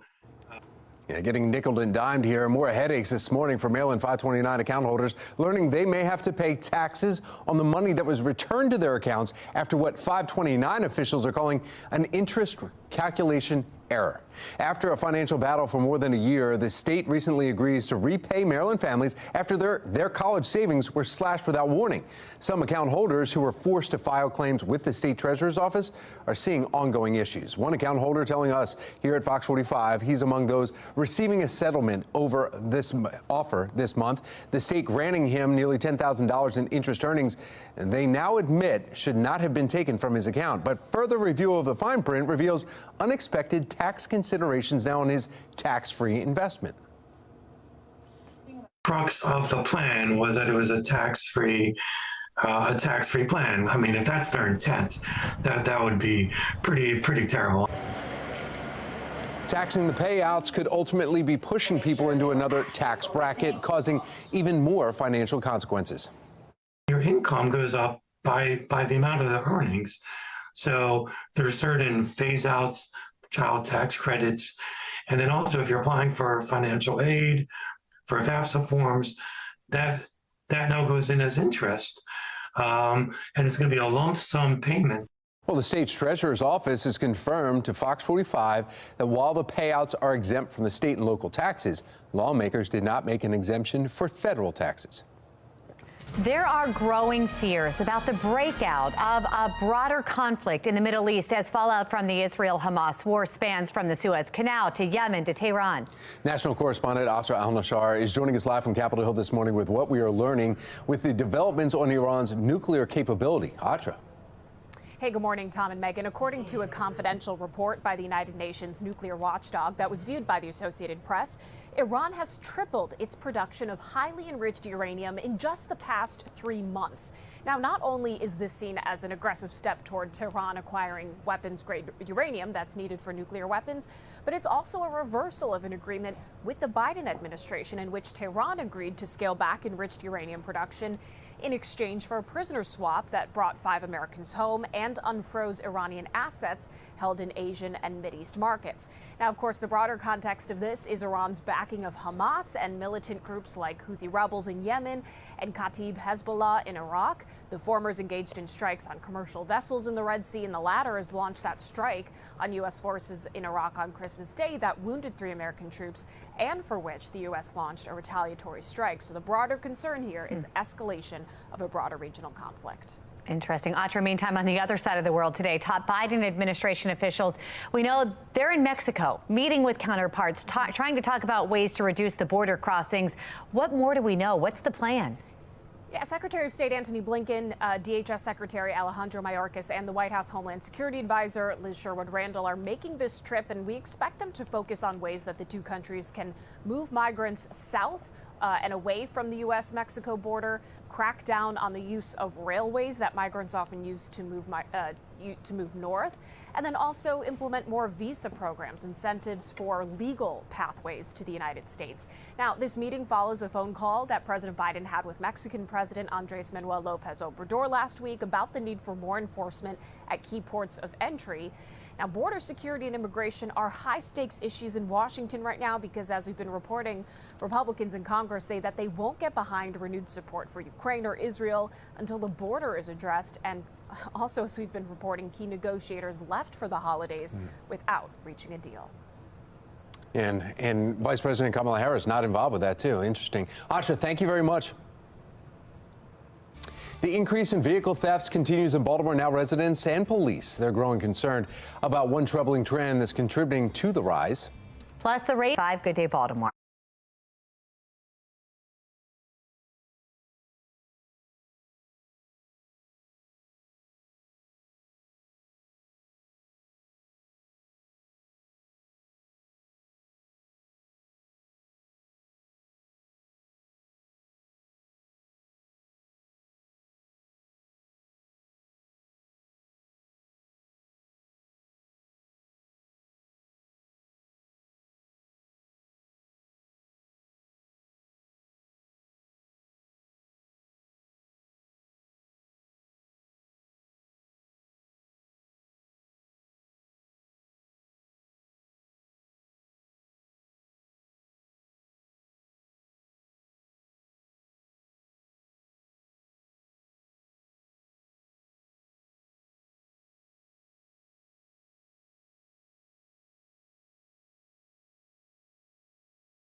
9:13 and a little wet outside today. Yeah, in fact, you just saw it right there. The next weather maker, the man that is going to tell us about that, meteorologist Justin Chambers. Yeah, good morning, Tom, Megan. Good morning to all of you, and happy Wednesday, our final hump day of 2023. And this is basically how it started and how it is right now. More of those clouds hanging around, the low visibility out there, still those wet roads and very wet conditions as it's been kind of soggy throughout most of the morning. Temperatures have been holding steady in the 40s, so 47 your number right now in Towson. A little northeasterly wind, about 8 to 10 miles an hour. Wind will pick up a little bit later today, and we're already starting to see some more showers, another round of showers just south of Baltimore City, down through Anne Arundel County and parts of Howard County as well. Also across the bay and to the eastern shore. You're seeing that in Chestertown, moving up toward Perryville and Edgewood as well. You can see the heavier rain is just north of Richmond now. That continues to track a little bit closer to D.C. So this is kind of that south to north movement that we're seeing of these rain showers, and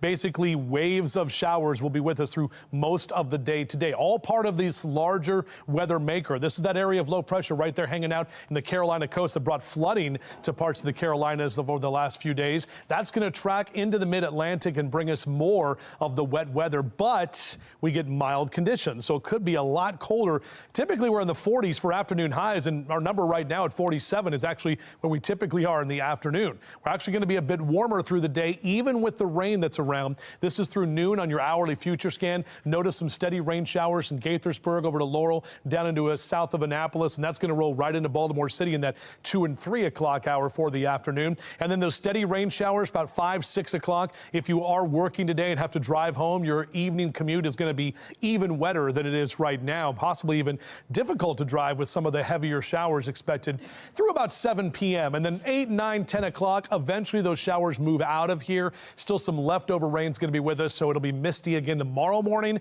We're talking about a good inch to an inch and a half of rain, pretty much area wide. All of us are going to get some good, much needed rain, even though we're still in that drought situation with our below average rainfall for the year.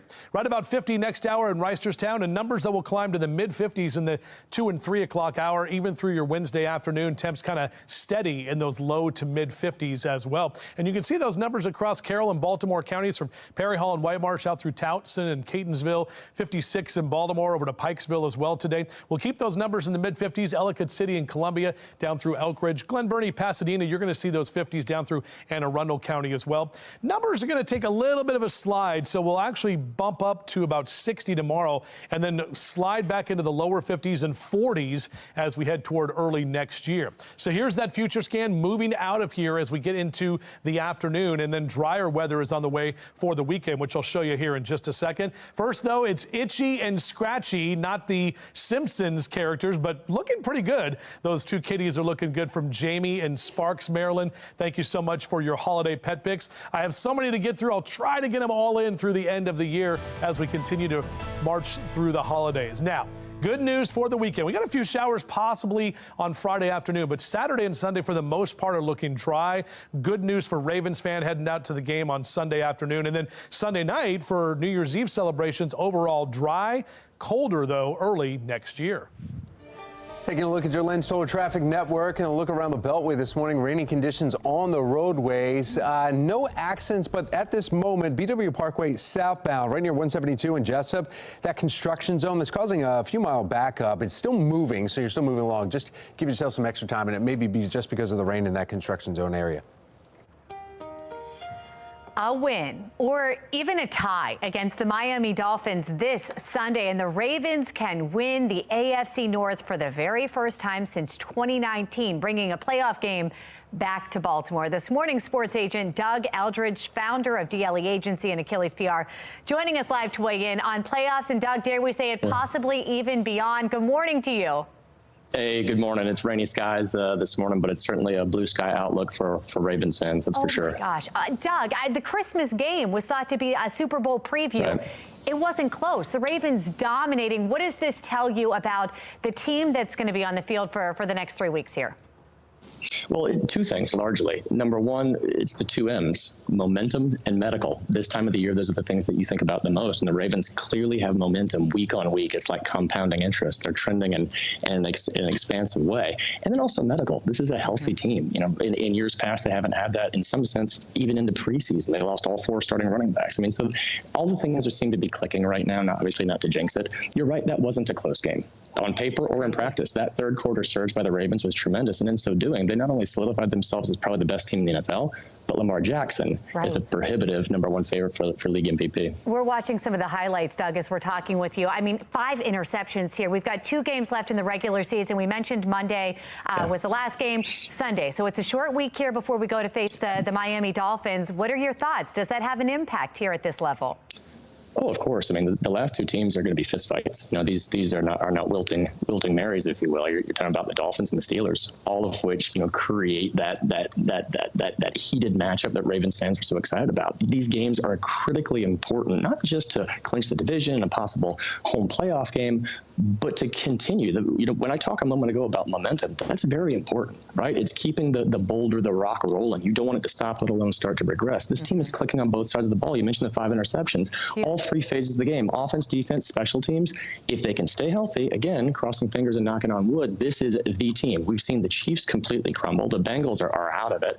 On the NFC side, the 49ers are the prohibitive favorite, and the Ravens just took them behind the woodshed. So there's a lot to be excited about for Ravens Nation. If they get this win here this weekend, they're going to rest as they face the Steelers and get that healthy momentum going here.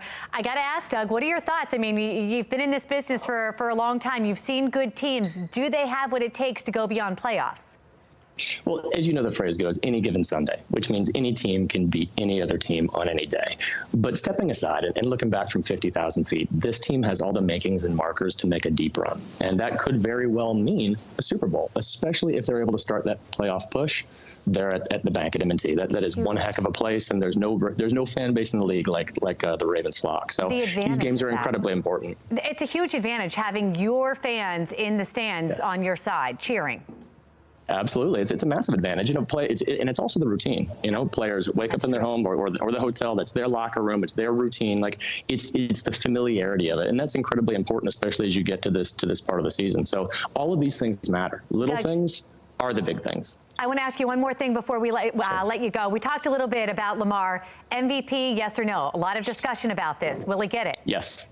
Yeah, he'll get it. With that performance and the way they went head-to-head, and Brock Purdy, to his credit, he's got a bright future, but really crumbled in the spotlight. As Lamar shined, he leapfrogged Purdy, and Lamar Jackson will win the MVP. All right. Doug, thank you. Happy New Year. Happy New Year to you. Thanks for having me. Did Santa bring a new pet into your home? The steps that you now need to follow to take care of your new family member. And we're inside Tot Trails at Port Discovery getting ready for Noontime New Year. Stick around. We'll tell you all about it coming up next on Fox 45 Morning News, all local, all morning long. Fox 45 News, winner of 16 2022 Regional Emmy Awards, more than all other Baltimore news stations combined.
The new year is right around the corner, and what better way to celebrate the holiday than at the Port Discovery Museum? That's right. They have a load of family-friendly fun, including activities that are sensory-friendly.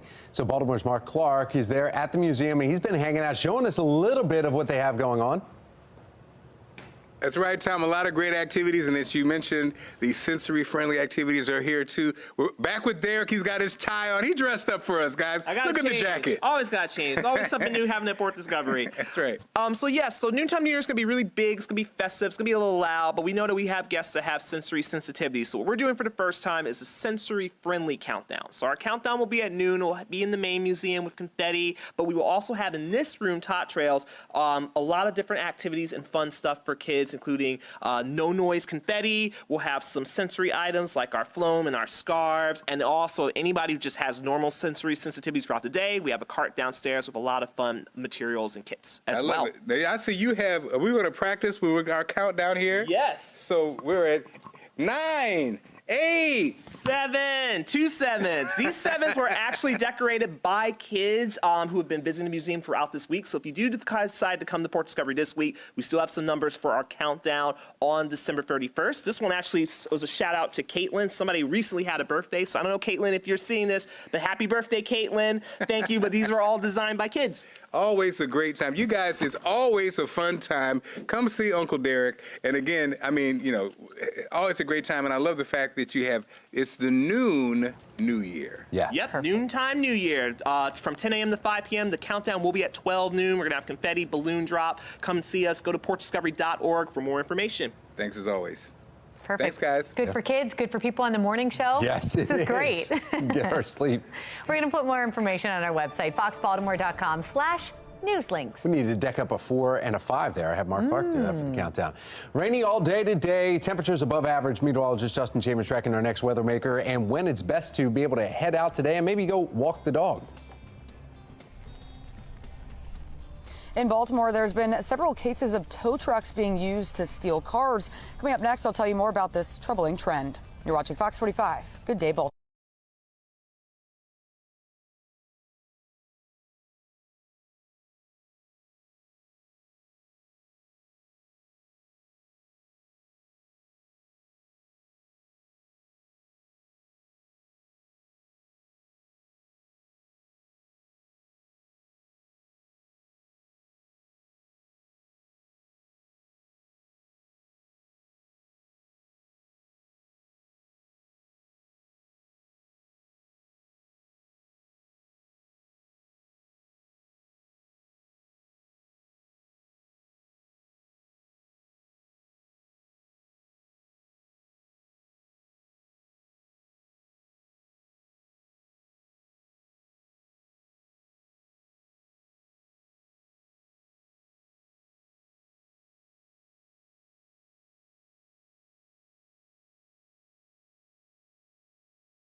Live from WBFF in Baltimore, this is Fox 45 Good Day Baltimore. Welcome back to Fox 45 Good Day Baltimore on this Wednesday, December 27th. I'm Megan Gilland. I'm Tom Rogers. A wet Wednesday. Let's find out how wet we're going to get. Meteorologist Justin Chambers. How'd you guys do with your resolutions for 23? Pretty good. I don't remember mine. I don't think I did So any. you did it. You mastered it. Yes, nailed it. Good. You? I'm already thinking ahead. I'm already resolving to eat more Cheez-Its in 2024. There you go. So, yeah, I think It's a that's an tough easy one. one. That's an easy one. No, I've seen you eat Cheez-Its. That's going to be a tough one. Okay, let's take a look outside and see what's going on. Hey, you got to try them all. All right, here's a look at our Towson cam. We do have a lot of fog out there right now from our Mile 1 Auto Group cam. Continuing to see low visibility and the rain showers that are moving across the bay out toward the eastern shore from Edgewood across over to Chestertown, down to Severna Park and Arnold and Severn. You're seeing those showers here. The heaviest rain is still to the south of us, right around the Richmond area. But more of that rain's going to track in. So even though we'll get a break here, I'd say between about 10 and noon, more of the heavier rain will continue through the afternoon and especially into the evening tonight. Statewide, our temperatures mainly in the mid to upper 40s right now. So overall, kind of mild. Those numbers are staying kind of steady. Grab the rain jacket and the umbrella. No need for the sunglasses today, as that sun will not be available for us until probably tomorrow. Back with your full forecast in just a few. Thank you, Justin. New this morning, a deadly car crash now being investigated. We're told a 58-year-old man was hit by a passing vehicle while directing another driver. The man was taken to a nearby hospital where he was pronounced dead. As soon as we get any information, we will keep you posted. 9:31, continuing coverage this morning. Fox 45 has been following the increase of car thefts throughout Baltimore this year, but now a troubling new trend as tow trucks are being used to commit the same crimes. Olivia Dance joining us live now with the concerns about this new car theft strategy. Olivia. Yeah, Megan and Tom, not only are tow trucks being used to commit the crimes, but now tow trucks are also being stolen. We spoke with Ron Rucker, and he says the suspect who stole his tow truck and used it to target an Acura dealership knew exactly what vehicle to take. And then you also got to know what cars you can tow without the dollies just to pick up. Because, see, a lot of them Acuras are all-wheel drives. Some of them you can pick up and just roll with. Some of them you have to put those wheels on the back, which take another 2-3 minutes to put on. So he knew which ones he was grabbing. You can learn this all in a day. So if he's been around somebody to know how to tow, and if he stole a car, that means he's in something dealing with the automotive industry, so he's familiar with it. The tow truck was seen going out of the dealership with a 2024 Acura SUV. The suspect caught on camera. Fortunately, Rucker got his tow truck back, but he says if he didn't, he imagines the suspect would have kept it, painted the truck, and changed the labels just to keep it going for a while. But Rucker isn't the only victim of this troubling trend. Last week, Fox 45 News showed you video of a tow truck stolen near Southwestern Boulevard. And then there was 2 other tow trucks stolen just down the street from there. In Rucker's case, though, even though the suspect crashed his truck and left behind his driver's license, he hasn't been arrested yet. We also reached out to the Baltimore Police Department, but haven't heard back. For now, reporting live in Baltimore, I'm Olivia Dance, Fox 45. Good day, Baltimore. Thank you, Olivia. Now, police confirmed, though, another violent carjacking this weekend in Baltimore County. This happening on Christmas Eve morning at the Green Spring Shopping Center. You see the map here. Community Watch Group says the video shows suspects in 2 vehicles swarming someone who was just pumping their gas. They assault them before driving away in their car. When we pressed Baltimore County Police for that video, they refused to release it, citing an ongoing investigation. But neighbors, they're voicing their concerns. Definitely puts me on edge because, like I said, I always look at this area as like a secure area, like nothing like that happens in this area. They should release it to the public to see. Like I said, this is an area you see a lot of people walk, and they walk a lot, especially at night, early morning. Car crime is also a concern in Baltimore City, where, according to police data, we've seen nearly 600 carjackings, 11,000 car thefts just this year. Car thefts are more than triple the level that we saw the same time last year. Making headlines, it's been exactly 1 year since a horrific crime unfolded in Queens, New York. A husband now sentenced to 25 years for a violent act in front of his 3 young sons. This morning, we have a closer look at the story of a family who is Sophia Strong. The early morning hours of December 27, 2022, father calls his estranged wife to come out and get her boys. As Sophia Giraldo comes out of her door, the father tells his 3 sons to keep their seatbelts on. He accelerates, hitting their mother and flipping the family's SUV. He then climbs over his 11-year-old to get out of the car before stabbing their mother. He calls 911, eventually admits to his actions. It's been a long year, but then it's been like rapid fire things, one thing after another. Yeah, there is a toll on our family, on my wife, on me. Debbie and Chuck Brooks schedule trips to see their daughter in New York as often as they can, but the trip from Baltimore to a rehabilitation center in Queens is expensive. I haven't looked at the GoFundMe page. I think close to $50,000 has been raised. And I think we've probably spent $45,000 in less than a year. And most of that has gone towards transportation, just getting ourselves back and forth from Maryland to New York, and lodging, meals. Chuck says his 3 grandsons are now living in the Baltimore area with family. While their father was sentenced to 25 years, the trauma the 11, 9, and 6-year-old boys witnessed that day will be with them forever. We had to buy furniture for the boys, bunk beds and dressers, and we've got them things that would just bring a little comfort and some happiness, like toys, and they've gotten clothes and those kind of things. We got them bicycles. Now the entire Brooks family is trying to get Sophia to be transferred to a rehab facility in the Baltimore area. But the cost for the one trip is estimated at $25,000. $25,000 to get her closer to home, closer to family, who can be there daily to assist and laugh with her. Sometimes they call and they just start talking, and I'm like, my heart is beating, what's going on with Sophia? The Brooks family is seeing progress with Sophia's recovery. It is a slow process. They say Sophia needs someone with her almost daily to help with the multiple appointments, plus the ongoing battle and the cost to secure guardianship rights for Sophia. That would allow them to sell her car and get access to her accounts.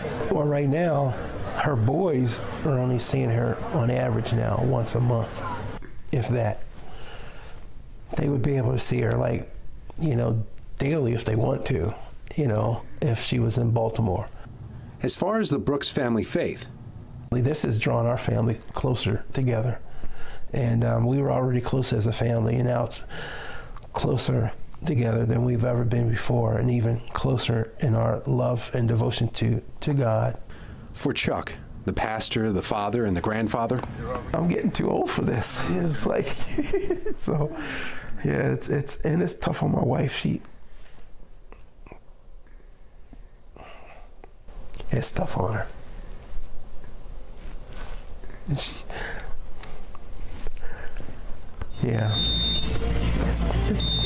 it's tough on her. Is she wearing her sock?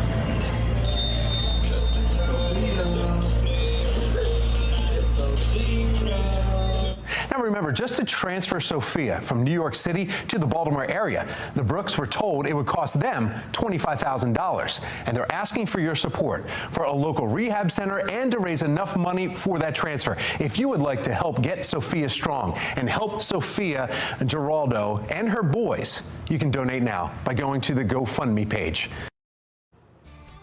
Well, it is a wet, rainy hump day. Later on, meteorologist Justin Chambers tracking your New Year's Eve forecast and your Ravens game day weather. Plus, speaking of New Year's, the best places to celebrate the holiday around our nation. One of them not too far away. It's 9:38 on Fox 45. Good day, Baltimore.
From our live center this morning, you know, this just might be the best way to ring in the new year. A Powerball drawing is happening tonight. See the 27th right there. After no one won Monday night's Christmas Powerball jackpot, bringing the major winning to, did you see it there? $685 million.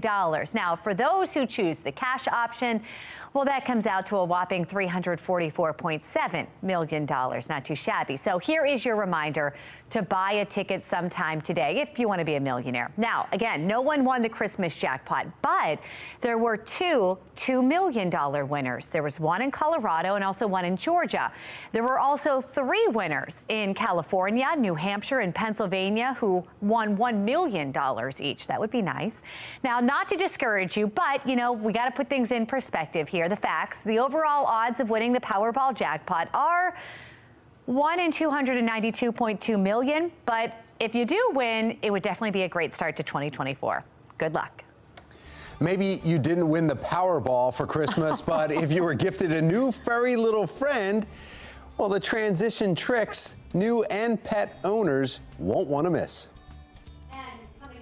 Trending news. A new study reveals how restaurants are trying to stop you from sharing meals. Oh, no, we always do that. 9:42 now on Fox 45. Good day, Baltimore.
Looking to really spice up your New Year's Eve? Well, you might want to head to one of these locations. Wallet Hub releasing their list of the top 10 places to celebrate New Year's Eve this year. And on the top of the list, sunny Orlando, Florida, followed by San Diego and then New York City, Las Vegas, and Atlanta, Georgia to round out the top 5.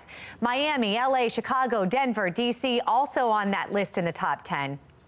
Wallet Hub says they made their choices based on entertainment, food, safety costs, and accessibility. It may not be too late to plan your trip to any one of these locations before the clock winds down on 2023 again this Sunday at midnight.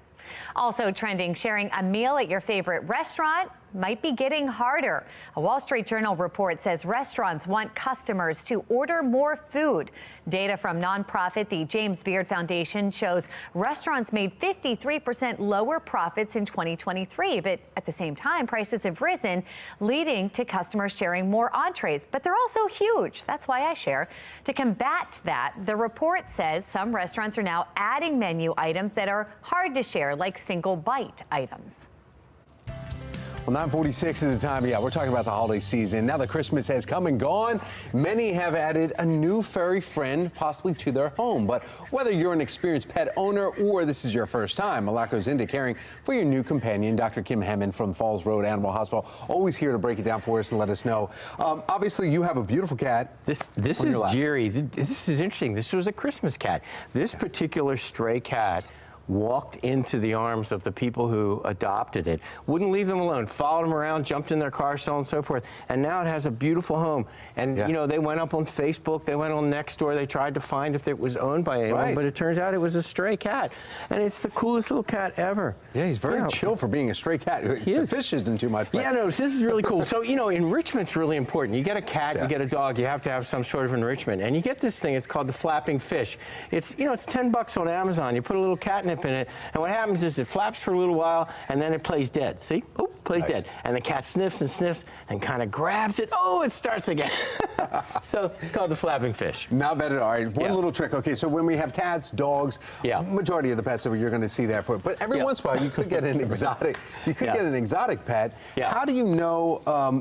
Hopefully, the research went in beforehand, but in case you haven't. No, really, you know, when you get a pet, you have to think about health care, you have to think about enrichment, what's the environment look like, and, you know, and also, you know, what's your lifestyle like? Are you going to be home? So if you get an exotics pet, you have to call, and I'm not talking about internet, you have to call an exotics veterinarian and talk to them. So for instance, Dr. Herco at the Falls Road Animal Hospital is one of only a handful of exotics veterinarians in the whole state. And you call that person and you say, gosh, I've gotten this chameleon, and, you know, are there any nutritional requirements? The pet stores are pretty good, but I'd say they're 80%. You need that extra 20%.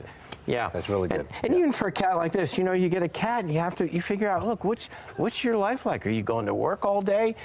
You know, what's it? Looks like an old man in his face, though, you know? I mean, yeah. So if you are to leave an animal home, especially if you just got to know them and you're leaving them now in your house, a lot of people say, oh, you may want to have somebody come in and check on them. Absolutely. You want to, if it's a dog, definitely, because you need something going on during the day. So I really like doggy daycares or dog walkers or something. You can't leave them for 8 hours. They have to go to the bathroom. They have to drink and eat and so on and so forth. So, you know, you have to think about that ahead of time, because, you know, if you haven't planned that, you're gonna have a disastrous pet. It'll create all sorts of behavior problems. And spaying and neutering is extremely important. And a lot of people don't spay and neuter. That's not a good thing. You know, it's kind of a head thing, and I don't know why. For some reason, males don't like to neuter their dogs. I wonder if Freud had something to say about that a few years ago.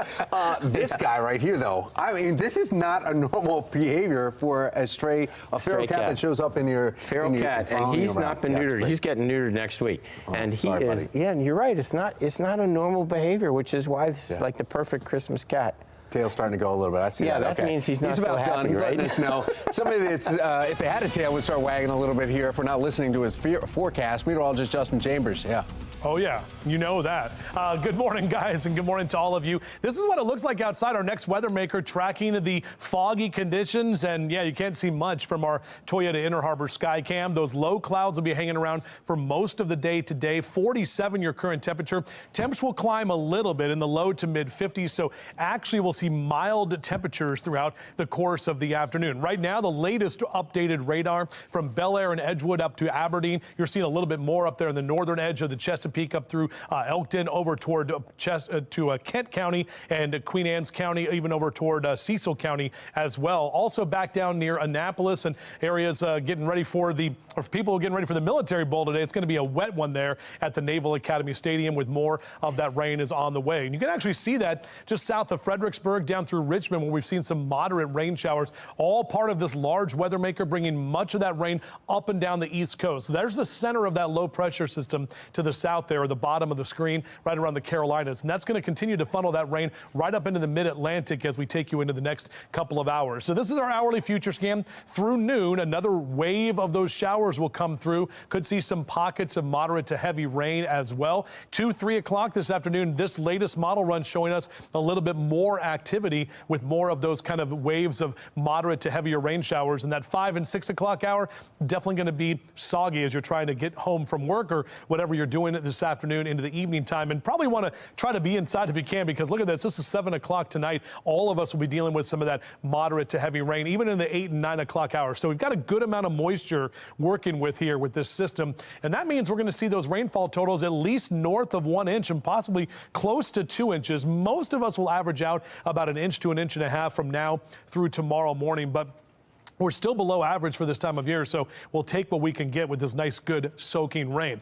Here's a look at your temperatures. Next hour, Reisterstown right about 50 degrees, and eventually we'll see those temperatures that will climb to the low and mid 50s in that 2 and 3 o'clock hour for you for today. Again, the cloud cover and the rain sticking with us through most of the afternoon, so definitely one of those inside days. Get cleaned up from Christmas, or maybe you're still celebrating Kwanzaa or the third day of Christmas, which is today. The low to mid 50s across Carroll and Baltimore counties for your high temperatures this afternoon. Howard and Anne Arundel counties, you're also going to see those mid 50s for Ellicott City and Elk Ridge, down through Glen Burnie and Pasadena, and down through Annapolis as well. On your temperature tracker, we actually will be warmer tomorrow. Then those numbers start coming back down. So lower 50s into Saturday and Sunday. And next week, notice those numbers will only be in the 40s, which is actually only just slightly above average for this time of year or early next year. So that system moves out of here tonight. Drier conditions for tomorrow. The good news is right now, Saturday and Sunday do look mainly dry, and that includes for that Ravens game on Sunday afternoon. It'll be a little chilly in the upper 40s and lower 50s, but nothing we can't handle. New Year's Eve celebrations also looking good. Coming up, your 10-day forecast. We'll do that for you in just a few minutes from right now.